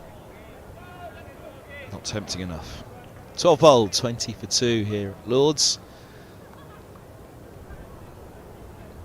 Settling into the evening session now, Gloucestershire, after those couple of wickets just before the break. Toby Rowland-Jones taking off the sweater. Chat with the man who's replaced him as skipper, Lewis Deploy.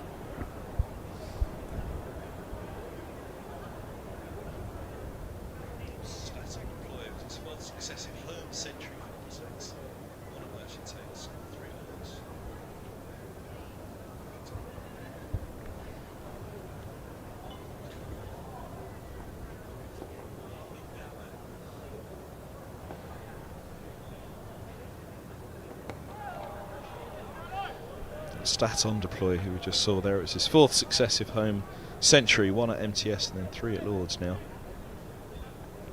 And it's reckoned it's the most runs at Lords between dismissals remains that of a certain John Carr, who was mentioned a couple of times today. 539. Deploy managed only 445, writes my correspondent, who shall remain unnamed.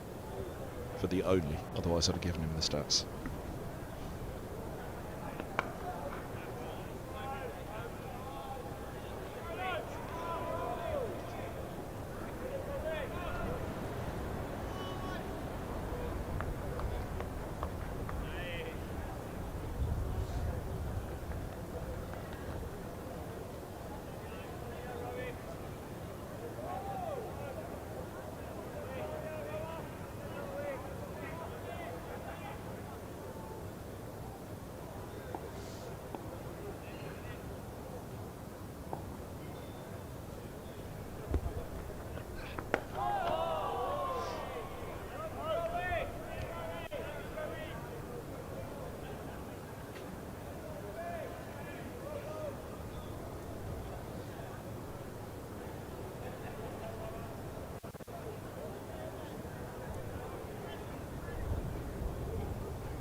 Again, he's in danger of playing around that front pad at the moment.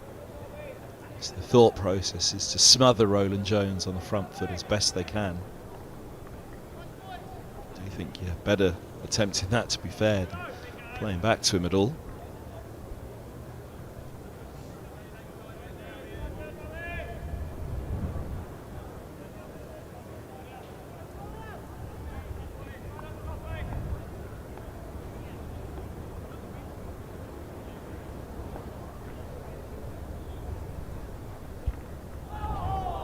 And then the carrot is dangled. Snips off the surface, that one, up it goes. Angling in out of the hand, you'd have thought.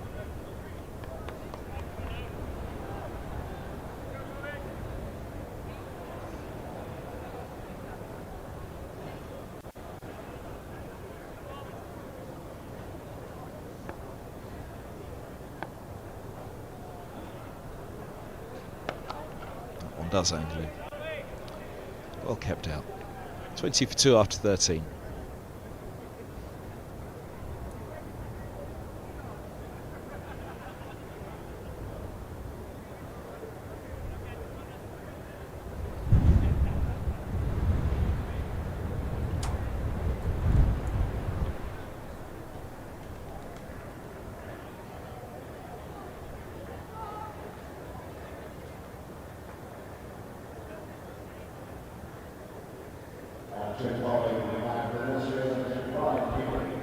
So, Ryan Higgins replaces Morgan, none for 9 off his 6-3 maidens. Makes a little bit of sense. Higgins, so experienced. He's been a wonderful player for Middlesex and for Gloucestershire over the years. Brilliant with the ball. It breaks up the experience and the youth, rather than just going with the too experienced. Seamers to start and then over to the youngsters as change.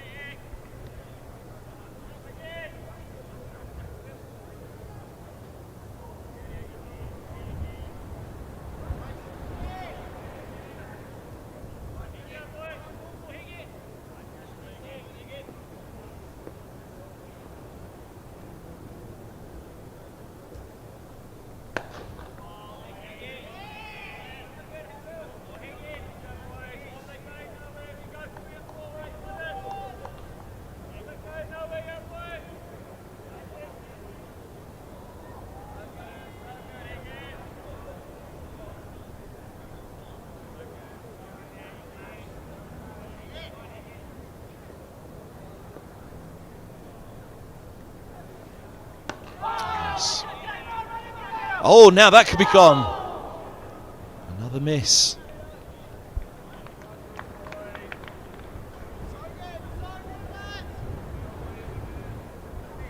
I reckon from up here, it was big trouble, and big trouble it was. Oh, only just.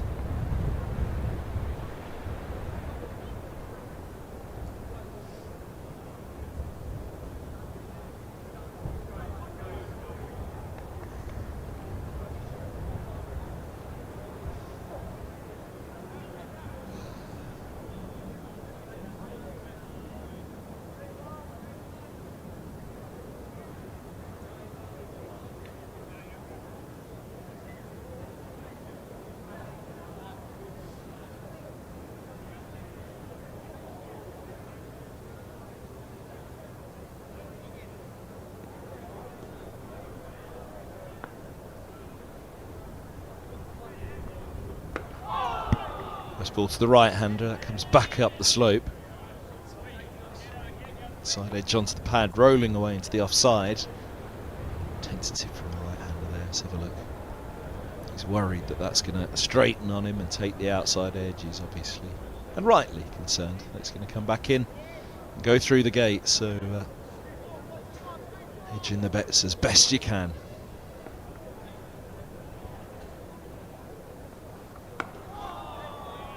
From Higgins.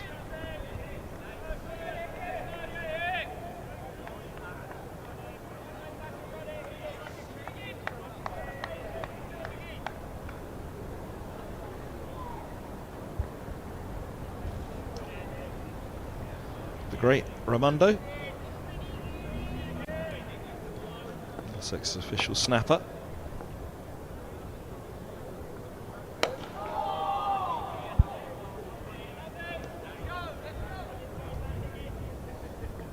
Just a single, Figgins' first over. 21 for 2.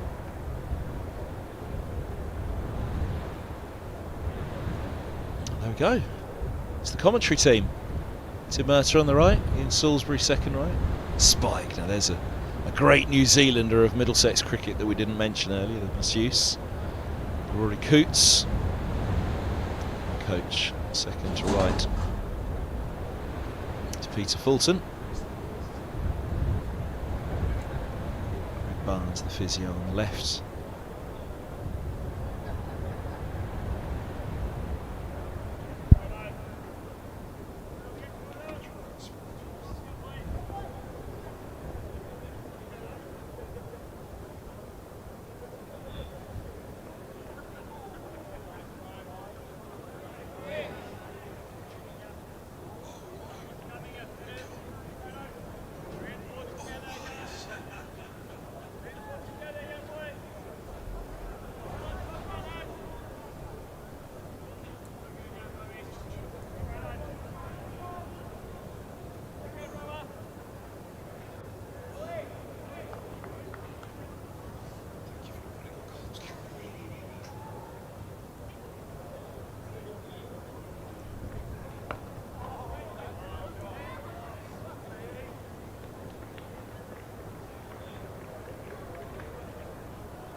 Oh, now. The umpire's going to be called by umpire Chantry. Slope is against Roland Jones on that. They've run 2 of them. Even if you are bringing that back up the slope, it's a hard, sliding a long way. We've seen him shape a few back up, which might have given him a chance, but there was nothing on that one.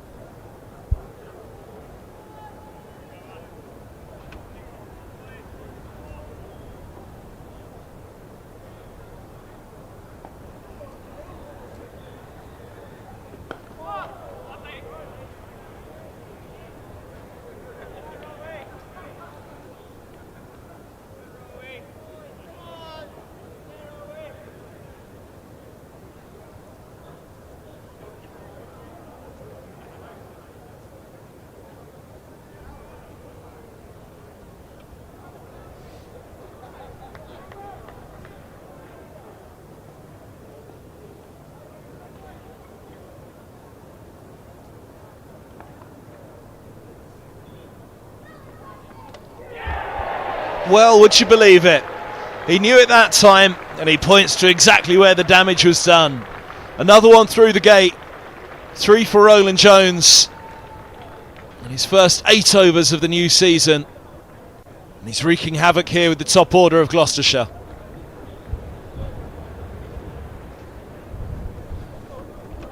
Oh, it was always angling.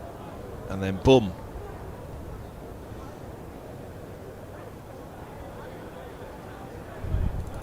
Little inside tickle. I wonder what it had taken top of off without the inside edge.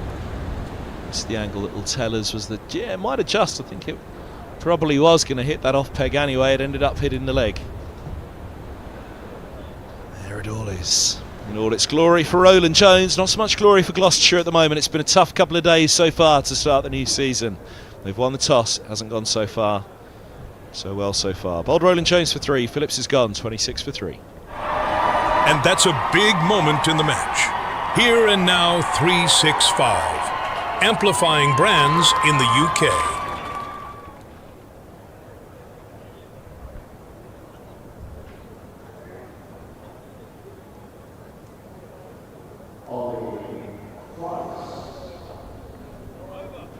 Bit of work to do for Gloucestershire here.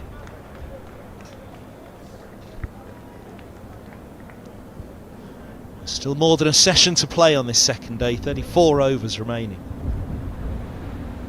Solly Price joins Hammond. 21 balls faced by Hammond. And go back to the start of the Middlesex innings to Carey's and Robson. What about the runs column from those two? It was the balls faced at the start of that innings. You think of the damage that is being done here. 45 for 1, I think it was, when an early lunch was taken with rain on day one after 23 overs, but it was the balls that they managed to eat up before the first interval of the season. Counted for De Carey's and Robson. It was Deploy and Co thereafter that benefited. Somebody's got to dig in here at the top for Gloucestershire. That's a lovely shot. I mentioned there weren't many drives down the ground in the Middlesex innings. They weren't forced to play down the ground that often. A little better for Hammond. He's on to 6.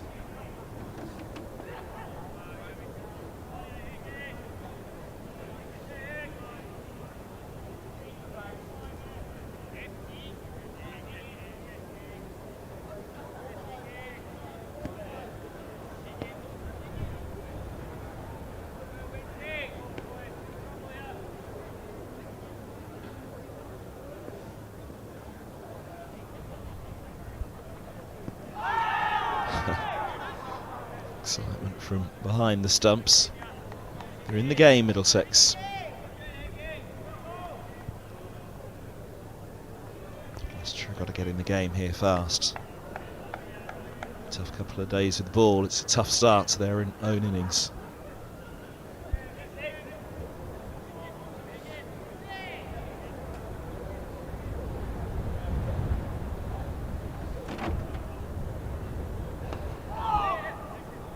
Inside edge, the ball's moving as it was all the way through that Middlesex knock.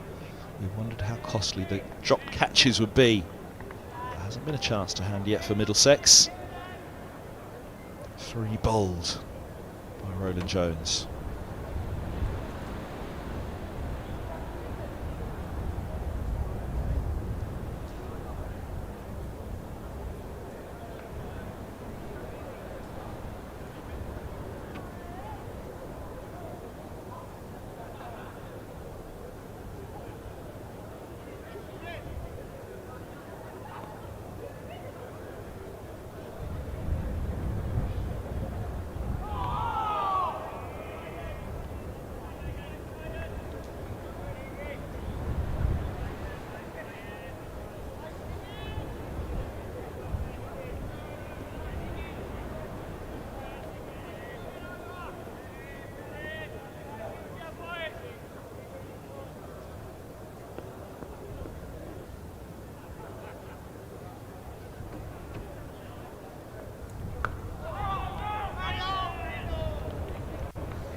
Johnny on the spot again, Ryan Higgins. 29 for 3, it's the end of the 16th here at Lords.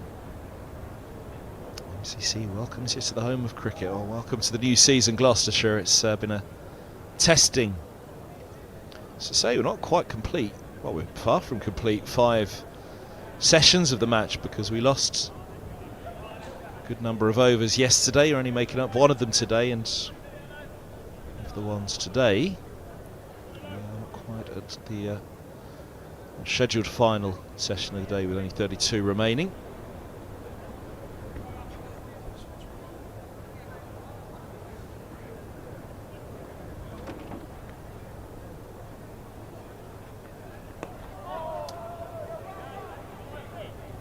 This is Roland Jones's 9th over. That's the first target here for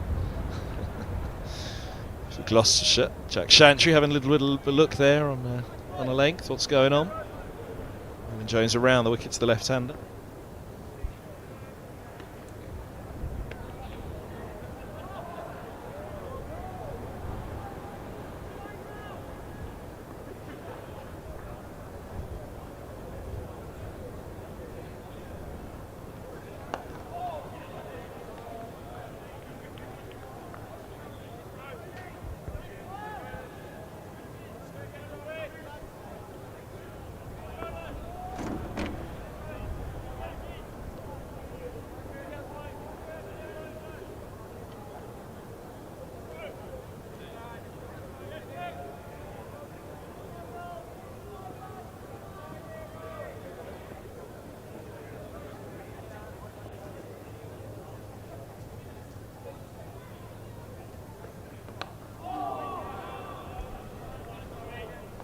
To find the middle at the moment. They're happy to get anything on it, although 2 inside edges have led to wickets.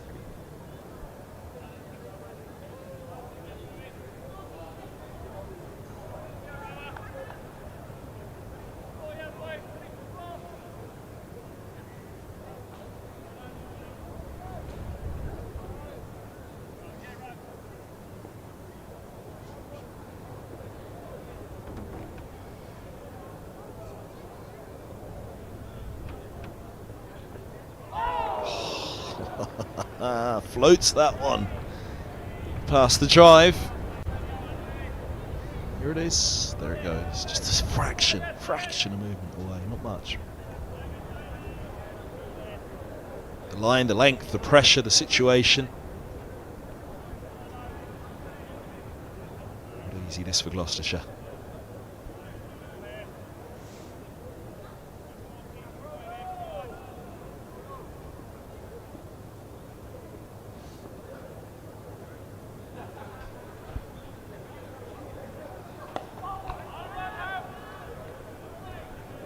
.5 overs bowled of the innings. As we all know, that's 101 deliveries now.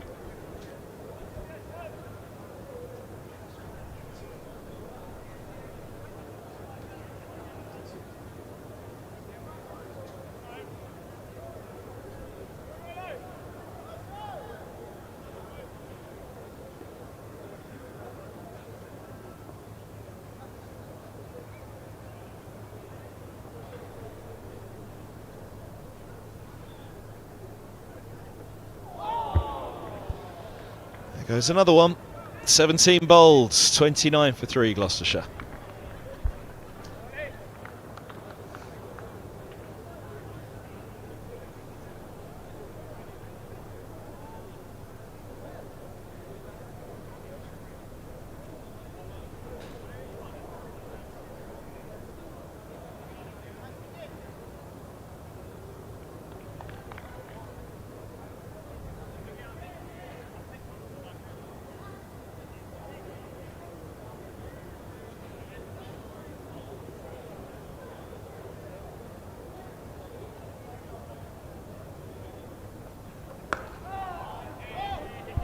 I feel like we need to do some detective work on that party. Come on, whose birthday is it in there? What are they celebrating? Who's the centre of attention?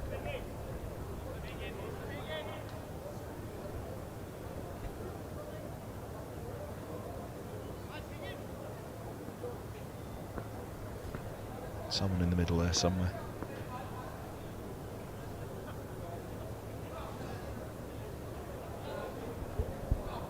Higo's clearly pondering it as well.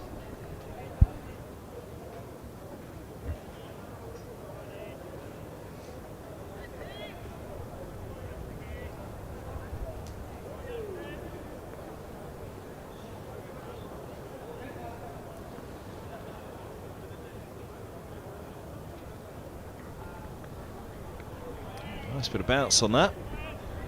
Nice bit of carry.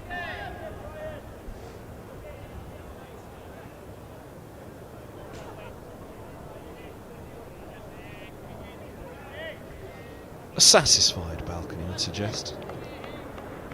Nurse is looking overly satisfied with something.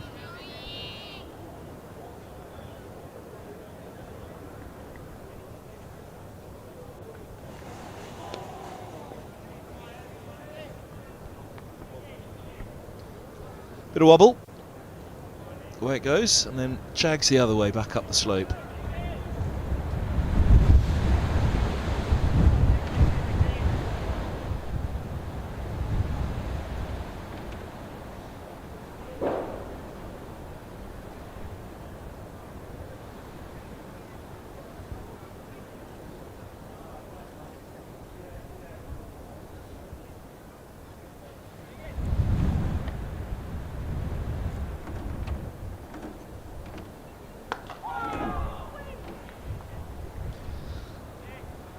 Closer again. Higgins has certainly been probing. Just the 4 runs off 2.5 overs now. Barely a ball to leave.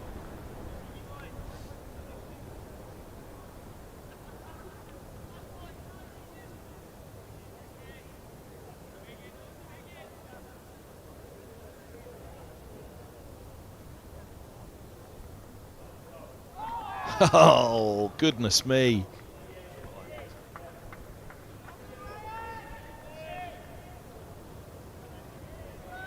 Talked about the one swinging and then jagging previously. Look at this. It's there, out of the hand. It looks as though it's shaping in, and then off it goes. On its own little wander. Price was worried he'd wandered out of his crease, had to get the bat back in.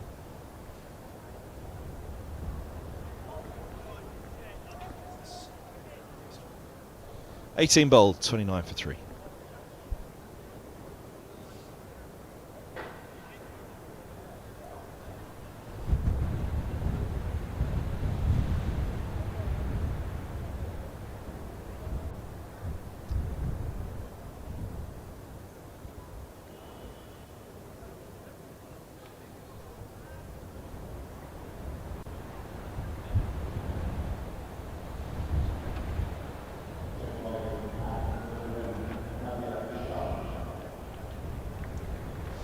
So 9 overs and done for Roland Jones, 3 for 14.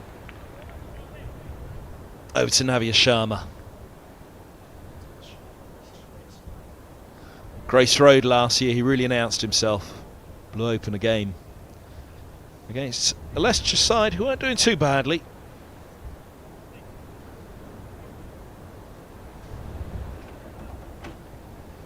Middlesex came at them with this man leading the charge. What can he do from the pavilion end? He and Morgan given the nod ahead of Cornwell, and a host of bowlers. Middlesex have youngsters lining up. And he starts with a good one on the spot. 5 more there in this over, and his skipper will be very happy, adjusting his deep backward square leg a little finer. You can see the short boundary to the right hand side, or it is a deep backward square around to long leg. 2 slips gully, point, just backward off, cover, mid off, mid on, mid wicket. And Sharma over the wicket to Hammond.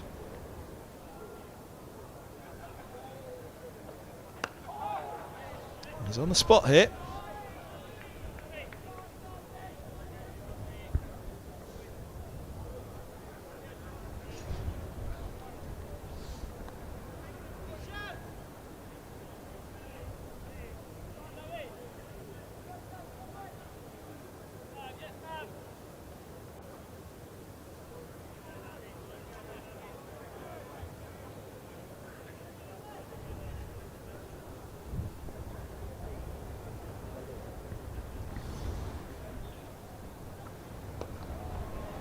Straighter and a steer for Hammond. 33 balls faced for him now again. These Gloucestershire batters, that is the total they really need to be looking at the moment. Balls faced, don't worry about the runs. at the time of the match. It's a long, long way to go. They're a long way behind, 415 runs. Nothing will happen quickly, but a slow accumulation of balls faced is the way out of a situation like this. Good old-fashioned cricket to start the season. They need a little bit of attritional cricket digging in.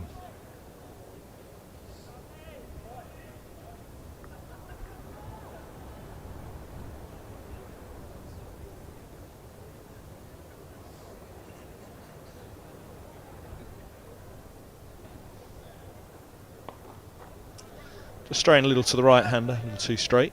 Single more and Price is off the mark. His 10th delivery.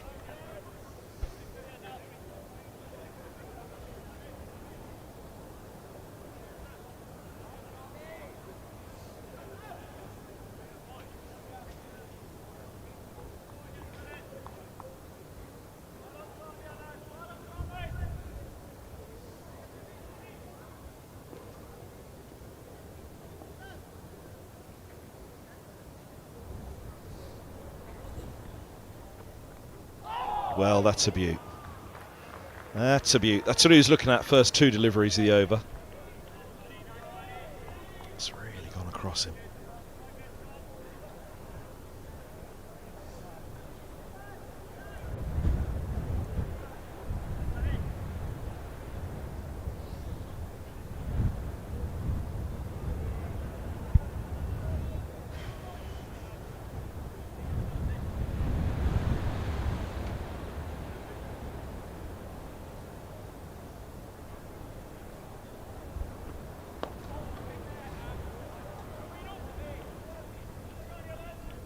Tempted to come around the wicket to Hammond. It's a very good start from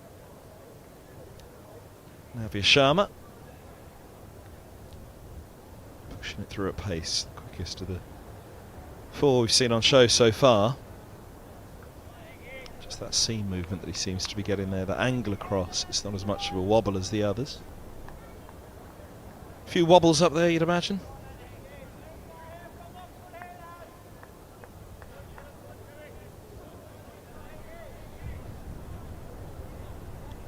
Beer jackets to go with the jackets on show as well, you'd have thought. A cold daylight today and not to be blamed at all.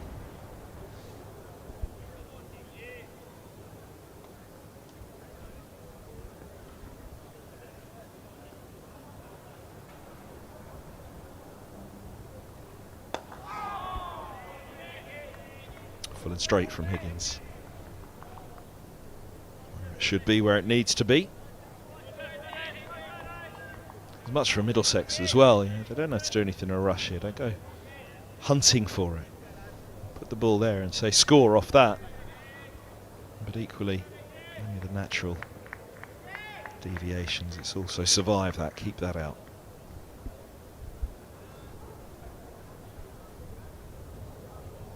And again, there you go. The natural deviations and a couple of movements of the hand there from Price as he works that out.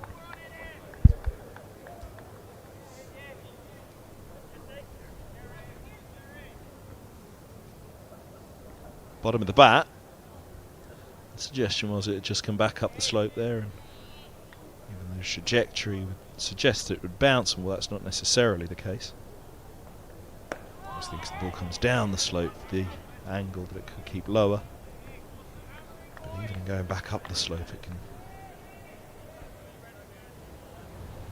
just change the bounce as well as the line.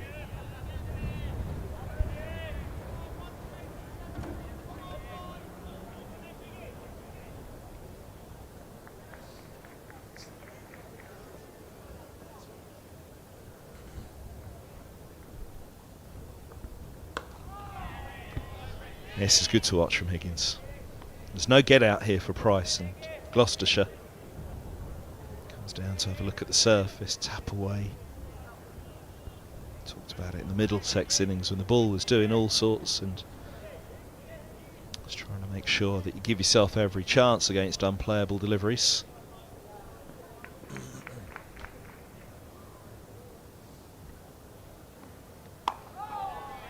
Good advance there from Price.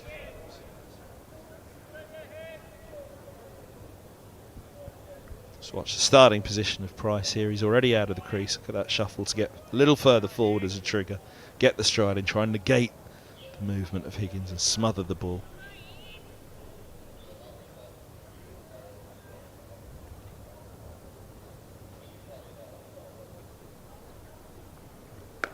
Goes again on the move.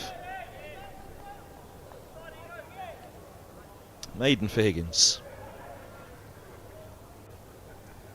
First spotting of him. Head choice, second right, former Middlesex and Ireland and England batter. Tom Smith alongside him on the right, Middlesex tweaker as well for a few years. Good man, Joycey.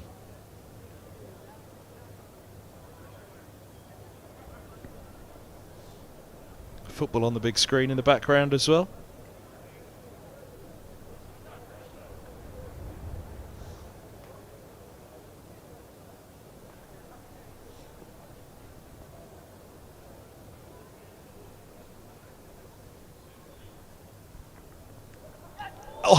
Oh, wow. It is nipping at the moment for Sharma. Return for two. So I wonder to the left-hander, should he come around the wicket here? And a real go at that off stump. We mentioned the birthday boy today a couple of times, Stephen Finn. That's a beautiful ball. Oh, that's some effort. That is a great effort from Robson. I didn't realise quite how close he got to that.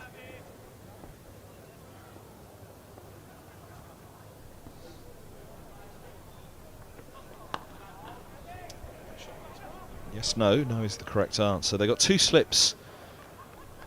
A wideish gully and a backward point in there, almost, I guess, thinking that that thick edge is going to go squarer. From right arm over, he's pushing it across the left-hander.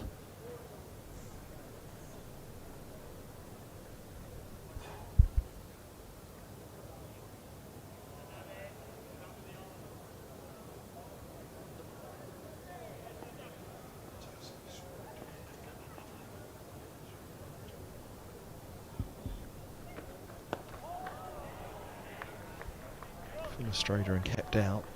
I think what Sharma really needs right now is just wants to jag back up the slope and just put that bit of doubt in the left-hander's mind. Everything's going across him at the moment, beautifully so. He's setting himself up for that. You just want to try and get that little bit of doubt in if he can get one to come back.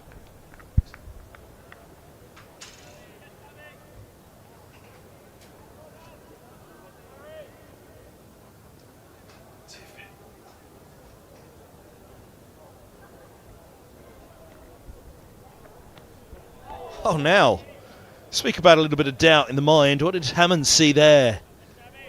Whatever it wasn't there. Boy, oh boy. No, it was short. It was short. That's what he saw. He was onto the length early, but again, as we know with the slope here at Lord's, if it does just move across, it can keep low as it did there. There's a little bit of doubt and a natural variation that we've been talking about.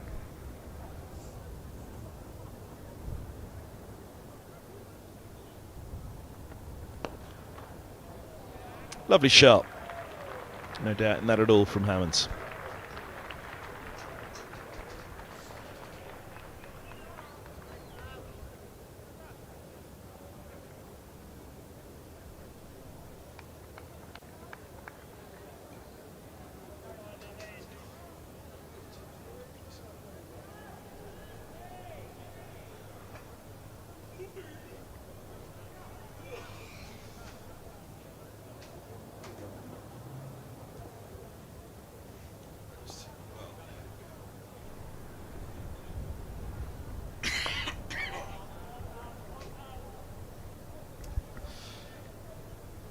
Six off the over, slightly more expensive one from Sharma with the boundary. 37 for 3 Gloucestershire.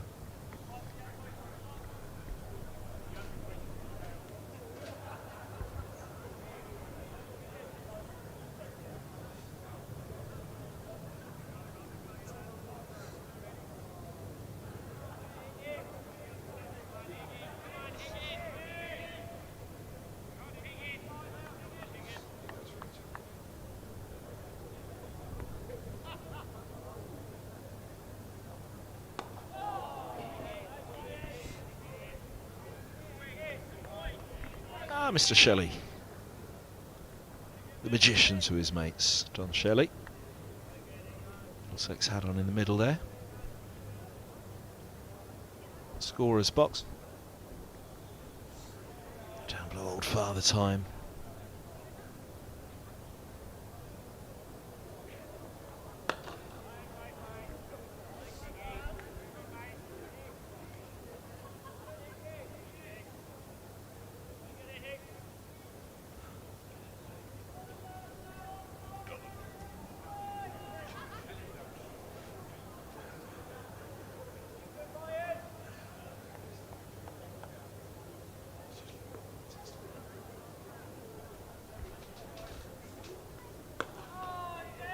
Higgins isn't leaving the spot here. Maiden last up.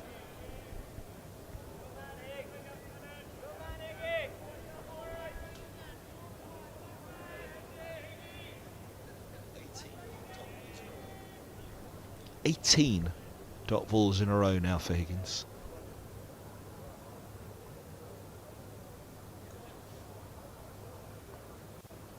Ah, look at that.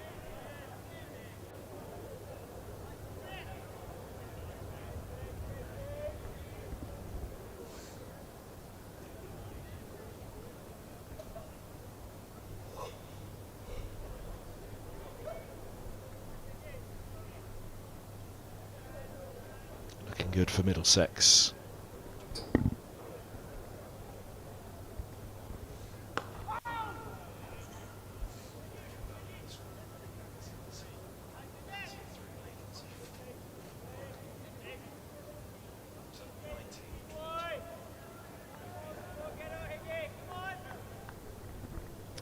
$20 dot balls in a row for Higgins. The Australian 21 dot balls in a row brings a wicket.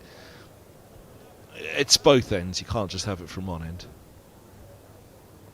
And there's 21 in a row from this end.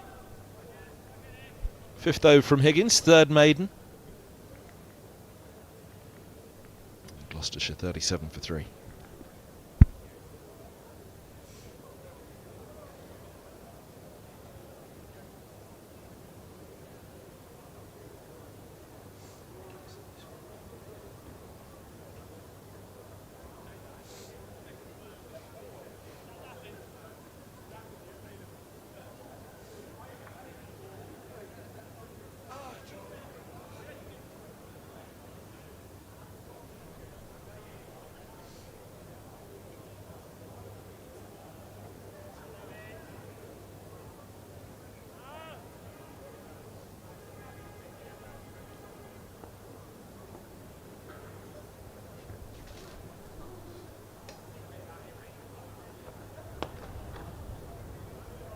Just gets through.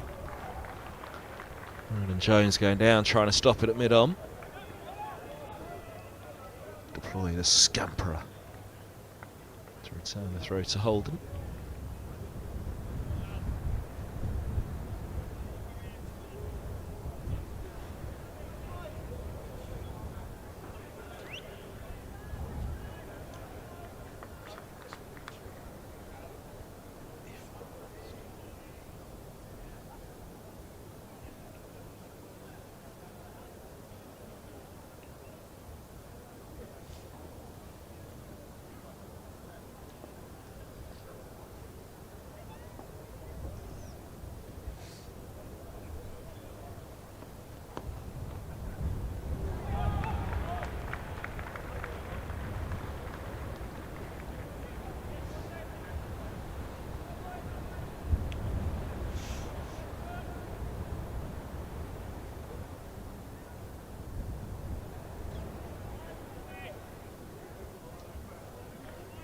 Scores elsewhere in a few moments. Sun threatening to break through again.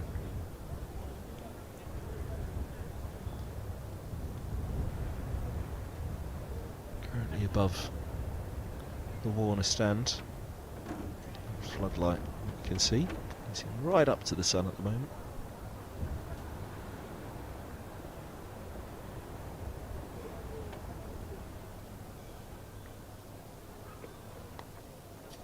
There he comes around the wicket for the first time, just goes a little too straight.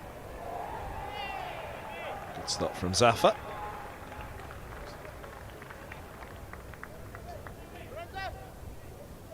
Good support there for Gohar's attempts on the rope. Yeah, I like this from Sharma. I think this is better around the wicket. There you go, there's the...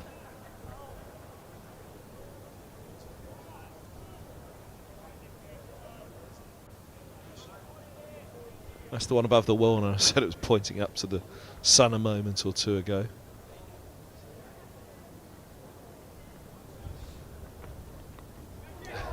Straight again. Oh well, now back over the wicket. I think he's just adjusting here, but I do think he's going to be better served around the wicket.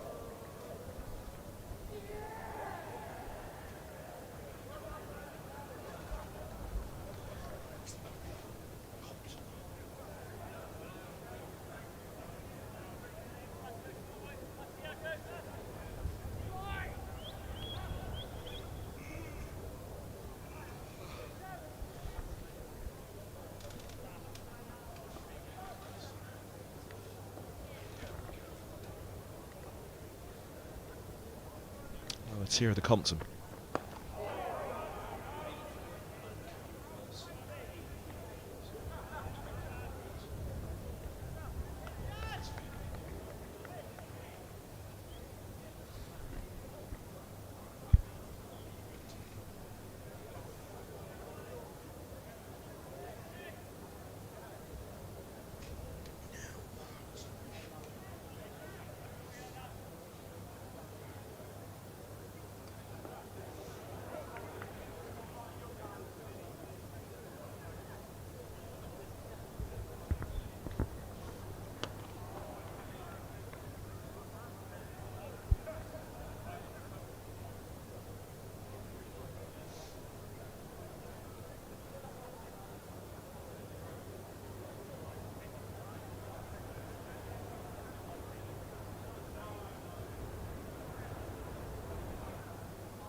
Scraps of tea.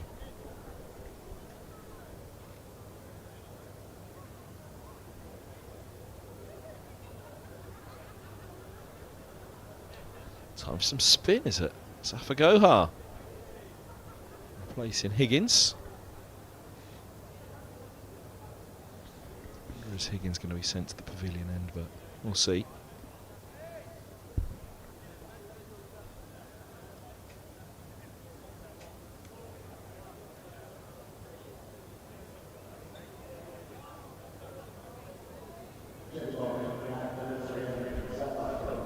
Scores elsewhere. Starting Division 2, Derbyshire 6-2-5 for 8 declared. Gloucestershire 91 for 1. Durham 3-3-5. Skittled Kent for 197. They're 30 for 2, Durham in their second innings, leading by 138. Gloucestershire 45 for 3 here at Lord's. Just a whopping 400 behind. Loosener from Gohar.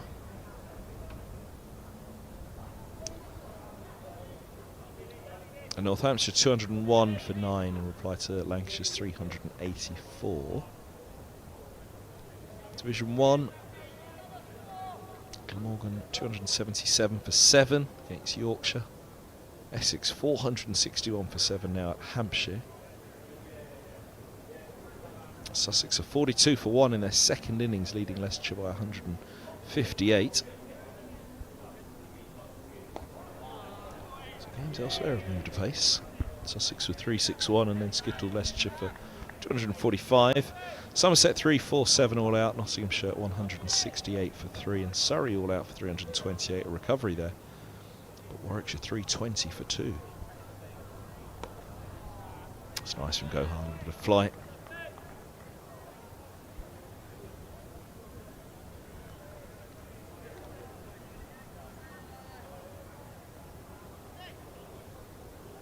The scores elsewhere.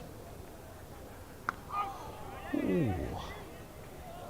Sure, Gohar won't have minded that one much. Price getting Gohar earlier.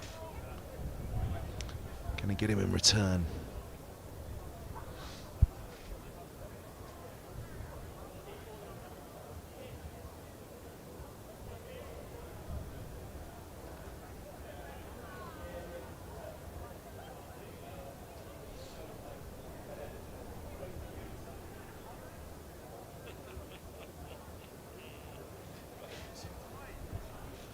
Nearly halfway through their task for this day of their first innings.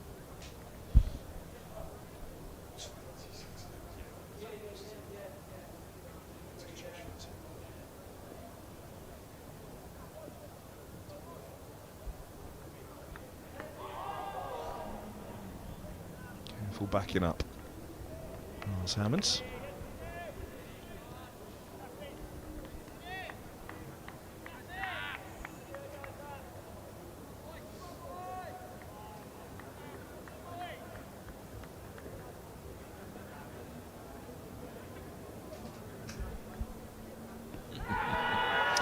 Outside the line. Sweep attempted. Higgins appeals the catch. Not out as well to that one, umpire Debenham says.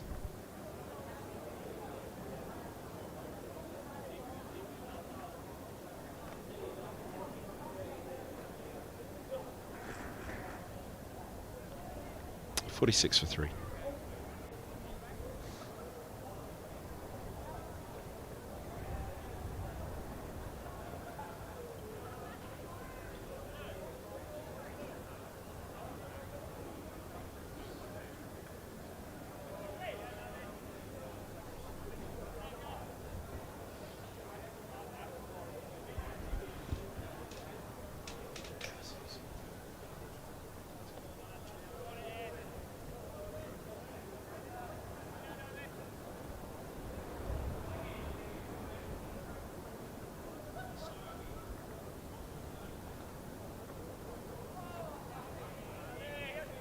Over the wicket's the right-hander.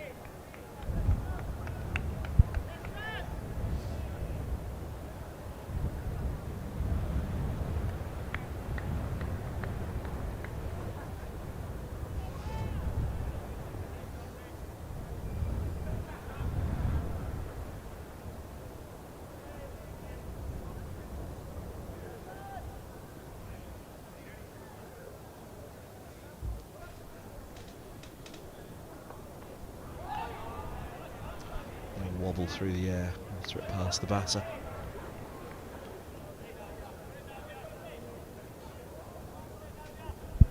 I'm just telling Navi Sharma he's getting a little close there. Oh, look at that go.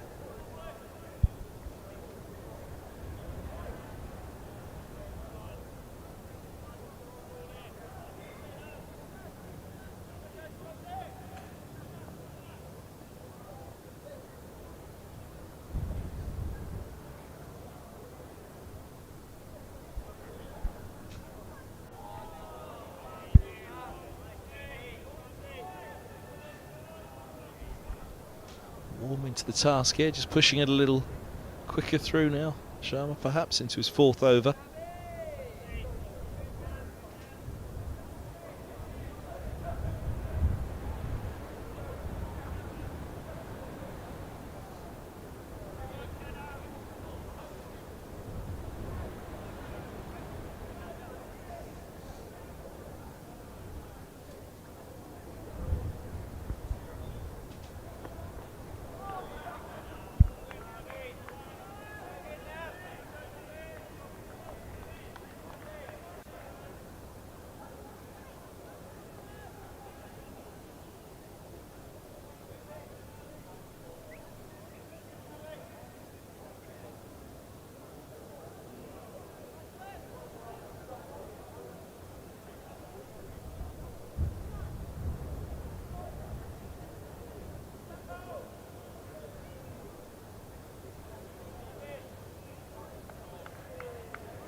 Oh, now, I don't think it took an inside edge, but we'll see in a moment what the umpire thinks. Jack Chantry, a little inside tickle.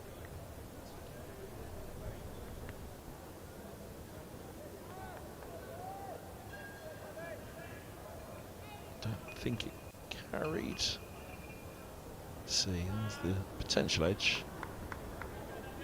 Oh, it did.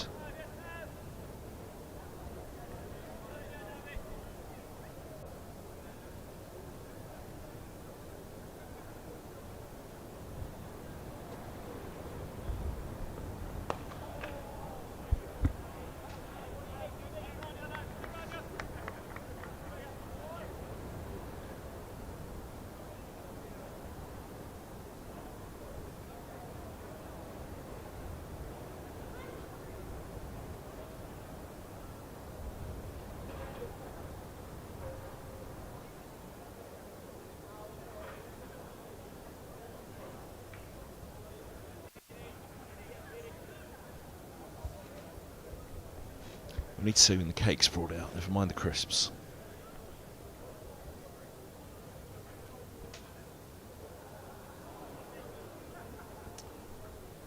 Just gone 5 on this Saturday afternoon.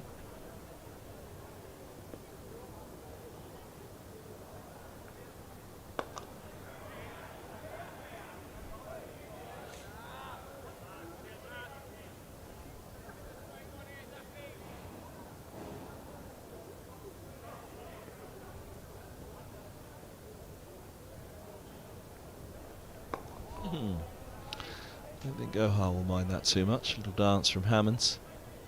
51 face now for his 22.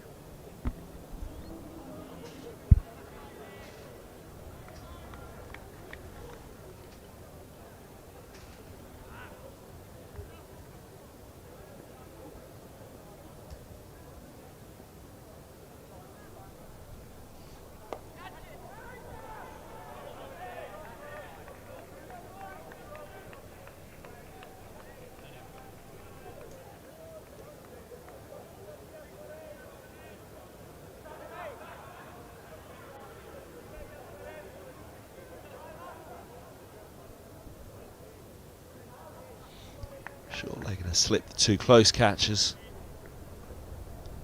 Deep mid-wicket and deep cover back. And deep mid-wicket. Oh, nearly in the game, but not quite. Desperately tried to make something of it. Couldn't get underneath it, Morgan. He goes for 4.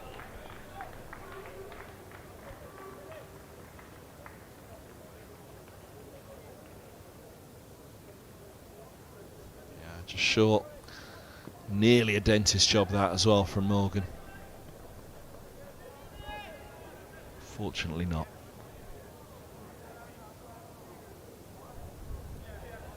$50 up for Gloucestershire. Not too convincing, but 52 for 3.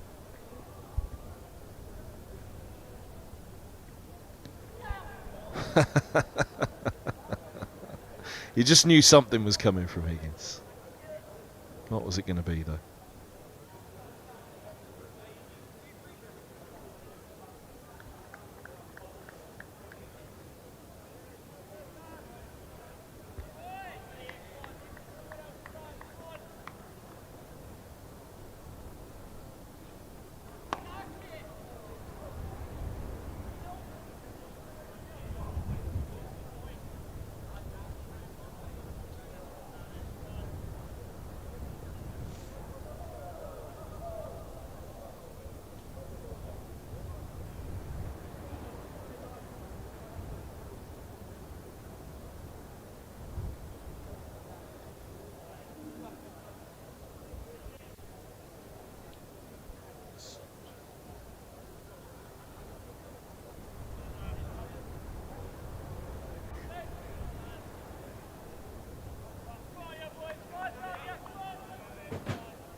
Nice bit of shape on that one. That's where I want to probe Sharma.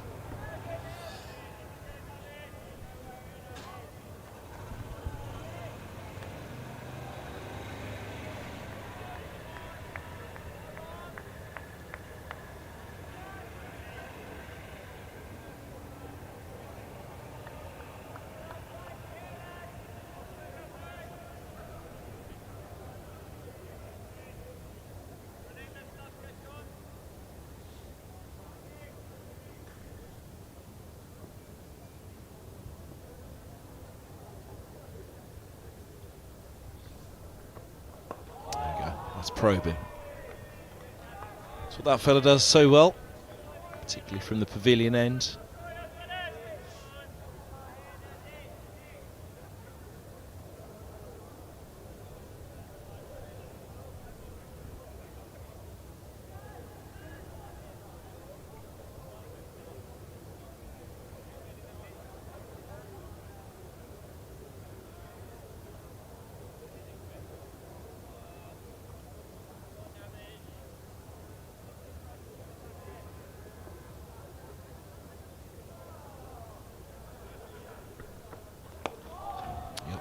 He's found a little spot, he's found a little groove there. That's where I want to stick. A maiden for Sharma. He's fifth, none for 18. Gloucestershire 52 for 3.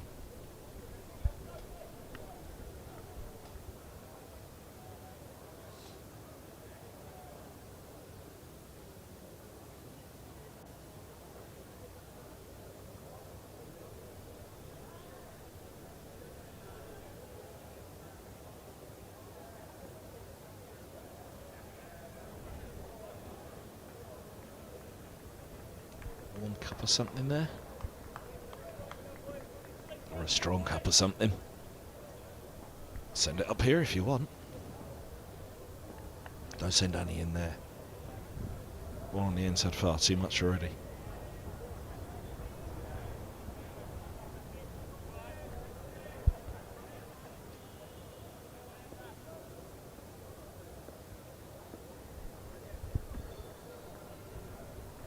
Nice bit of flight. A little loop.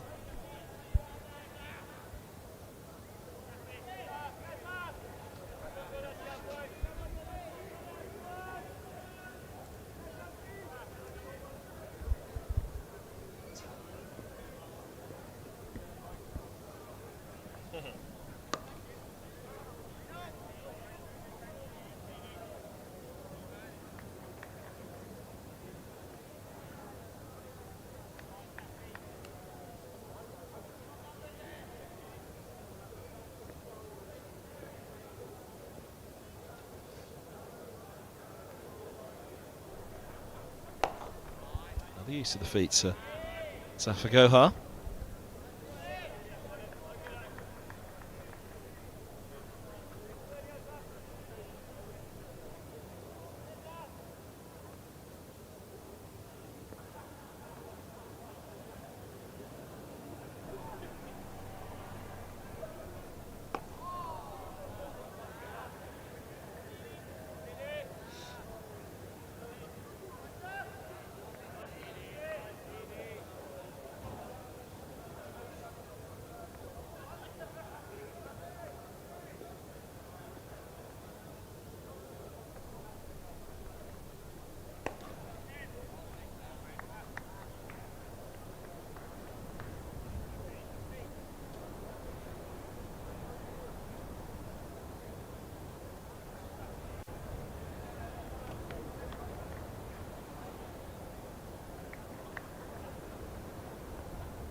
Little game within a game.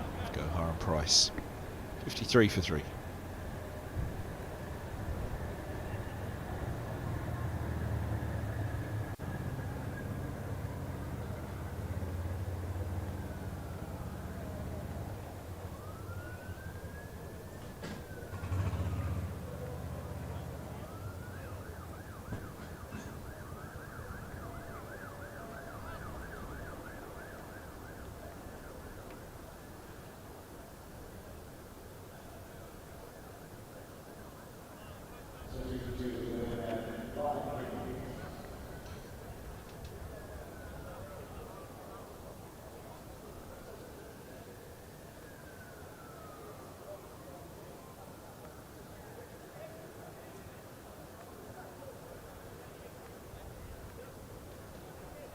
So it is the pavilion end for Higgins.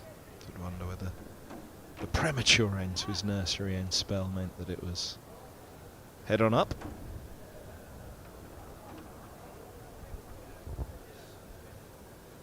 Just sorting out Gohar at deep square.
Gets through. Alan Jones couldn't get down, he holds up his hand. Back for a couple.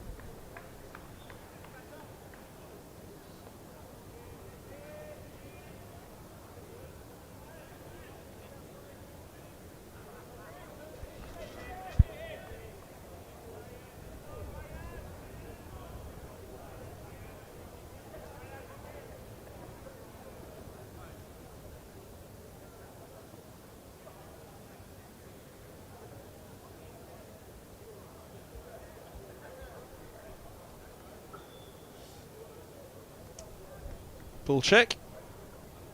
First of this innings. Only a couple. Oh, yeah. Misshapen.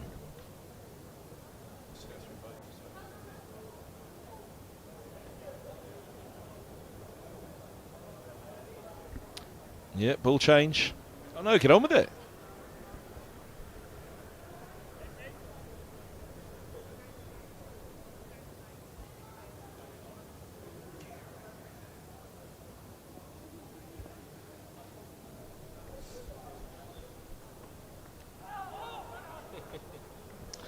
Round the wicket for Higgins.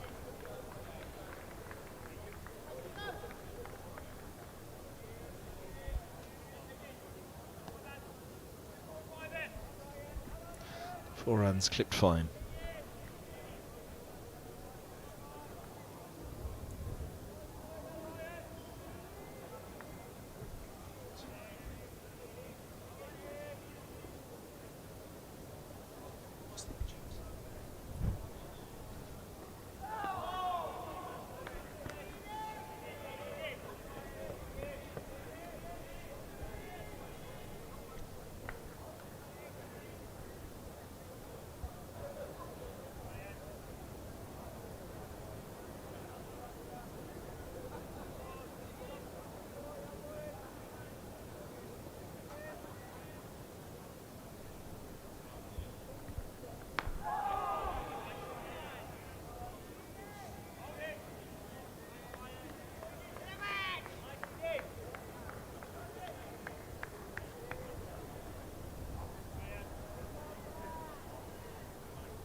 Asking the questions, all right.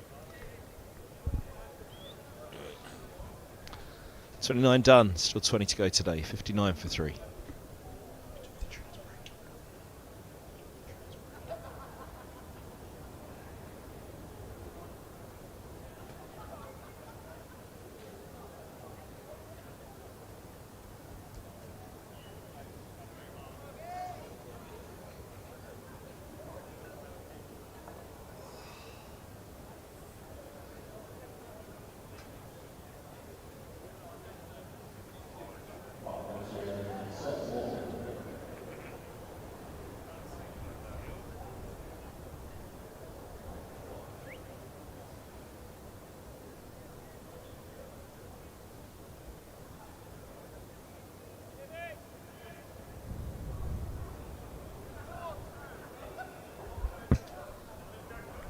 The spin test. And it's back to Morgan. Second spell at the nursery end.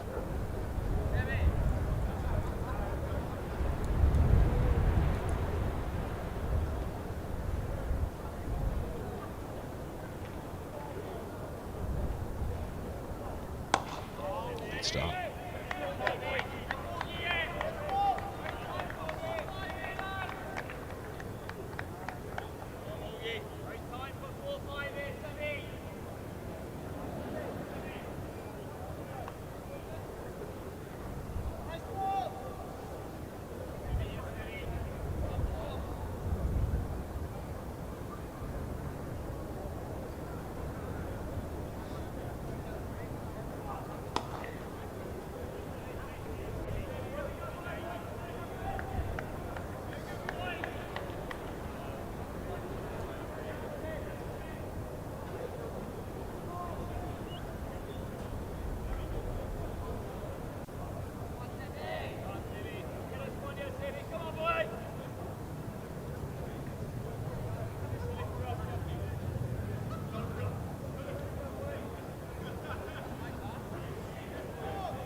Gets through.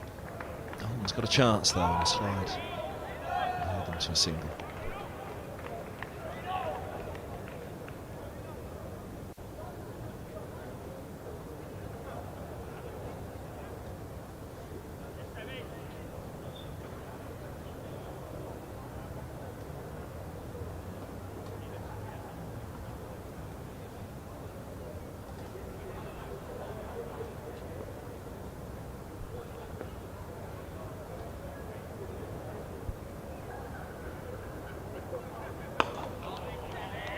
Again from Morgan.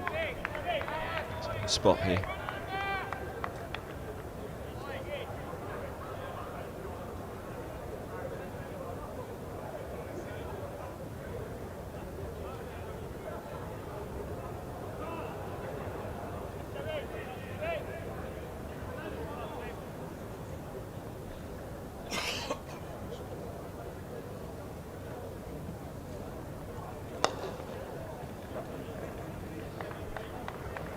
To Sharma.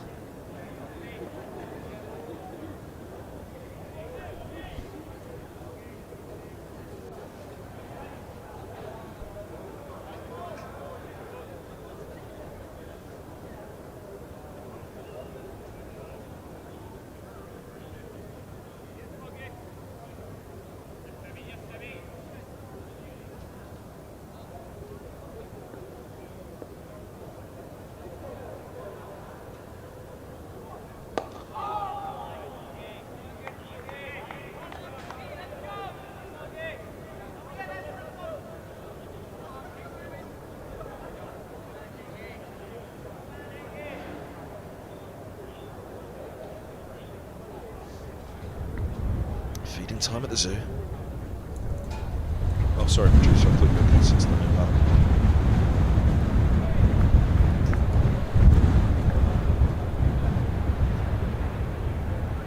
Ah, there they are. Nope, no food on display there.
Solid again.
Decided to rack him up again. Another maiden.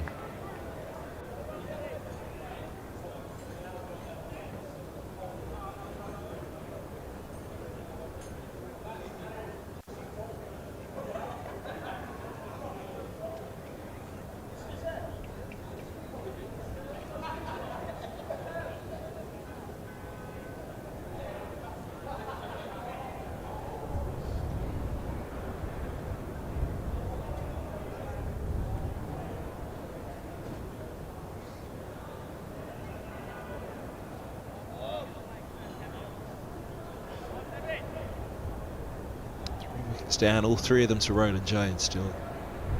It's going to be the one. Can break through at the other end.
Nice shot. Picks out cover.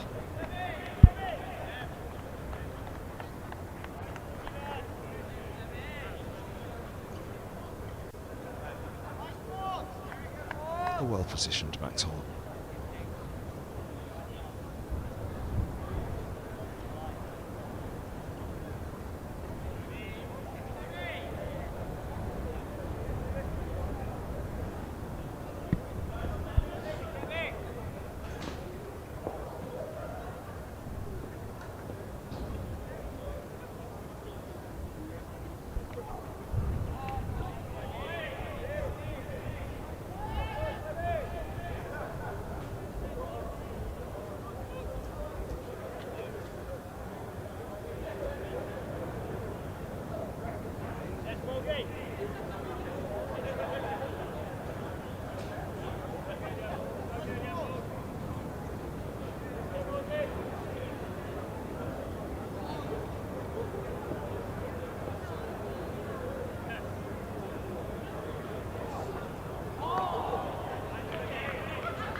32 bowled, we've still got 16 remaining.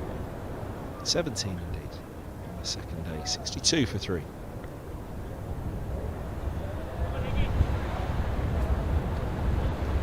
Go, 5:30, still got the best part of an hour's play to get through here. Light permitting, of course. Just starting to get the foreshadows from the full floodlights staring out around the players and the umpires. They have their meter reading for the match, so it's setting their barometer, if not set in stone.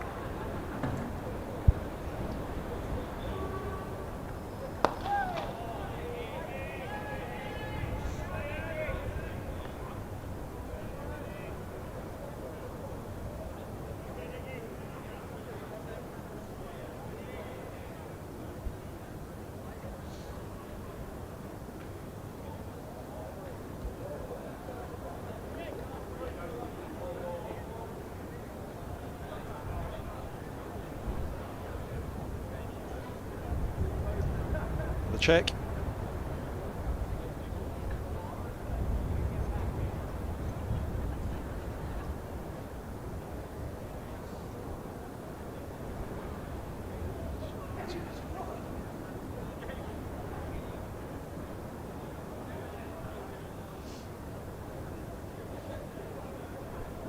Ryan Jones doesn't like it.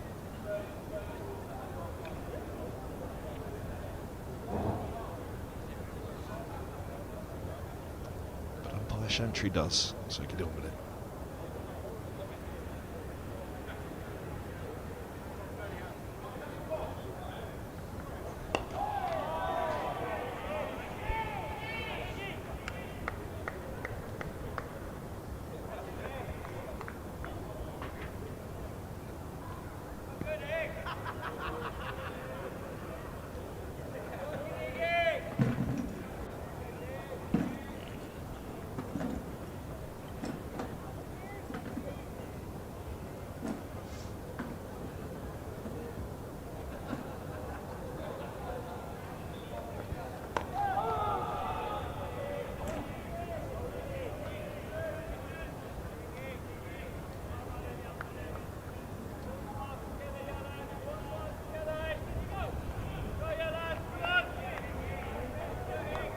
Calming things down, Gloucestershire, after a bit of a frantic start. 26 for 3, the loss of Phillips.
Into the 33rd, 62 for 3.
Oh, there's an edge.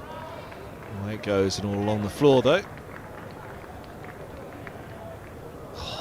To keep him interested. Oh, that was a nasty thump into the advertising board. In fact, there isn't an advertising board. It's a wall, a rock-solid wall for De Carey's. Not too much sympathy from Robson. Thanks, Sam. There goes De Carey's. Robson giving some support. Ouch.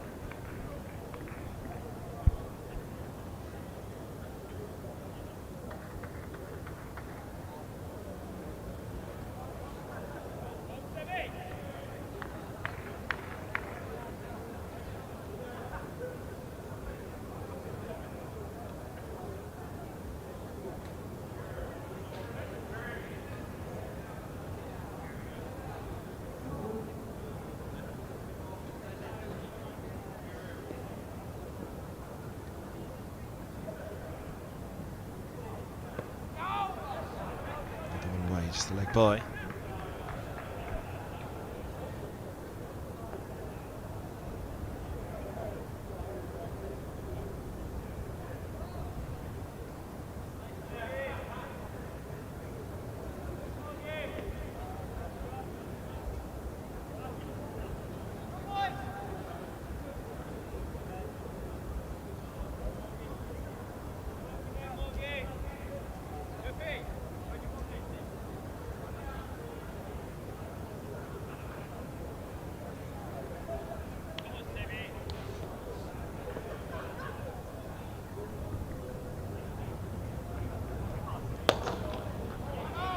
Clipped, but very well stopped by Higgins.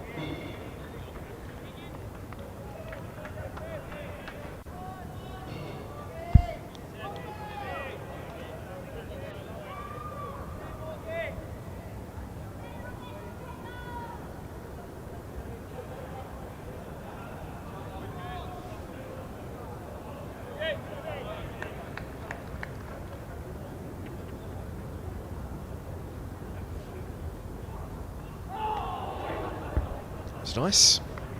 Down to a slip though.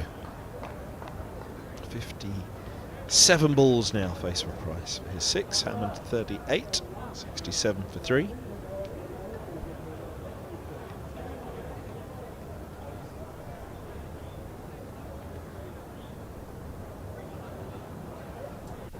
Heavenly sight. And I don't mean the MCC pennant.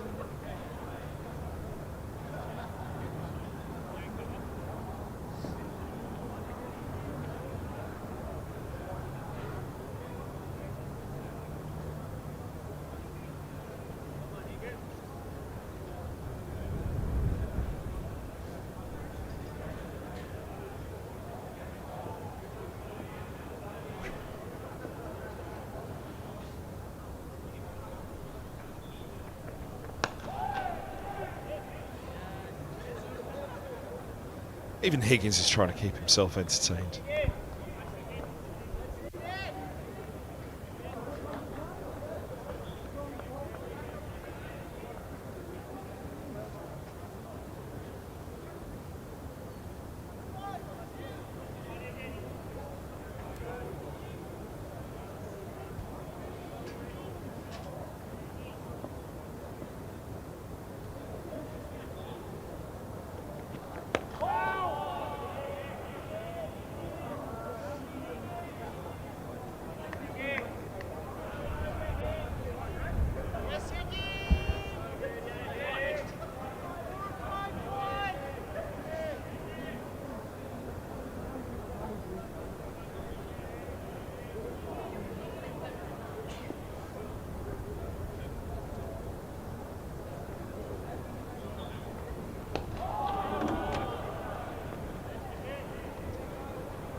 The look.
Well, they've got their wish. What'll it bring for the remaining 14 and a half overs?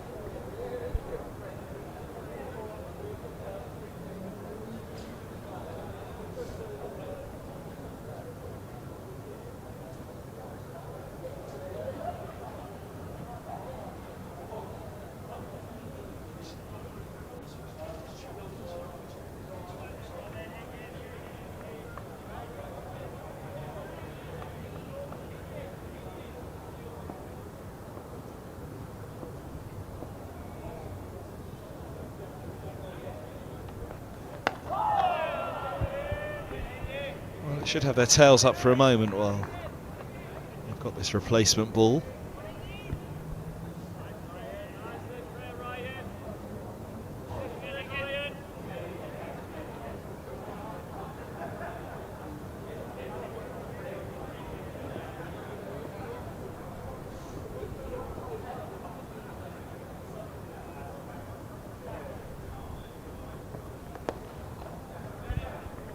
From quite a straight line, just a single.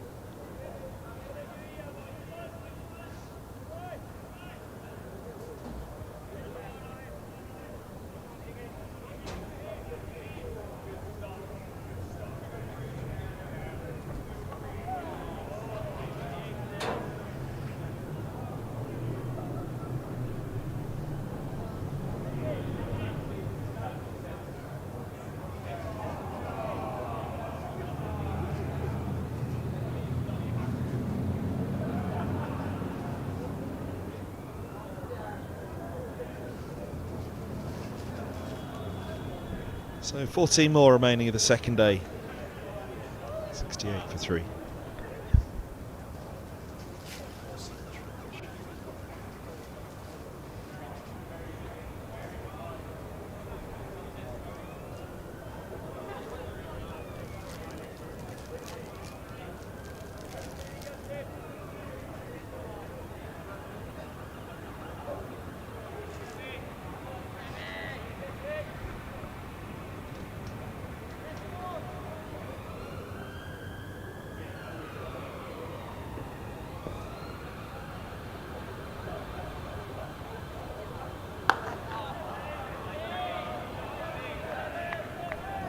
Get out the replacement ball around the wicket.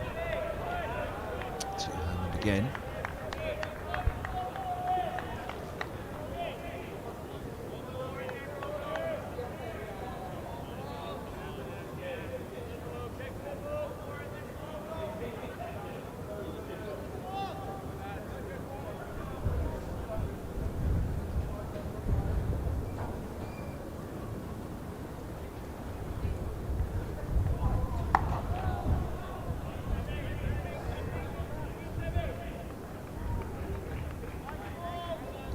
Down below 2, which please Middlesex. And keep Gloucestershire behind for a long, long time here.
Keeping the trap well set, and they're keeping it tightly set as well. Another maiden, 68 for 3.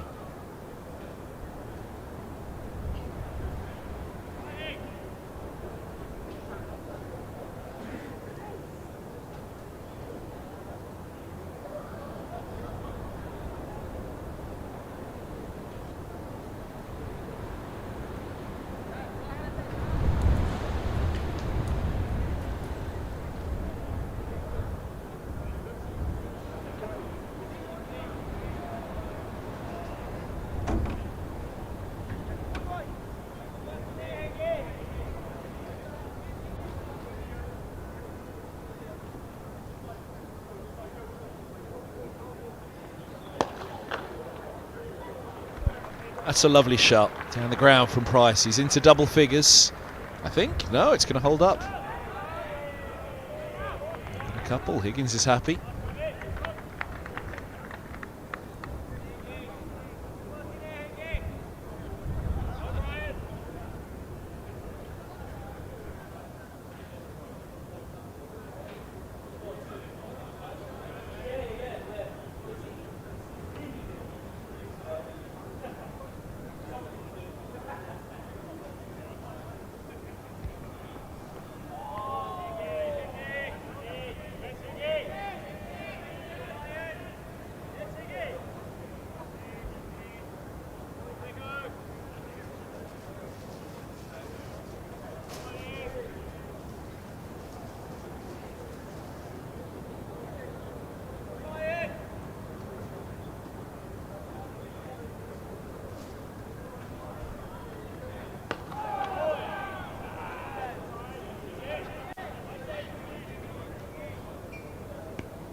Was that a shot from Artemis too?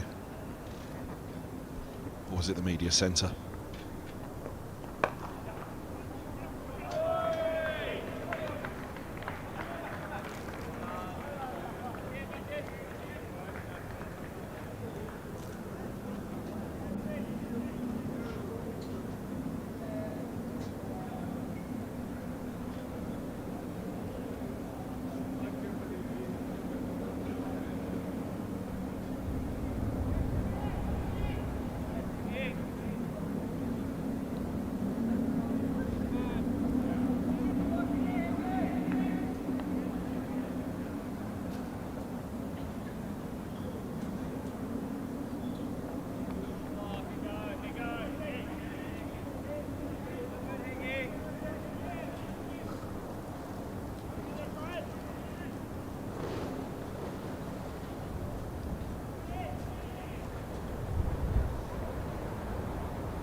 Often referred to as the spaceship here at Lord's.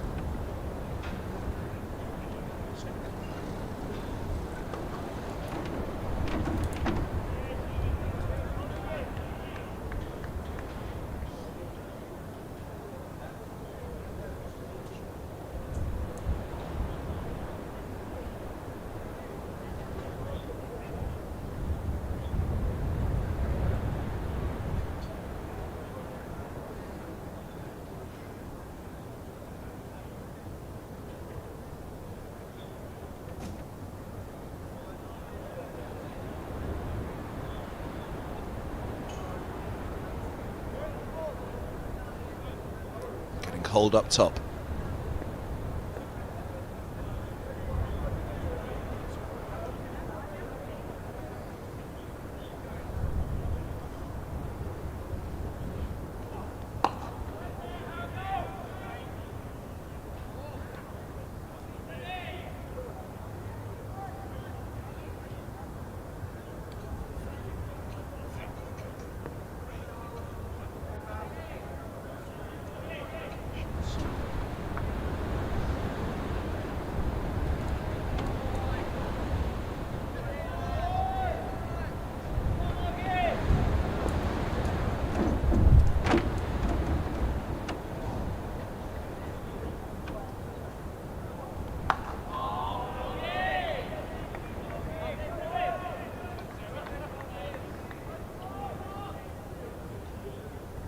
First Nanook of the North reference of the season. Greg up there. Give us a wave, Greg.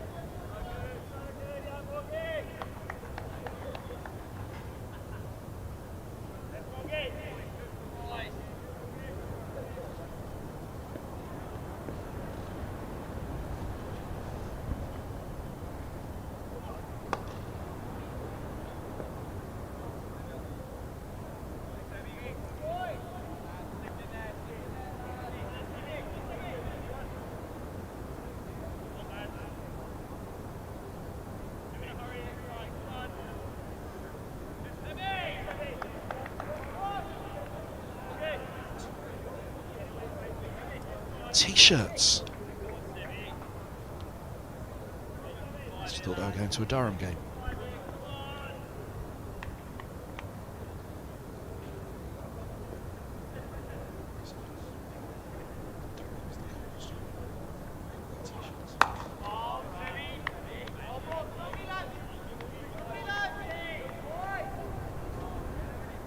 They're going to a Newcastle game, they'd be wearing no top at all.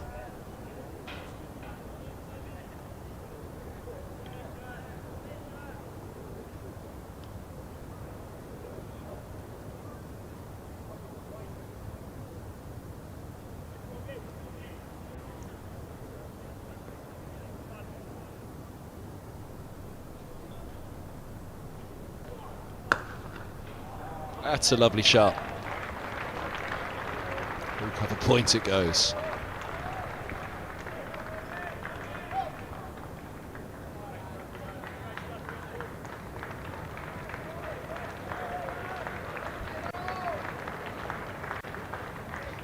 A lovely way to bring up the 50 partnership as well. The fourth wicket, they're in a perilous position. 20. 6 for 3.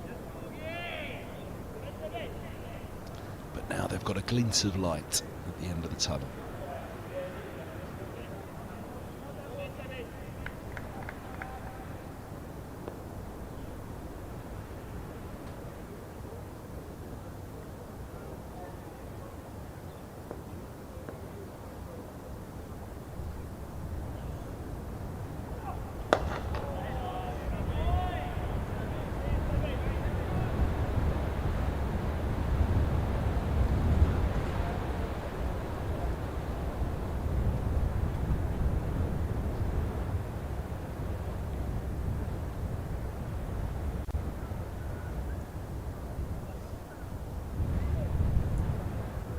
Must be time to have a look at the scores elsewhere.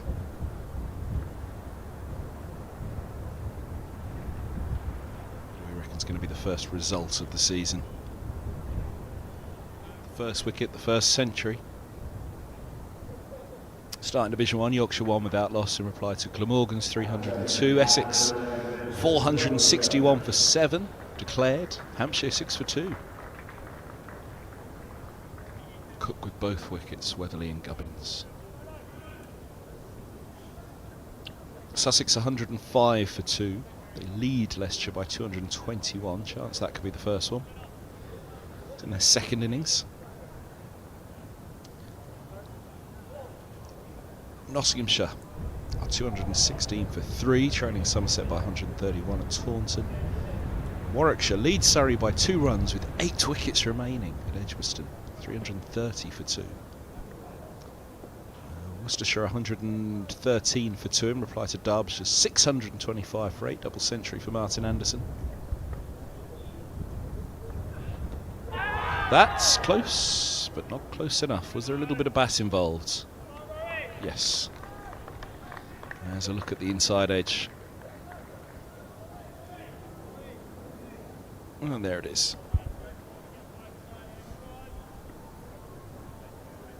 Durham 83 for 2. They lead Kent by 2-2-1. Another one that will have a chance of being the first finish.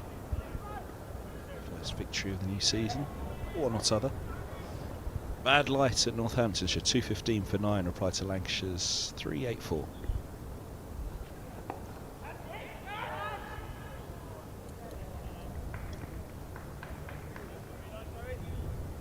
So I reckon Durham, Kent.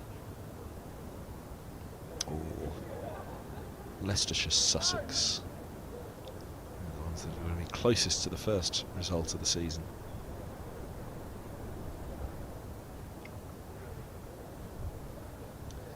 When he was clattering through 3 quick ones at the top of the Gloucestershire innings, he did think that this one could have a chance. The away side digging in.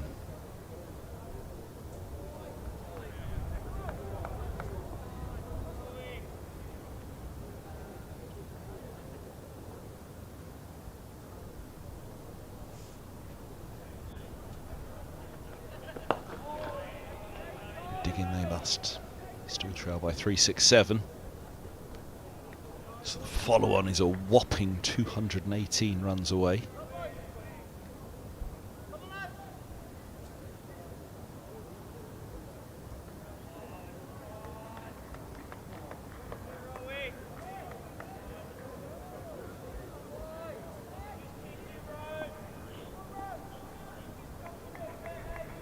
Returning from sunnier climes, perhaps. Warmer, certainly.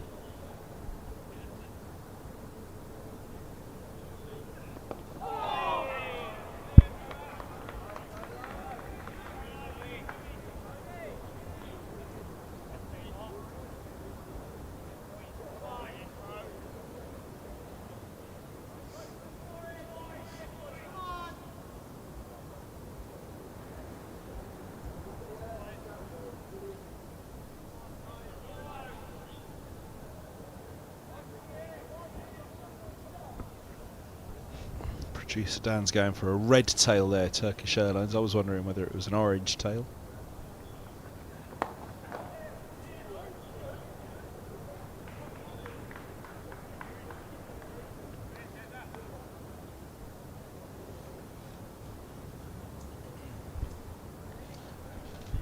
Our frequent flyer at the back, Dan, tells me that EasyJet does not go to Heathrow.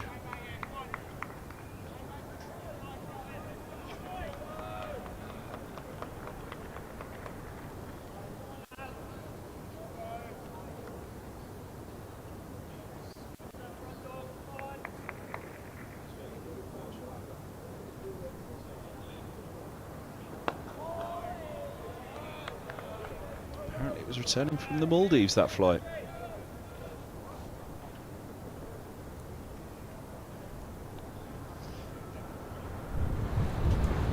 We've got all the sights and sounds we need here at Lord's.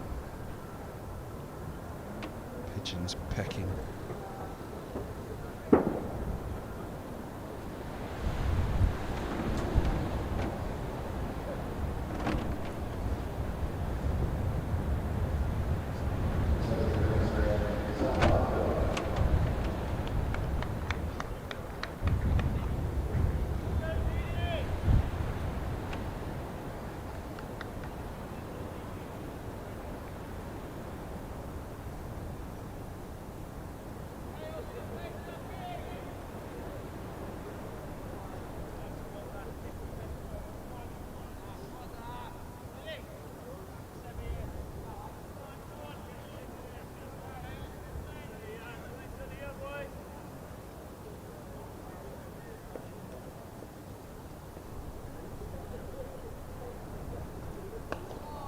Nice ball back from Gohar.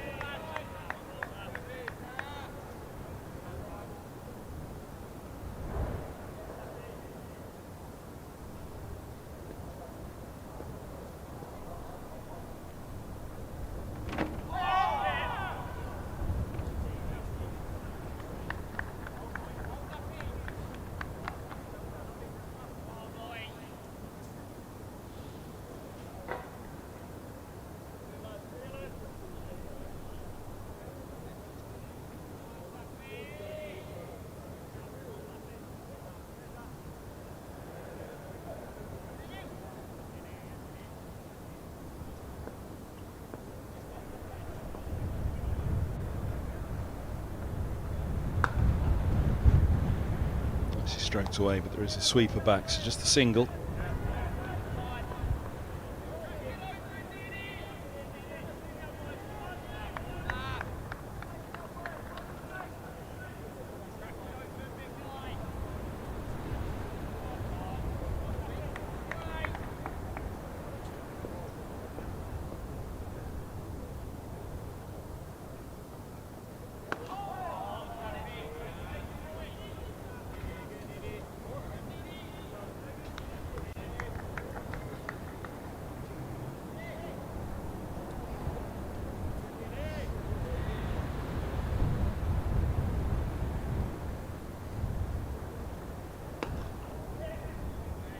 Scampered.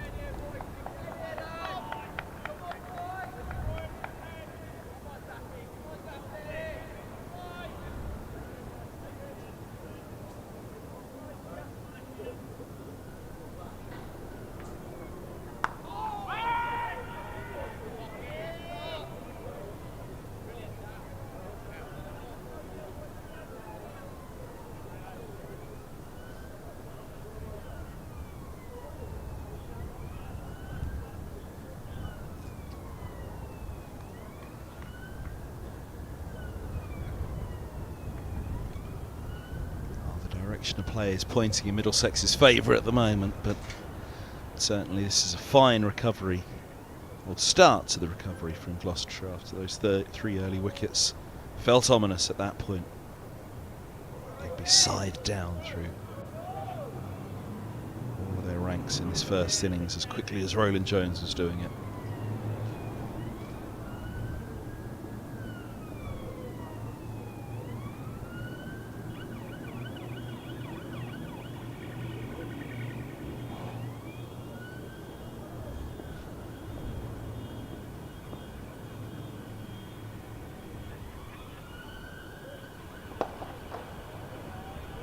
Shuffle from Hammond. 100th delivery faced. 44 crucial runs, but again it's the time really.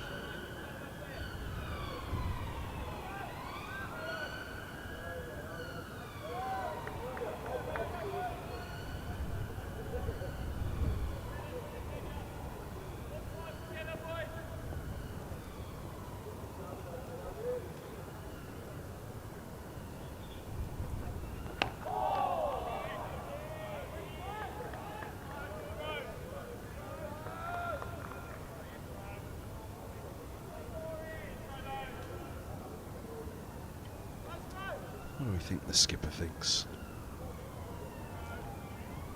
Stick to the basics, top of off.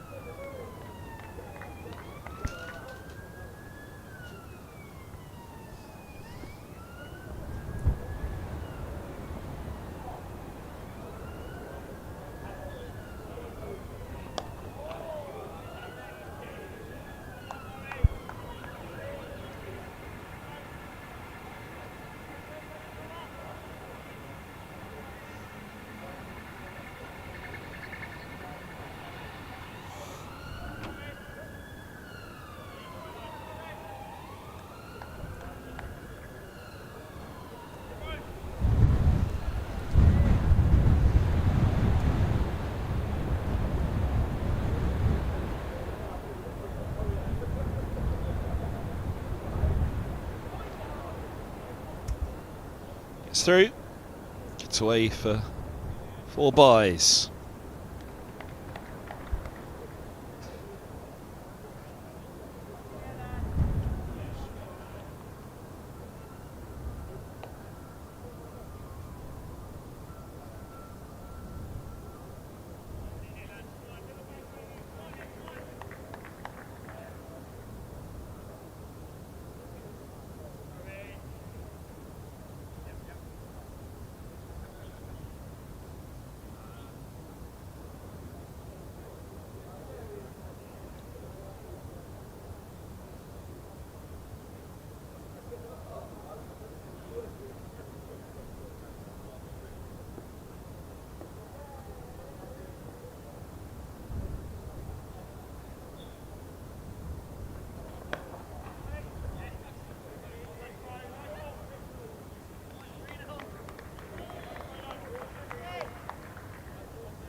No jackets on, or if that is, it's a thin jacket.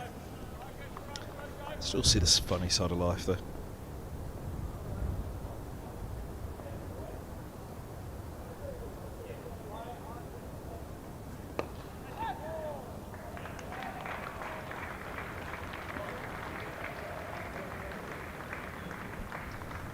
Nicely done this.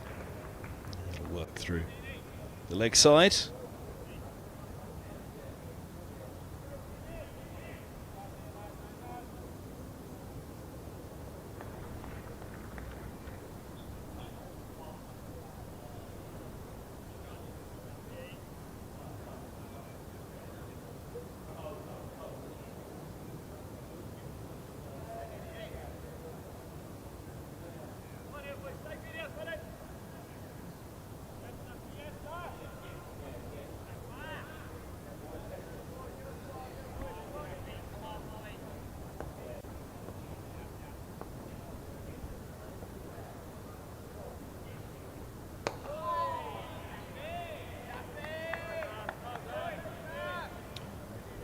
An hour or so to go on this second day. Middlesex's day, no doubt, but Gloucestershire will give themselves a little bit of belief here.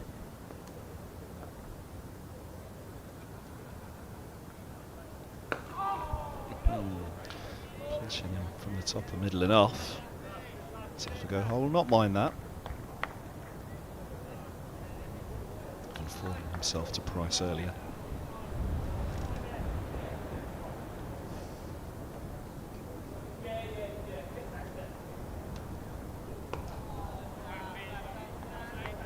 Quite got the one to rip just yet. Gohar, we saw a few from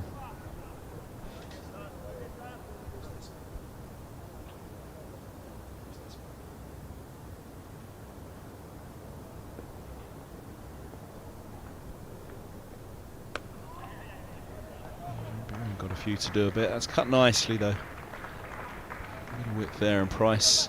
Oh, nearly. Holding the ropes.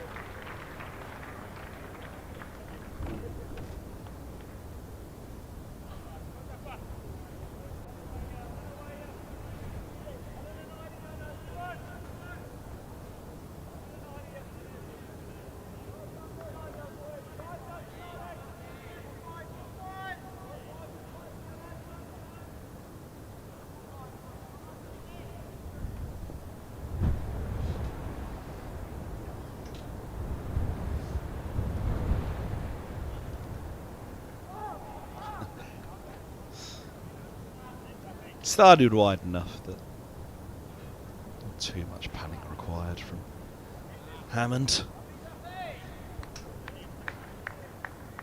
A little bit of something out of the rough.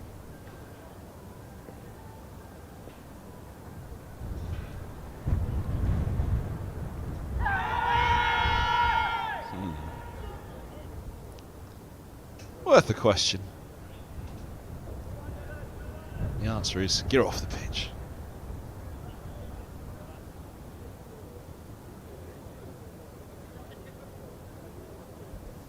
Nope.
Close. Did he get an edge on it? Yes, is the umpire's reply.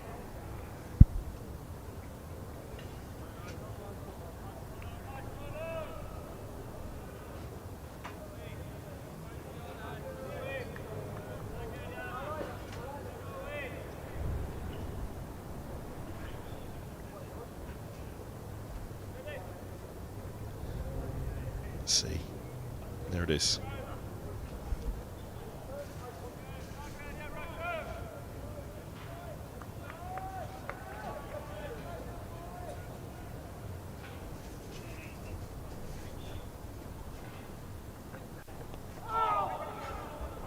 Maybe that inside edge as well.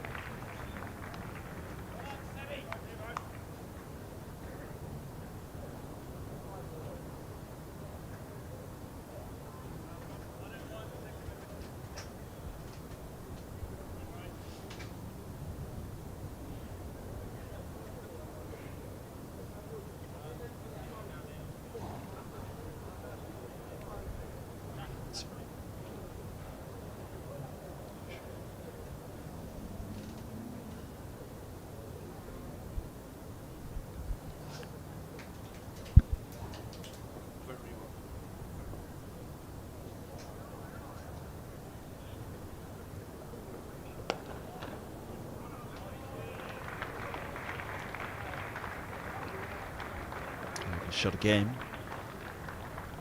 Outfield, lush. Mentioned to be a little on the slower side, early season as well. A bit of moisture around still.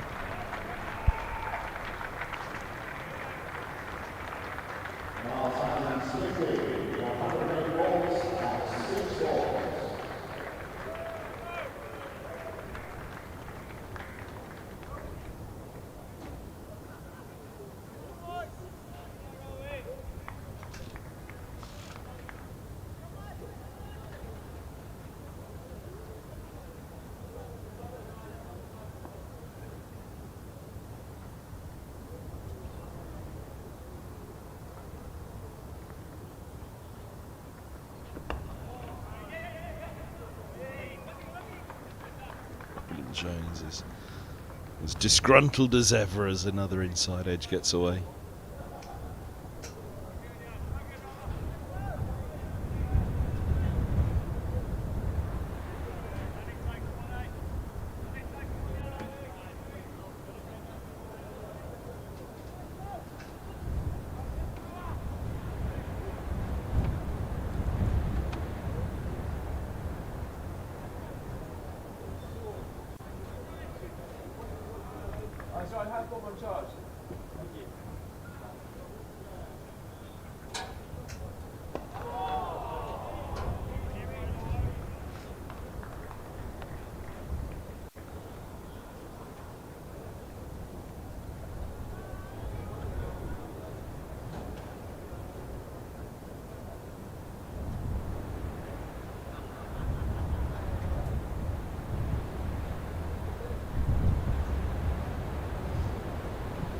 Two for three, just the 6 to go today.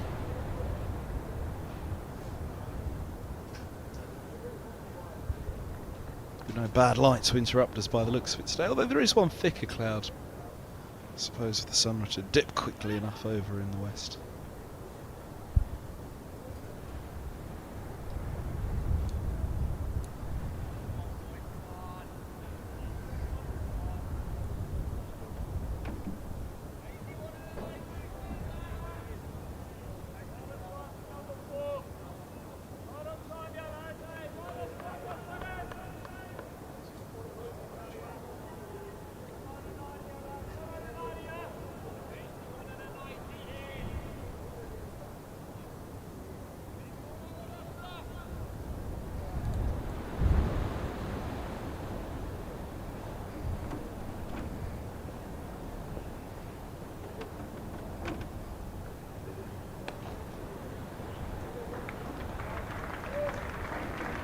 Nice again from Hammond.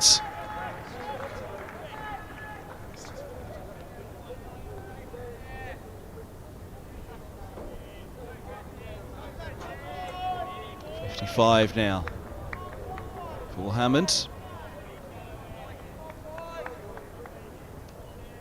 109 deliveries.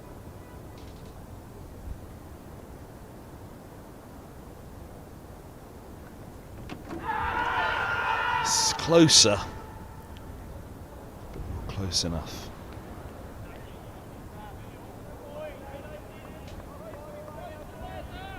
Left hand enough. Close. As I said, not close enough. Turning it with the slope as well, so he has got a fair chance.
Still full of voice in the middle, Middlesex. Partnership worth 80 now for the 4th wicket. Very fine 50 from Hammond. Price playing his part.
chatter? Yes. Deploy at mid-wicket, just dragging long leg around a little bit more. Everybody else in shot, as you can see there, a slip, a gully, leg slip.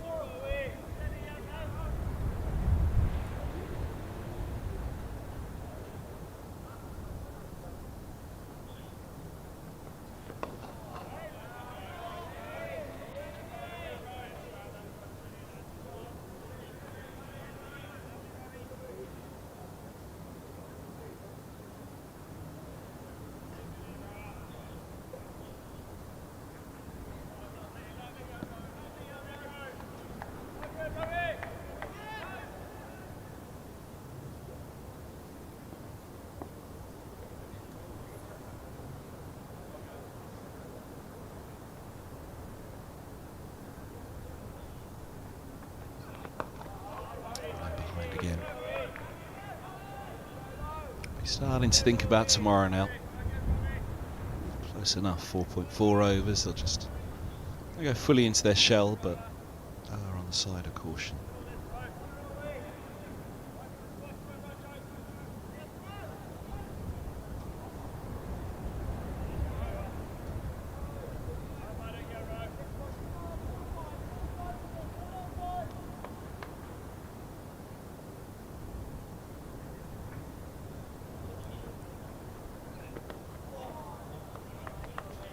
Rachel on the floor.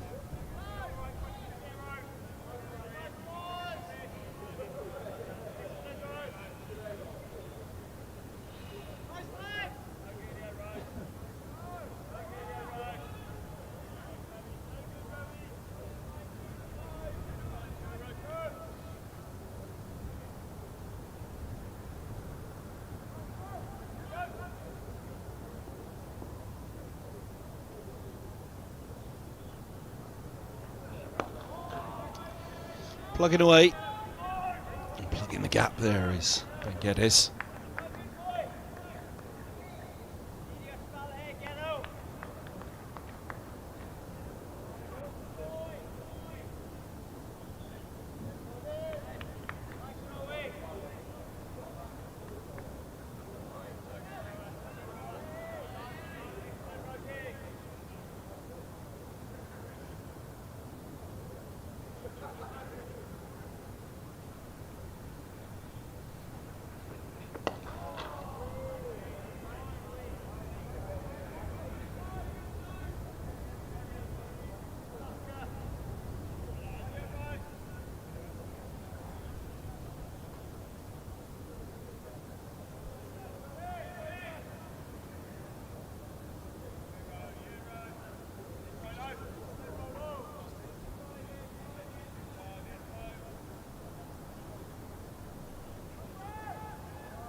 End of the 45th. 4 to go on the second day here at Lord's. Live stream brought to you in association with Daffabet. 106 for 3.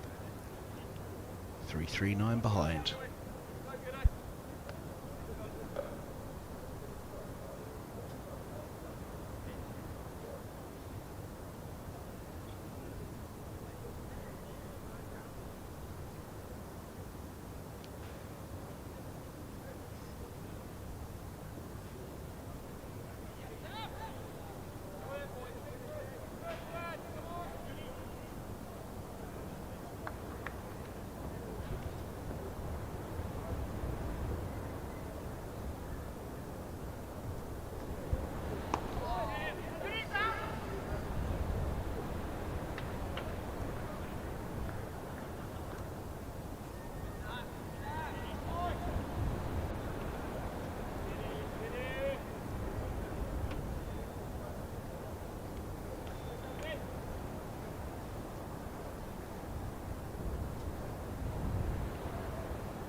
As he might.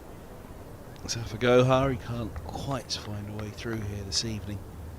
A bit too much for him to shout about in these 6 and a bit overs.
Navier Sharma, 5 overs so far, all from the pavilion end.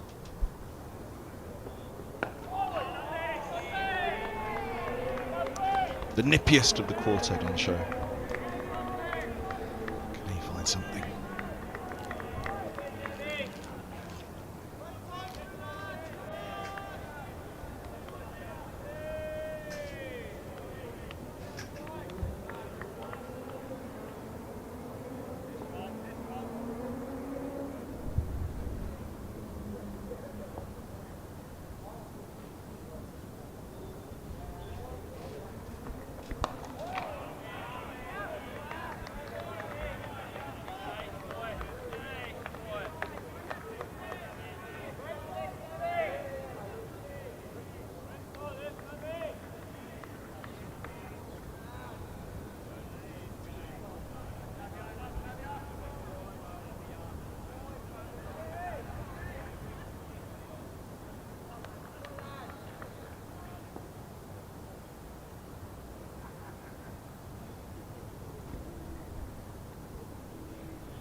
Oh, it's a lovely shot. A little bit of the spite taken off it by point, but not enough. Did he get a hand to it?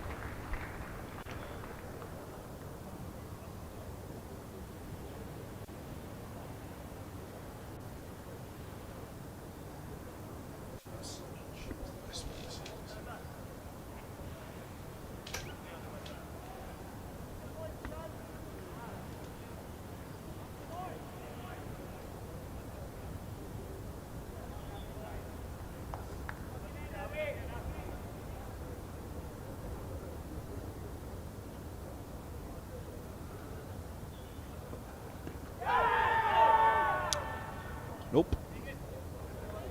I will be signalled.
Josh De Carey's. He's going to get his first bowl of the season. Only one more to be bowled from the nursery end. Snip and a gully. Oh, who else? Navia Sharma's on the move. He's going to come into your shot now in a moment. Where's he off to? Oh, no, he's going back. The meanies. He's virtually running from end there, side from side, all the way back to where he was. Go on, back you go. Deep backward square leg. Just pushed a little finer into shot. Earliest deploy.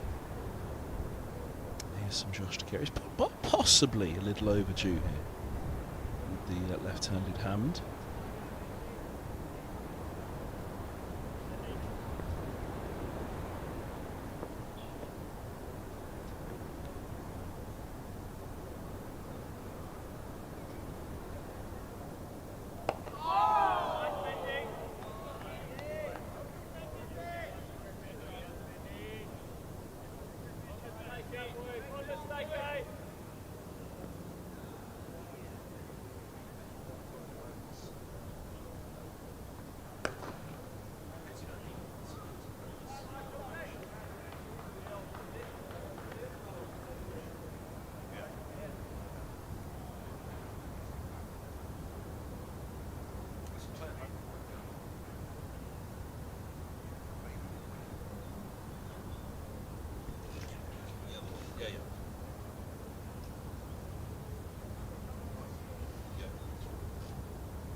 It's nicely bowled. To the wind as he is.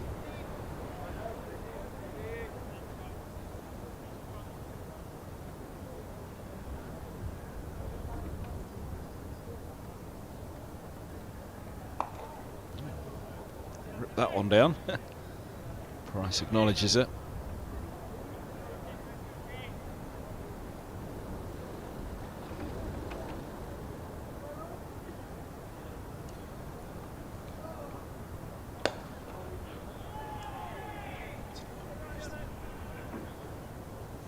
One to go, the second day, on 15 for 3.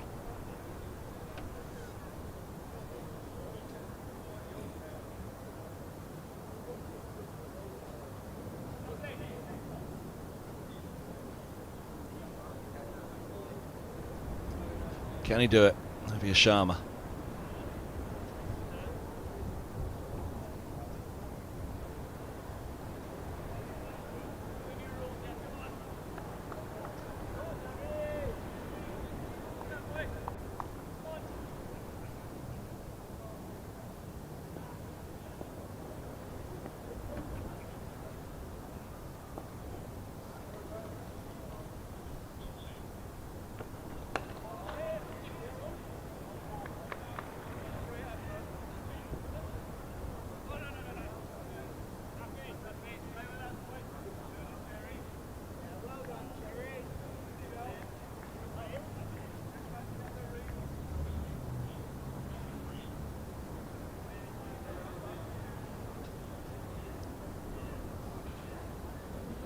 Escape.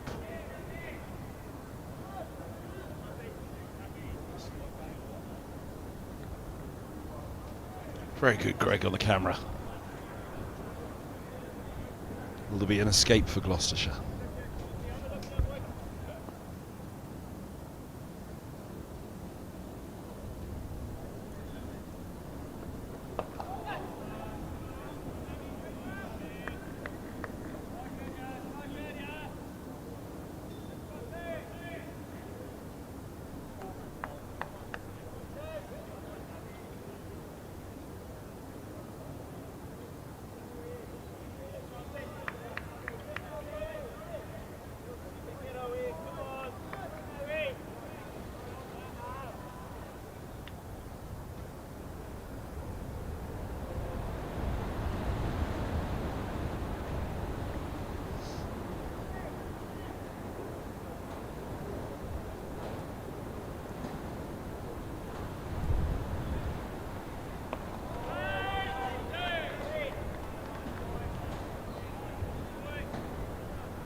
Bright enough. The effect of the floodlights not interrupting us this evening. Slightly ironic statement, but that is the way it works.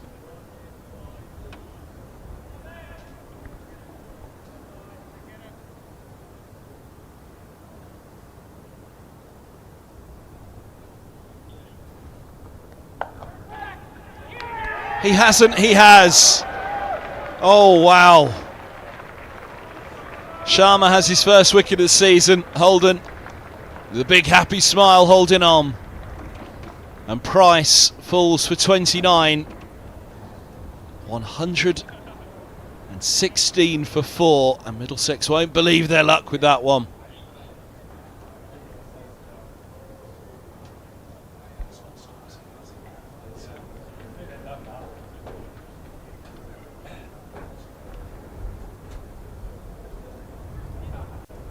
That is Stumps on day 2. What a way to go for Middlesex.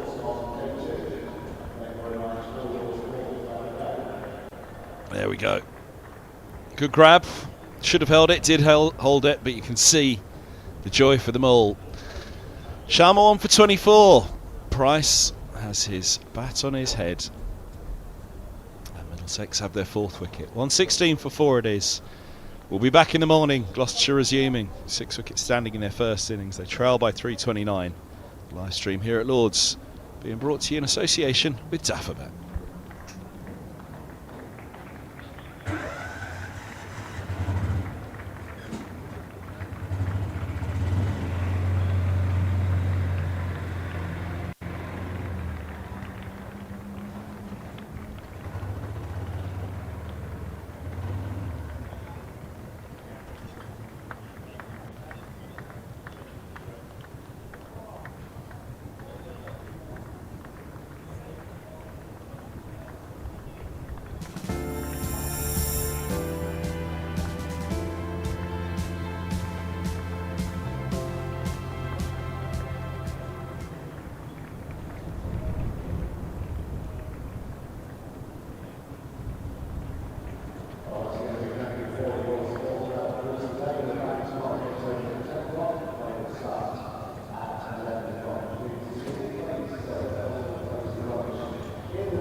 All the fun and all the games, they all start here with All Stars Wicket. All new experiences for everyone. All over the country. Every session is all-out action all the time. Fully welcome, all invited. Even mums and dads. Skills, Friendships, smiles, dreams. it all happens here. All you need is delivered right to your door. Best of all, it even has your name on it. All the activators are fully trained. And all they want is for us to have a great time. Always. Surf, ball, Catch, throw. try it all. It's time to go all in, all together. And it all starts with All Stars. All you need to get started is at allstarscricket.co.uk.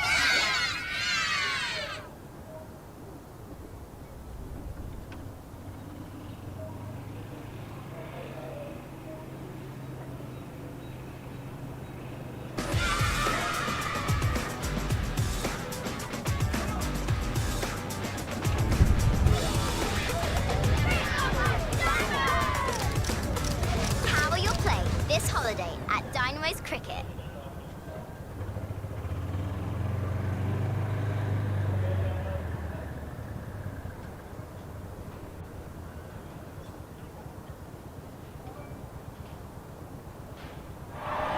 And that's a big moment in the match.